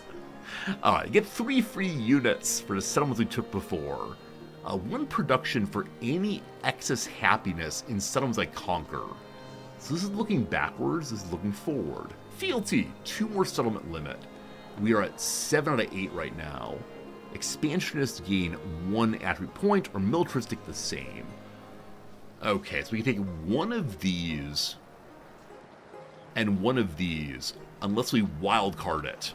Okay, I only have 1 economic. Let me do that this here. So gain 1 economic point is the only thing I do there.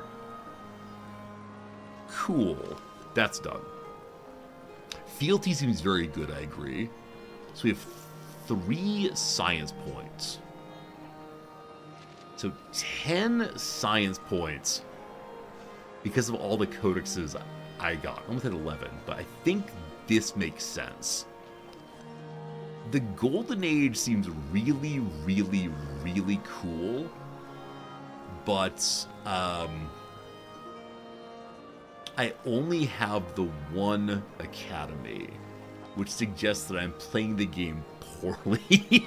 So I think I'm gonna skip that one, unless I use my wild card there.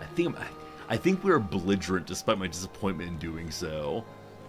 Hey, cool. If you change your capital, it becomes called Rouen instead of whatever it is previously. I think we stay as Rome, unfortunately. I want to change the name to something involving Normandy. Okay, 2 culture points. So extra culture for every 5 excess happiness in places that I made. Or wonders I have get culture and happiness. or we can get a diplomacy point and a culture point both.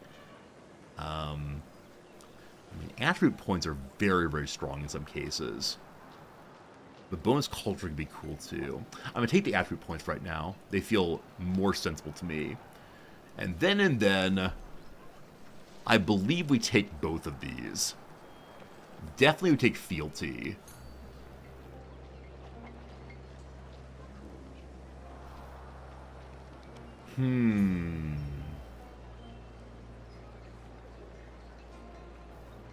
Oh, you can take them twice? Oh. I thought you could choose only once. Alexander, thank you for noticing that. Hey, Selden, good evening to you. So backward looking or forward looking? I know that I can get free military units by building 2 buildings together. That'd be wonderful. But no.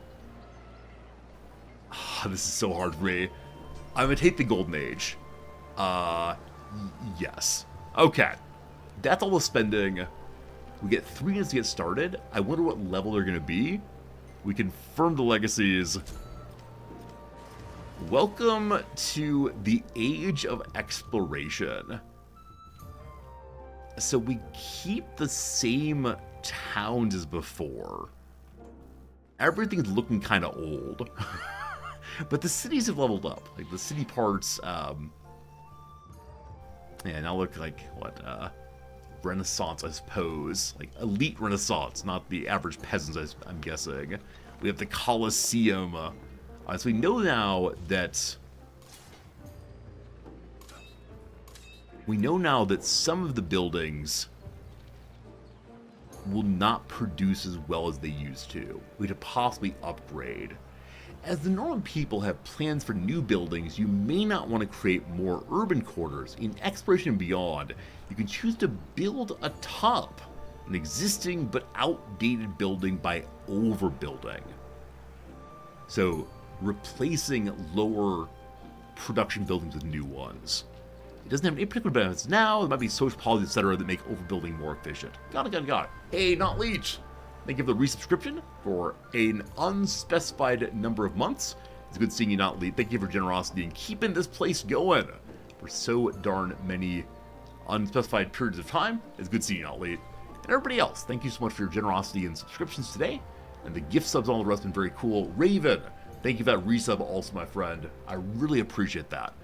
Very cool to support the channel by subscribing for right now. Okay. So, I want to look at the new characters briefly. There's a lot going on. There's a lot to see here. So, who is my military? We have, new kind of army commander. With some attractive hat there. We zoom in, we can see, look at your attractive hat there. So nice. And then 2 swordsmen. Okay. We've also been given 1 boat. It's called a cog. A cog there. Where else do I see interesting ships? So each territory has gotten 1 swordman to defend them. Now, swordmen are the level 1 version of infantry in this era. Let's try to level them up eventually. Mediolanum did not get themselves a soldier, unfortunately. Up here we do have 1. And some heavy archers. So archers become heavy archers this era. Got it. We'll look through all of them a little later. I thought I had another commander somewhere outside of Rome, but I've lost them for right now. That's fine. Okay, time for a narrative choice. Legends past and present. Citizens are determined to preserve the sacred memories of Uluru as urban development spreads. Sitting on her doorstep, an elderly woman shares the story of the Mala and their flight from the hound Korpani. She's interrupted by a gang of children, reenacting the Battle of the Serpents atop Uluru. Papa's legend of the Mala, 450 happiness in the direction of a big celebration. So last age, celebrations either gives a bonus to food production for growth, or a bonus to production for military units, I believe. I don't know what it does in this age. Or tell the story of the snakes. More culture points. I've got to say, honestly, I'm still not sure what culture points do. I've not been focusing on them even a little bit, so I possibly am embarrassed over that, but I'll take the happiness, thank you much. So how many turns till next celebration? 5 turns! Glorious, glorious, glorious. And what does culture do, team? Like, I know there are, like, cultural victories in Civ often. The mouse over it does nothing. Like, in the provinces, the towns, I'm guessing that culture just goes to production. It's the civics tree. Ah! Got it. Of course it does. So, the science tree does science, and the culture tree does culture. Thank you much. Our science has been reduced by 1/3, possibly. Into the new era, things have changed. It's all got a little awkward. Our much hated Tecumseh is in really rough shape here. He has 1 city and 1 town now. Up in the north, Ashoka has 4 towns now. Wow! I actually don't know what he did other than settling 1 to our south. We have 7. Friedrich has 8. And that's okay. Alright, question number 1. What do we produce in the main city? This is the new... Yeah, this is the new settler type.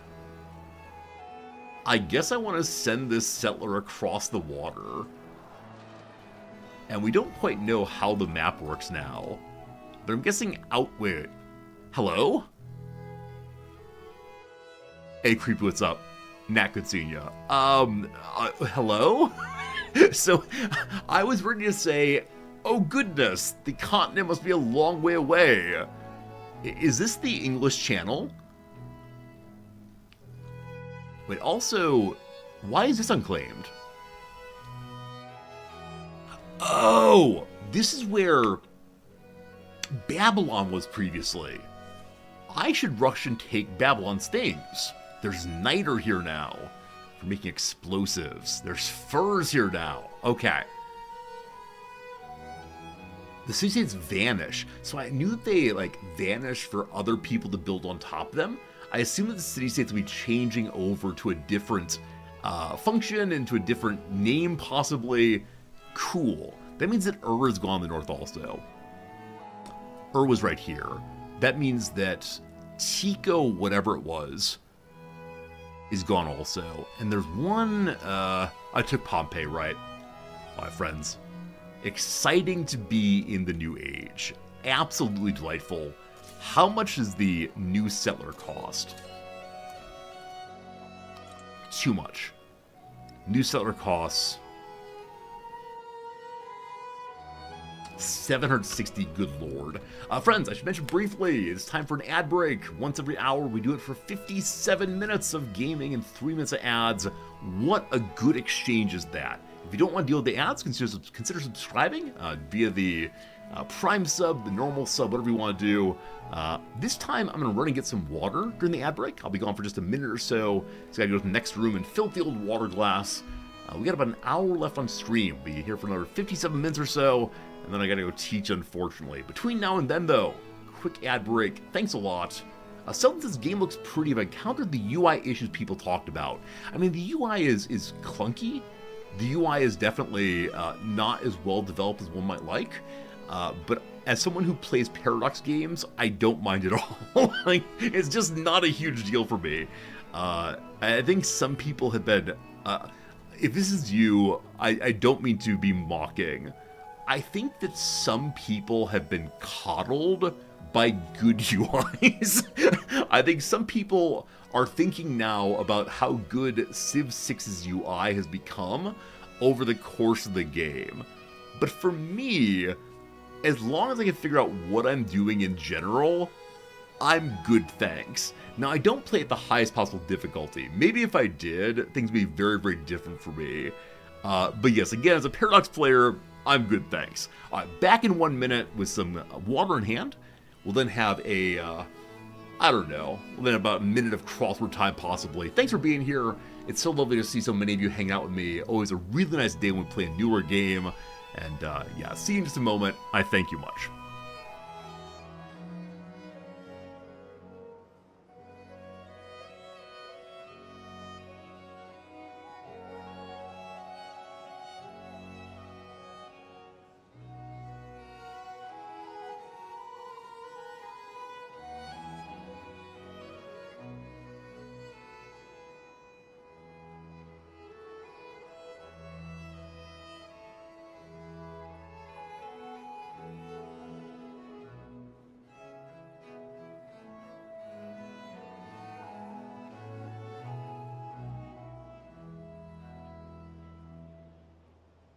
Okay, hello again.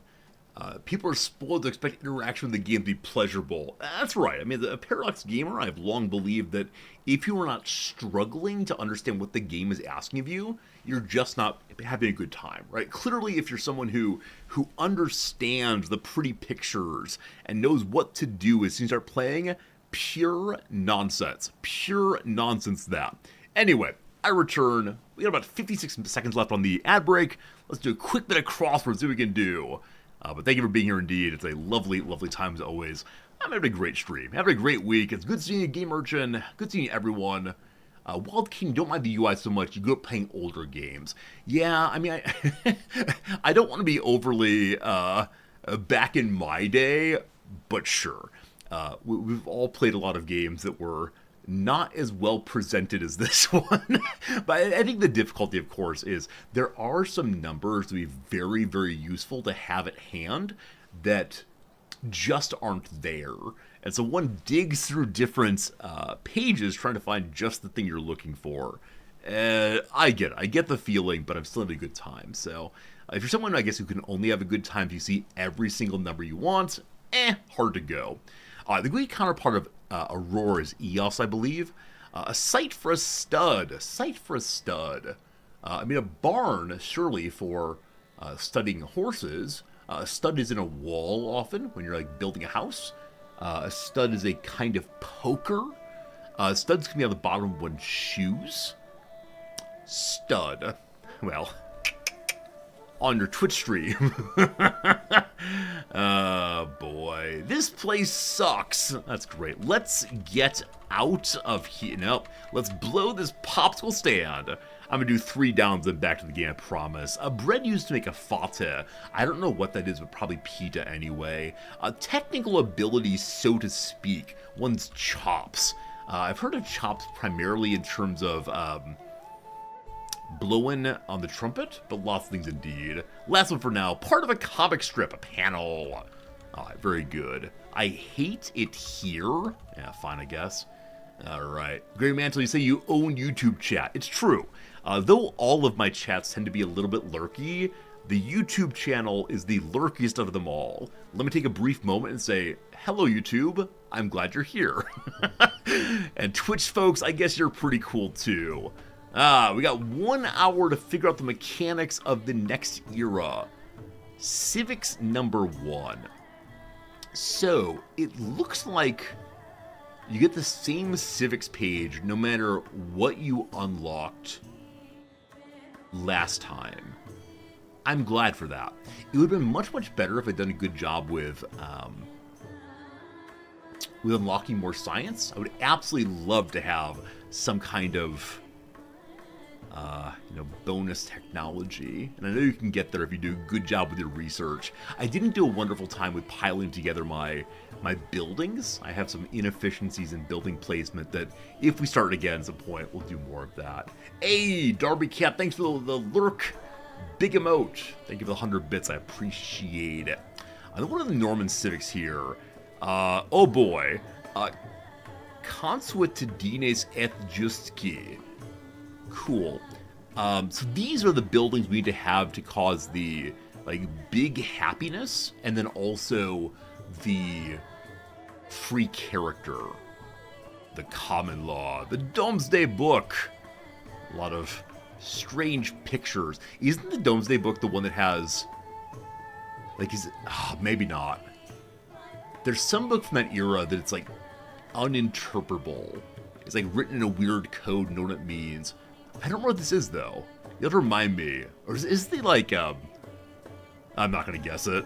It might be like some big survey of the lands, maybe. An early census, possibly. I've forgotten now. Alright, so starting here, big happiness is a survey. Very good. Big happiness there. What is the uninterpretable book? I'm sorry. I know you all are here to watch video games. You're stuck with Man with Curiosity. Let's see here. Like, weird book in code. Yes! This one. It's the 15th century, so not off by too much. That's what I'm looking for. That's what I'm looking for. Handwritten in an unknown script, referred to as Voynishese. It's been carbon dated to the 4th or 15th century. No one knows what language it's written in. No one knows what the pictures mean. Everyone's confused. Goodness gracious. There was some thought this book was intentionally made later using old paper to try to trick people. But, yeah. It has been decoded. Wait, really? Wait, am I referring to like old time? Wait, really it's been decoded? What? What? What? What? It says an undefined language.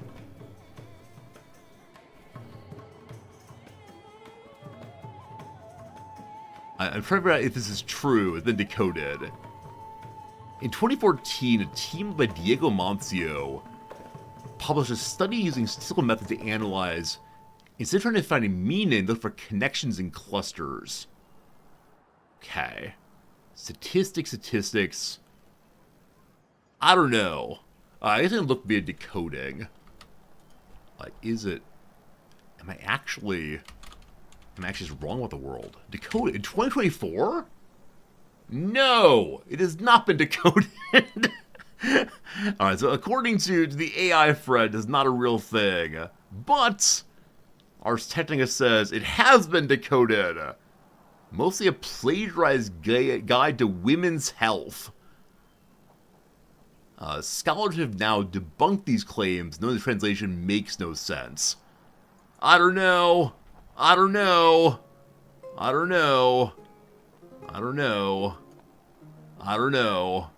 Internet confused. I'm confused. It seems like maybe it's not been decoded. But no, if you don't know about this thing, it's absolutely fascinating. And, like, someone obviously spent a very, very, very long time working on it. It's absolutely beautiful. Yeah, it is. It sure is something. It must be a Semitic language. The European imagery here. It's all very cool. But if you never had an opportunity to look through the pages of it, it's definitely worth your time. So there you go. I don't know if it's been decoded. I get confused. Okay, what are early civics here? Piety. Also more happiness. It seems there's lots of ways of doing happiness. So piety gives a bonus to overbuilding. I want to hold off on replacing my buildings until I have that at least. Economics. More productive naval unit. So do I want to find a way to rush over and take the new world, even though it's only one tiny line of ocean away? Will we get there first? I'm not really rushing anything right now, I guess. So I'm going to trust that no one's going to attack me immediately. That's a great idea. Give me the ability to build boats quickly. We're exporting our militarism to another world. And then allegedly, I'm trying to do what? 12 points from settlements in a distant land.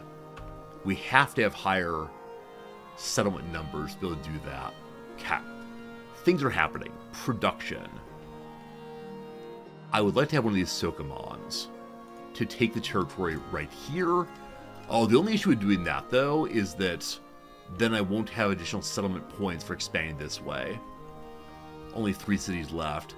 Man, if there's a way to get rid of my cities over here, I'd be very, very pleased. Team, are there ways to get rid of my cities over here? Because I'd be very, very pleased if there were. I don't care about the old world. I only want the new world now. Like, notably this nonsense. I'm sure that they're overlapping in a way that's unhelpful, most likely. What's this? Yeah, the Niter there. I think we're already getting that, possibly. Okay, it is time for some reassignment. Why on earth is Pompeii on top? That's not right. More trading with Friedrich? Absolutely. Gotta get more trade routes going. Alright, so Ivory makes happiness in production and kills the elephants.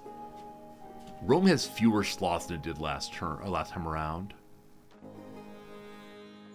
Huh, so Pompeii is higher than Rome on happiness, but on nothing else. And then Neapolis is higher still. Oh, right, if I trade with Friedrich, I don't think there's a way to trade cities directly outside of war. Because, yeah, I do want to trade with Friedrich to get the cities in the right places again. Not sure, though. So this thing can go absolutely anywhere. More food, more happiness. I would like the newest city, this one, to expand. Is that right? I think that's right. Okay, past that, these can only go in the main city. Definitely help with...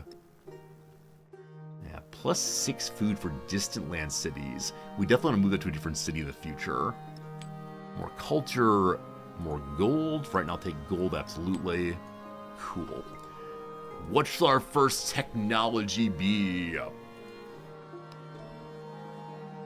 They said they wanted cartography, I believe. So more food for coastal terrains, and then also all civilians and support units may enter deep ocean territory. So things other than large ships can pass deep oceans. I am curious. This is deep ocean, isn't it? Oh, it's open ocean. Are open ocean and deep ocean the same thing? Because if not, boop boop. Do I see any deep ocean anywhere? No, my guess is that open ocean and deep ocean are the same thing. So I'll need to have that to move a civilian across. And that seems relatively important. And that is cartography, correct? Yeah, that'd be huge, I think. What's astronomy do? The fleet commander, more science. Oh, I want science. Oh, I want science.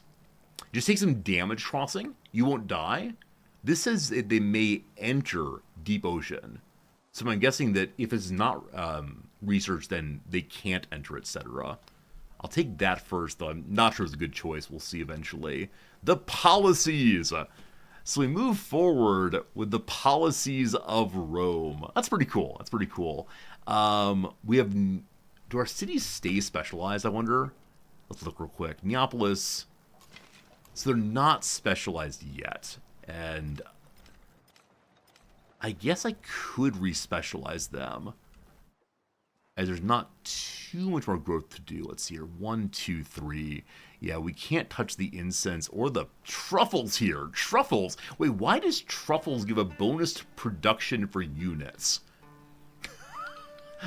I don't know what they're doing in those military barracks that involves pigs and truffles, but if you say so.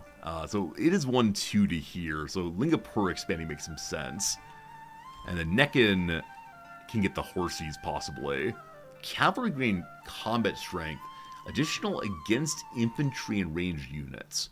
So cavalry is better against everything, and then even better against infantry and ranged. Get the cavalry going. Regardless, right now... I mean, more production, obviously useful, always. And then more military production, I guess? Though we do need our culture early. I mean, am I making more infantry? That really is the question. I will eventually, but in the short term, That's right, Yeah, I'll take the culture bonus, I guess. Not sure on that one. Leader attributes. All right, here we go. We're playing militaristic in this phase with no militaristic points. We love it. So cultural points first. More culture studying civic masteries. Masteries. Oh, is that like the tier 2 things? Yeah, so bonus for studying the tier 2 of these. Got it. No, but go back to you, please. Need my upgrades. Okay, so it's cheaper to get the tier 2, or wonders are cheaper. These leave down to more culture and cities with wonder. My capital has those, certainly. More culture and settlements. Production towards constructing buildings and wonder great work size of legend unlock. What does that even mean? These words! These words!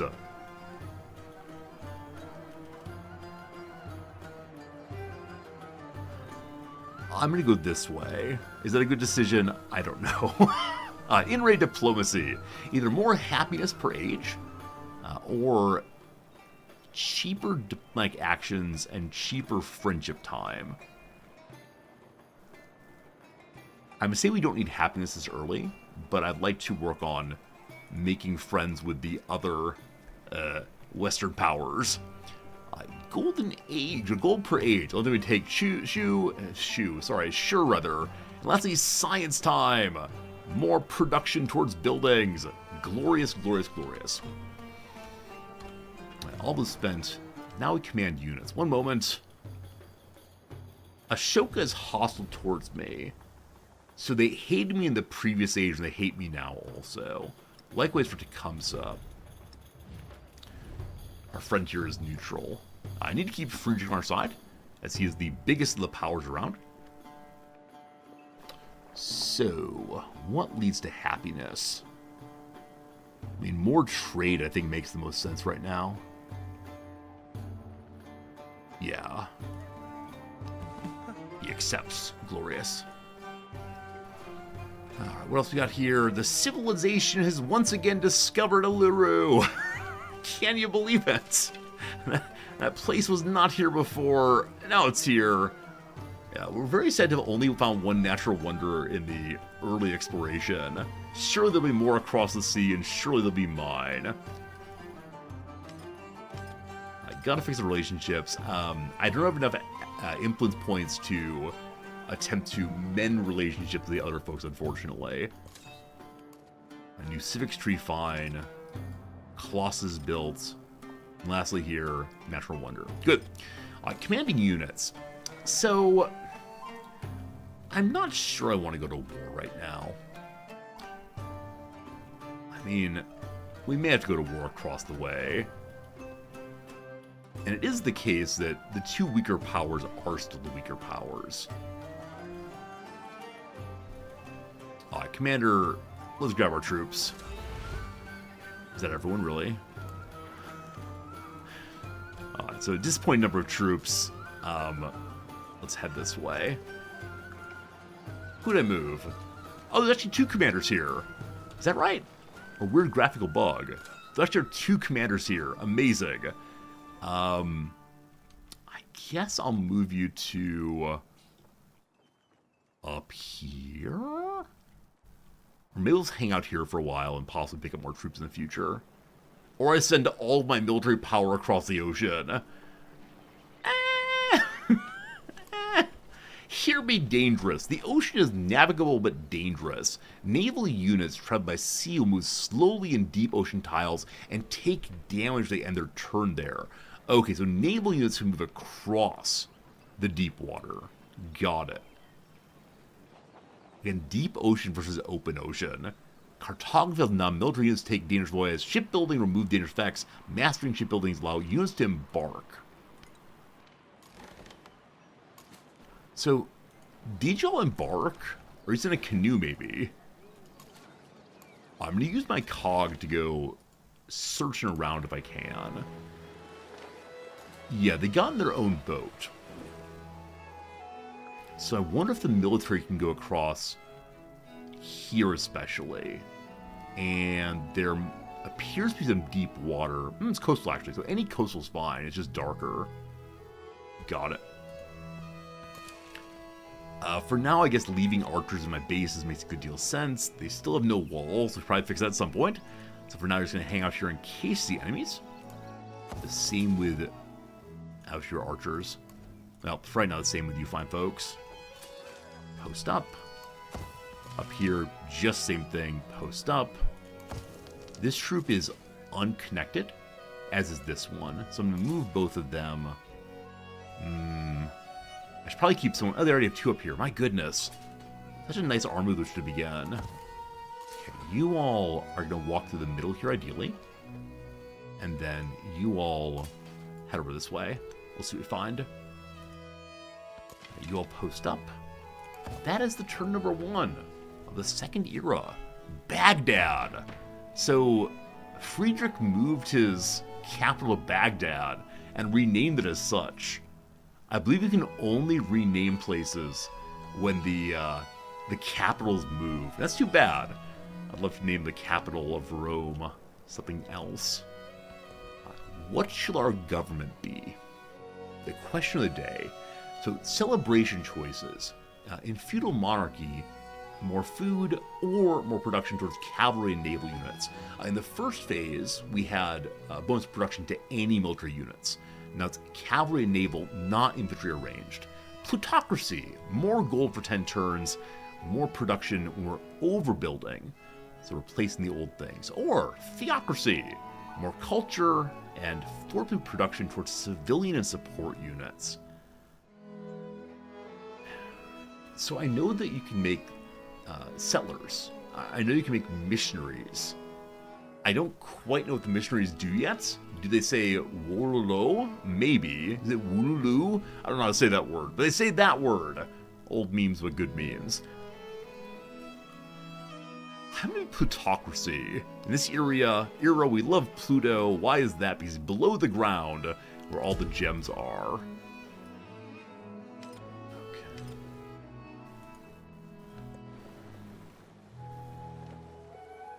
What's this thing here? Player unlocks. Oh. Ah. So by making our choice to play as the Normans, we've unlocked America. Playing as the Normans. Also, we have to have 3 distant lands. Oh, wait. This is not unlocked. I apologize. We have to also have 3 distant land settlements in the plains or grasslands. To unlock Buganda, have 2 settlements next to a lake. The French import some wine. Oh my goodness. We have to import 3 wine over the course of this era to be French. That seems profoundly impolite, but kind of funny also. And I see we're getting the battlements going. If we play as France, I'll be singing Les Mis songs the entire stream, I promise. Meiji Japan. Meiji Japan! Improve 3T? I guess that's import instead. Oh, it does say improve. I apologize. They all say improve. I can't read. You only have to do one of these. Ah, so it's exclusive, not inclusive. Good to know. Fascinating. It is improve, not import. I'm so sorry. What improve means I'm not quite sure. We'll figure it out eventually. Alright, I want to play as France, obviously. So, Army Commander, heading on forward. I wonder if we get in trouble in this era for raising people's territories, or if it's just the done thing for a time here. I guess I'm going to leave you all in Rome. Wrong button. I just want to leave you all in Rome as the emergency defenders for the time. Good. Improve just means put the tile there. Got it, Axioms. I thought it might be like put the tile and then build something on it I haven't seen before, but good to know. Thank you for your assistance. Okay, here. Right, you all, I couldn't decide what to do with you. I guess we're gonna have you also head across this way as I mentioned earlier. Follow the roads. Need more roads. I wonder if we can build a road between here and here. I don't know how close these things need to be, but more settlers soon. Alright, celebration number 1. The building we're doing, I love it's called We Love the Guild Day. A day rather. I believe in the first era is called We Love the Council Day. So I'm guessing based on what government type you choose. Maybe not. Maybe not. Maybe just based on what era you're in, or maybe what culture you play as. Anyway, we love the guilds now. So, I mean, more gold would be super nice. We already have quite a bit, almost enough to buy one of the settlers, which would be very, very nice. It's 20 gold per turn, but it says 200 gold there, or faster production on overbuilding. I'm hearing the native songs, which I gotta say does not make me happy. the native songs are a bit upsetting, though I'm coming to destroy them real soon. Maybe I shouldn't. Maybe I should be good guy resorty over the New World. Yeah, why don't we like some grand music of, coming to spread the good news to all the world people. So I'm going to be doing some overbuilding very soon. I'm going to take the overbuilding. I'm not sure it's the right call, but it makes sense to me at least for the moment. A third policy slot. Oh, while we have these active, we do get ourselves a fair amount of additional combat on the traditions. So this one's at least a little useful. Let's see.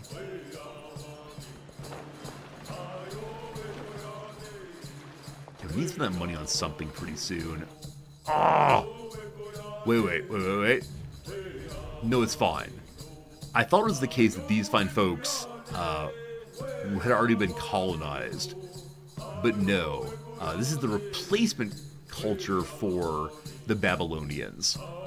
Now, it looks like the replacement culture for all of the prior independent states, including those we'd had relationships with.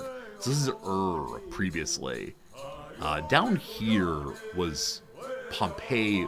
Because he took it over, it does not count as being one that comes back.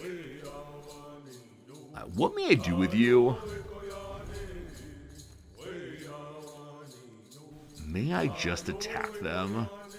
Or do I have to be good guy befriending? Because I think we're in the age of plague blankets and broken promises. not to put too fine of a point on it, but I think that's what's happening right now. Throwing a city here would be the worst thing in the world. Reclaim a military, maybe you can.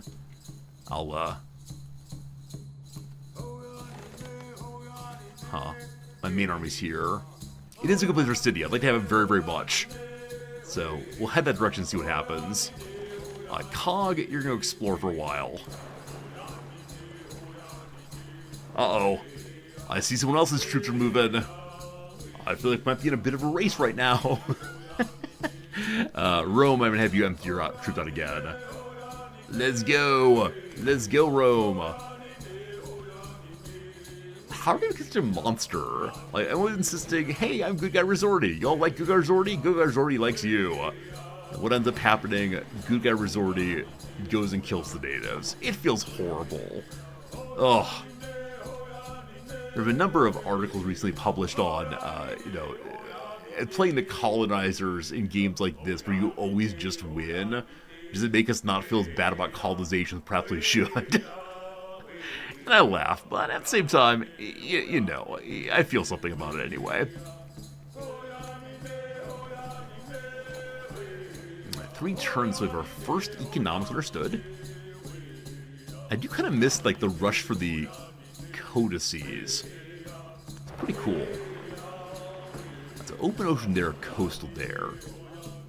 Coastal still. We just need to stay in coastal location as much as possible. Good. Production. So our first settler is ready then. Where they go, I don't know. But we chose the overbuilding. Okay, the bazaar I would like to build over top of the market. I think. That said, it was the altar. I had a market, didn't I? I mean, a bunch of open slots I could use, I suppose, but is that the market? I think it's the market there. So bazaar next to the market. Fine, that's not overbuilding at all. It's only 2 turns, though. Very well, very well. So coastal. I believe the ship is allowed to stay in the open ocean. It already moved his turn, my apologies.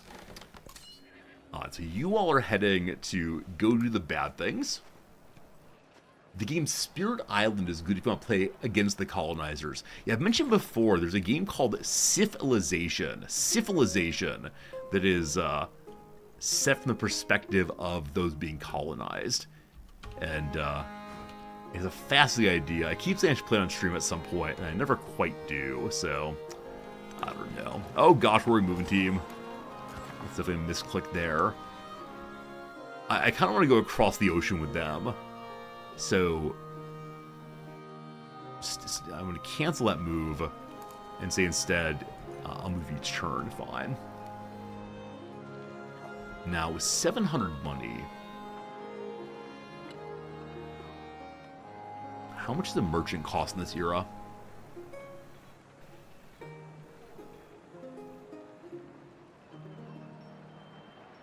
Oh, we have to have economics as 130 money, so very soon we can make a bunch of merchants we want to. I think that's probably a sensible idea. Also, more boats wouldn't be terrible. But probably better to help our other towns. Maybe even turn one into a city.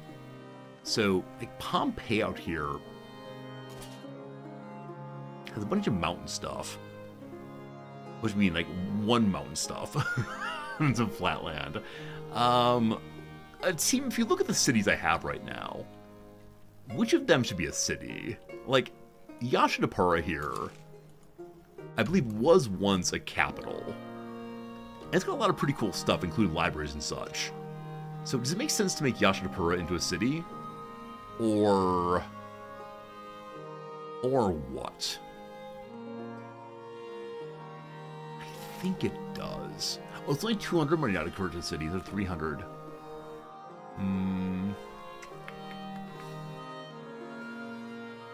Any arguments against making that a city? That's perhaps a real question here. We can skip a turn on that one. Y'all coming down to Rome. Very good. How do we determine what's worth making into a city? That's the question we're asking here. Help. If I abandon the Neck, I might have real problems here. Oh gosh. Lots of soldiers moving everywhere. Are you missionaries? No, this is a different commander type. Looks like a Khan of some sort. Oh, all the cultures changed. Ashoka has become Chola. Friedrich has become the Abbasids. Tecumseh has become the Shawnee. I don't recall what he was previously, but I think that's the natural fit for him. Like my tie. Thank you, D-Meyer. My nice red tie today. Oh boy. Friedrich might get there first. Can't have that. You head this way.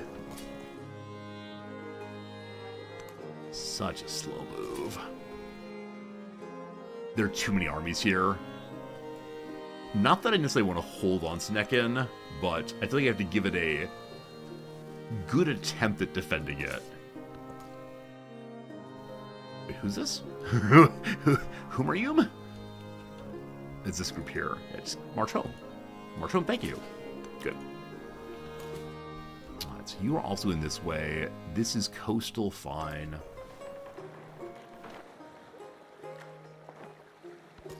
Okay. I believe the cog can sit in an open ocean tile with no problems. As of now, it seems to be true. We'll see if it's true at the end of the turn. Okay, the cog did take damage. Wealth circulates like blood.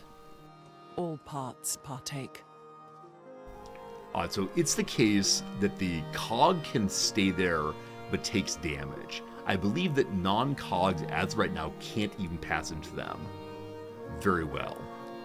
Cheaper maritime production. We can now make merchants. In fact, we get a merchant, I believe. No, I think we can now make them. No new policies. Maritime law. Not right now. Not right now. We learned a lesson about not ending in the open ocean. Hey, D-Meyer, thank you for the prime sub. I appreciate it. Glad you're enjoying hanging out with us. Lovely, lovely. Friedrich wants to have a cultural exchange. I want to keep on my happy side, so I definitely accept all the way. We have a little nod there, and nod as gentlemen. And time for a new civic. Okay. We spent way too long deciding here. I didn't want to rush mercantilism until I had merchantry up and going. I think. Colonialism. I'm a monster. I'm a monster. Colonial mastery. No one likes that at all. That's terrible. Back to the Normans then. It feels very strange having, like, let's engage in mercantilism. Hey, we're the Normans. These feel off by a few centuries, I do believe. But the Constitution of Justice. Here we go. So fortification is the name of the game for the Normans. That means I think that I want to get across the ocean and get, across the ocean and get some settlements set up that I can then defend against both natives as well as the old powers. What's this? Oh, the cog was damaged. A blood spurt of some sort. Back to the coast. We overbuilt one. We have one stone cutter. It just increases production on mines and quarries entirely. We have at least some of those. We can make a quarter out of it by replacing something. I'll add it next to the garden. That's fine. A trade opportunity. Pataliputra up north has resources. They want me to make a trade network. I'd like to do that. I have no merchants yet, though. Alright, new things. Where do they come from? No one knows. Unfortunately, only for the big city. So I'll give cotton back to what to do? Food and production. Food and production. Food and production. Is it percentage? It's just +3. Neapolis is fine then. Alright. More gold, more good. More culture, fine too. Okay. I believe we're arriving here first. I believe the cog can attack from the coast. That feels very, very unsporting. But you do what you gotta do. Obviously gotta do what you gotta do. Come along, army. Man, deserts are pretty quick to walk through. I was ready for us to have a little bit of dehydration as we went, but all good. Trees, very, very slow. Need some Agent Orange at once. Defoliation is needed here. Hey, Sneaky, I am enjoying CivVII. If you do exclamation point, how is, I think? Yes, exclamation point, how is. You get a minute-long video of what I think about this game. It's not the greatest, but it's good enough. Absolute game merchant, always glad to help. Forward. And look at all these resources. Give me, give me. We dump our one troop there. Forward one. May we now bombard? So start hostilities. The independent power of are you sure? Absolutely. Is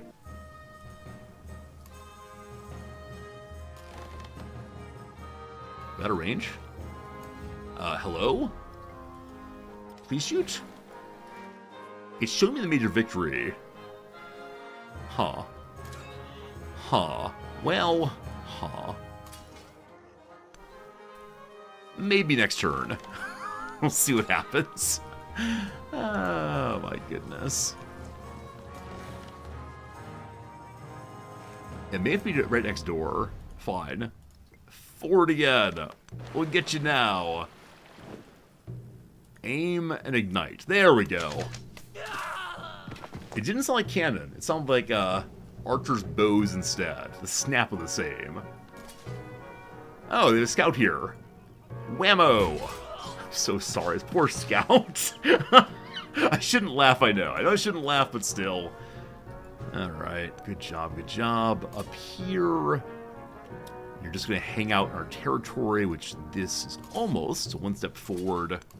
That's a weird path, but if you say so, video game, and then you'll just hang out here for time. Good. How good can this game be after some fixes? I mean, I think it's wonderful. I think it'll be as good as any other Civ, but I'm very optimistic about these things, right? I want to be very clear that there are going to be people who complain. If you go to other streams and say, you know, would you recommend this game, assuming I have lots and lots of money?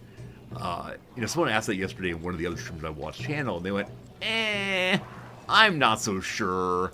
I'm not sure if it's a good game. I'm like, no, it's great. Look at the graphics. Look at the mechanics. Look at how The map there's was a model talking. for, rather than a model of what it I don't purported know. to represent. I don't know. Easily impressed by the world. Just delighted to be able to play video games with you all. Alright, the wharf. More food, more good. Wharfs really want to be on wonders and coasts. And civilians may now enter the ocean. Lovely. So we can get a settler over there, toot sweet, as the phrase has it. For wicked fast. Excellent. Town wants to grow. Town is heading towards dates. Town can't get jade. 1, 2, 3 can't get there. Unfortunate. This is nice. Alright, technology done.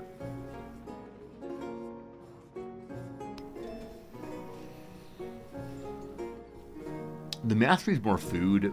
Very cool. Be useful for growing once we get to the new world. Astronomy I'm supposed to go for, I believe. Is this true? Military wants cartography and astronomy. I can do this. Alright, so following instructions of my lord and commander. Give me astronomy, well, certainly.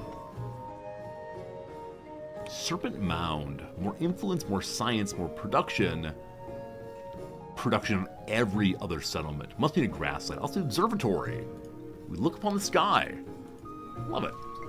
Love it. Okay. So, Commander, you move forward. You order them to attack, I believe. First, the bombardment. Yeah. I guess at this point in history, we don't have guns. Some little boats as archers. Good job, little boat. Good job. We have our commander request order? Why can't you order them to attack? No valid targets. Infantry and cavalry units within the radius are ordered to attack a specific target. I mean... Oh, moving into the rocky ground here consume both movement tiles. Yeah, I guarantee there's an upgrade that ensures that the player can see how much the movement costs. Very well. Very well, very well. So, I probably don't need this commander here. He's on his way to the new world. Maybe we'll stop and help for a moment. That's right. Stop and help, we call it. No good, no good. Alright, you'll just hang out for turn, all fine.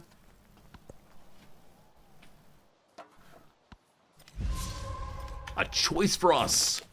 The Colosseum looms large in the landscape, an awe-inspiring reminder of the games of old.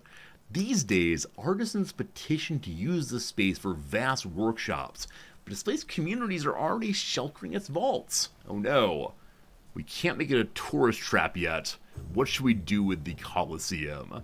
Take it for workshops, 2 more production, or make it a residential space, 2 more happiness. We got a lot of happiness. More production, thank you. Sorry, poor folks. I'm sure if that's somewhere good to live and work. Celebration continues for another 3 turns. So 1 more bit of overbuilding would be great. That said, there is no overbuilding available right now.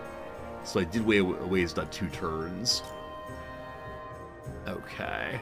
So, best wharf location is here because of adjacency bonuses. These are equally good. It builds over the fishing boat, though. Here you get the wharf and the quay together. Kind of like the stacking. We get some quarter bonus then. Alright, Ashoka has gone hostile again. Why? It's just the previous age. May I mend the harm? I spent all my points to reconcile with him. Tecumseh is Big Boo, but not yet hostile. I think he's attempting to make the world better. Alright, who's stronger of both of them? Ashoka definitely looks stronger. Tecumseh we did a real number on last age, so I would like to briefly heal the wounds with you, my friend. Good. And then we've lost our alliance with Friedrich. We're merely neutral. Previously we were friendly, or even helping. We need a way to find ourselves into, find ourselves into an alliance again. Because he scares me over here. And if I'm deploying all my troops to the east, we have the problems. Alright, so... bombard first. Lovely. Deploy troops. You go here. Okay, so these troops are in range of both of the commanders. Do they then both give experience points? Or both get experience points? They're very cool, so let's see. No. Huh, it looks like these troops might still be assigned to this commander in some way. Surprising. But he can also order the attack in. Oh, you know what? So this guy does have both of them in, but this one doesn't. Huh. Not sure. Let's go, let's go! The city has been taken of Mupunutui. Sorry, my pronunciation is questionable at best. Some nice stuff here. I want horses. I want foxes. I want everything. The city is mine, oh mine.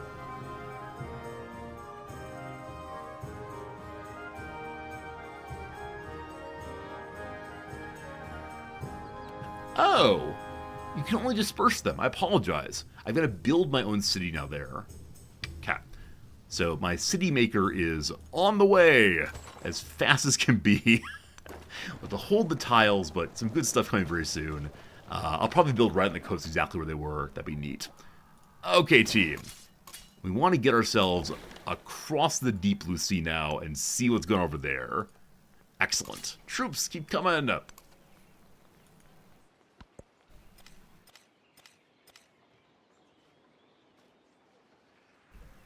Friedrich has met someone new I've not seen previously. I do not know who he is, who they are, rather. There's somebody else out there. Why did my swordsman awake? I believe the swordsman awake when there are hostiles around. So Ashoka's back to, or Tecumseh's back to hating us again. Are you really going to launch a war again? Like, seriously? Is this actually your goal in the world? So he still has the alliance with Ashoka. As I move my troops to the New World, he could possibly do so. So, the troops I'm moving from the north, I'm going to move to here instead. That's no good. That's no good. Okay, we got 200 culture for dispersing them. Oh, right. Ashoka dislike, or not Ashoka, Tecumseh dislikes when you get rid of independent civilizations. Does Friedrich care about this? Hey, we're both theocracies. The second time we both become theocracies. Wonderful, wonderful. All about that. Okay. Is he working towards goodness? He's not working against it, at least. Good stuff.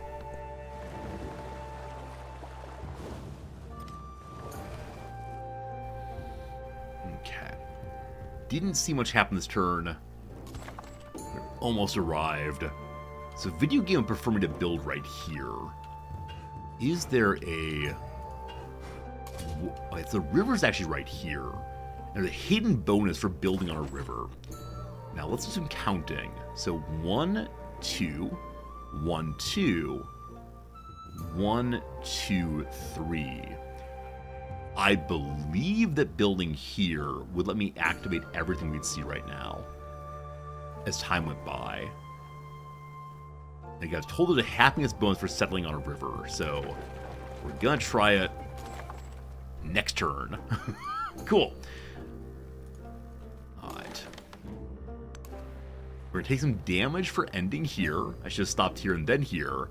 Is this just an island? Is it gonna be on the whole continent? I think a continent. I see a bunch of sand there. Alright, commanders, pick up your troops again. Good stuff. And then, but wait, 2 turns there across well, I believe. I think it's the case that if my non-ocean faring vessels end inside of an ocean tile, it gets real bad real fast. I'm not certain of that. We'll have to see what happens. You pick up the rest, please. Thank you. Okay. The ones from the north, then, I want to bring to Rome. That's the turn. Never promise anything except what you are willing to give. All right. We now understand contract law. Woo! So we have a policy that allows us to make fortifications faster. Like I said before, the Normans seem so big on defense, all of them castle and such. We now the mot? How do you say this word? Is it French? Motte? I guess happiness for building this thing, and then as part of the quarter, it gives us a free troop to make the other one.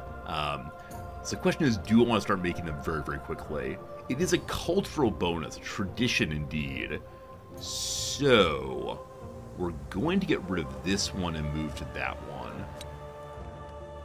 The Bailey must learn next. Also, we met someone new. Who dat?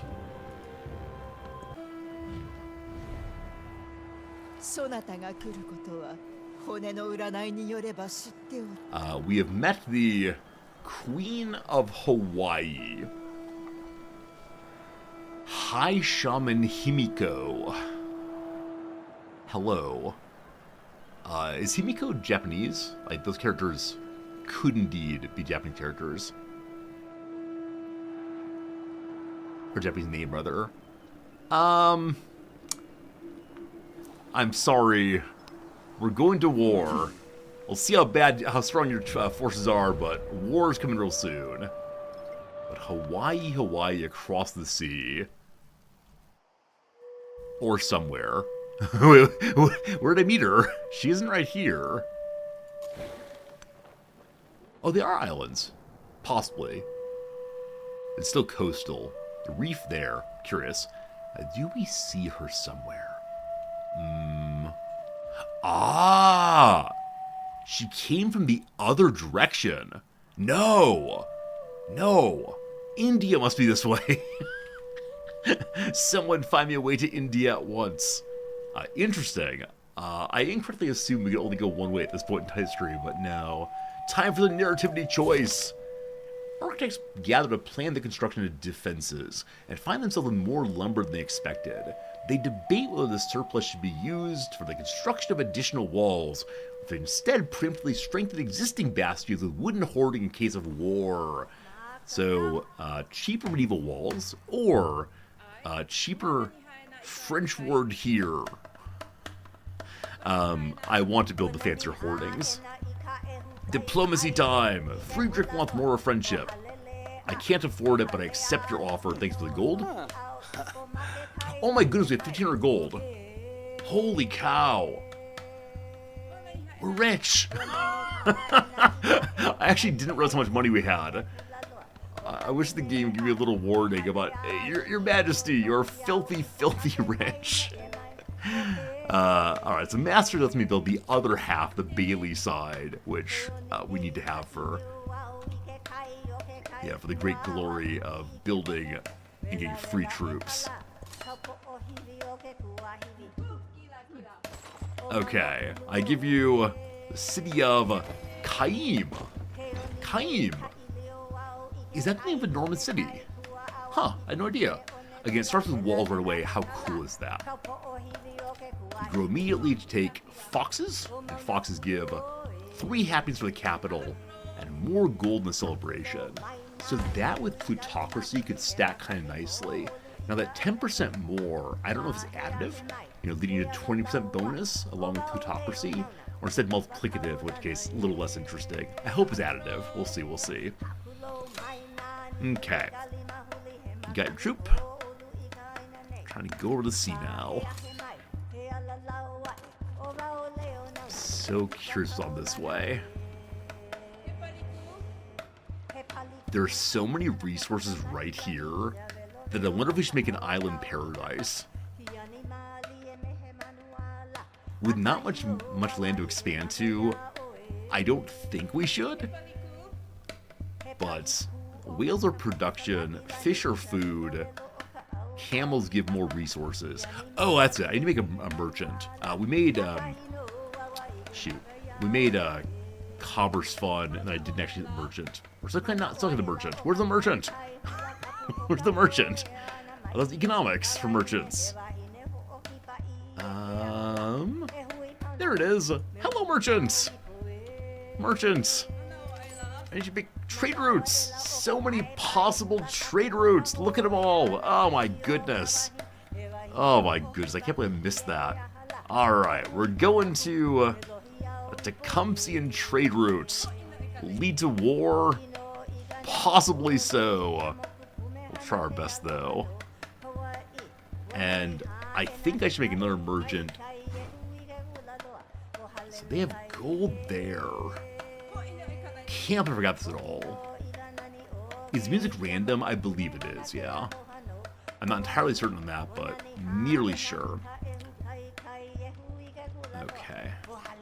Yeah, music here, I said before, I believe is in some measure a music of tribal people. I wish I knew more to say more, but I don't. Hello? Why can't I select these things? 1 second. I'm confused. Please select. There we go. A little hang up there for a moment. And yes, in this city I would like to build another merchant. Cool. I'd like you to make a trade with Bedet indeed. Oh, let's do Melandil in the closest place. Sure. Cap, see how it goes. Friends, unfortunately it's the case. It is now 2 p.m. It's time for a very, very quick ad break. And then it'll be time to, say the other words. Oh, the UI is showing possible routes on how actually to get there? Oh. I thought the UI was saying, this is the path to take or else. Let me do this so I don't forget. Let's get moving. Other merchant I made here.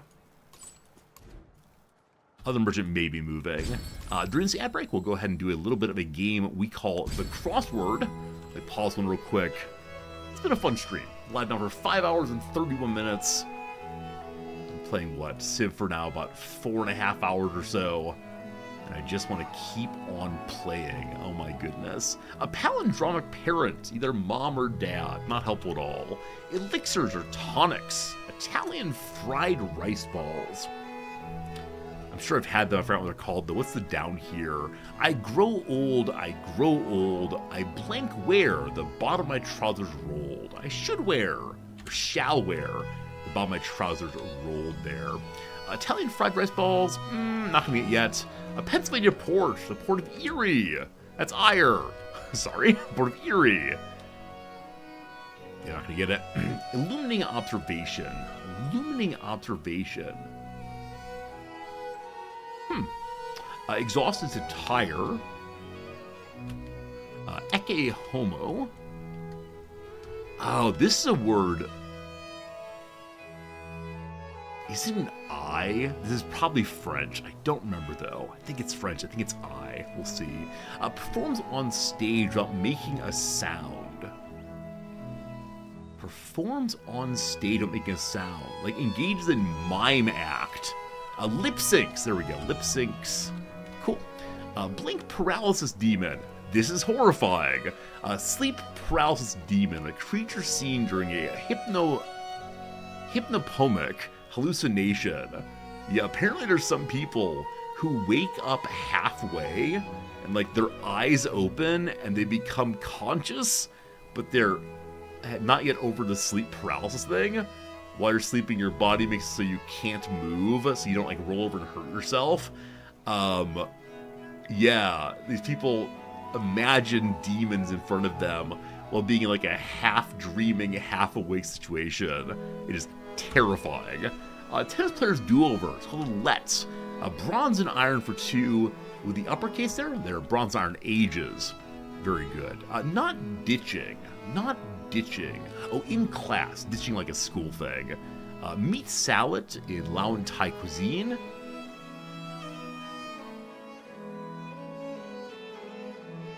I think it's lar with an R. I'm not sure on that. I'm pretty sure it's larb. 1981 German language film set aboard a submarine. When I played the U-boat game and said I hadn't seen this one, many of you were very cranky. It's Das Boot! Blank Valley, San Francisco neighborhood next to the Castro, I have no idea. 4G blank, cell service designation, LTE. Like some qualities. They're inherent. It's enduring. If it's enduring, that means that secrete is wrong for what glands do. We'll leave it as is right now. Agitated state, snit. Law and Order spin-off to fans, SVU. Pencils down, time is up. Aperçu instead. Darn you Quibicers, darn you French. Rat's tail. The end of the word rat is a T. Captivated. Enwrapped. The Ballad of Buster Scruggs directing duo, the Coens. Some really good music in that one, and a very striking narrative sequence in the Ballad of Buster Scruggs. Really enjoyed it. Not a great film, but still pretty good. Fairy Tale Beginning, Once Upon a Time. Air Ball for Wands, a miss. I'm off in text. See ya. Arancini, possibly, I do not know that word. Miranda July book heralded by the Times, the first great perimenopause novel. All fumes? Oil worker's profession, an artist's statement. Oil worker draws his oils, writes a statement, good. Sight for stud, a stud nose ring, very good. All right, something is definitely wrong here. Like some qualities.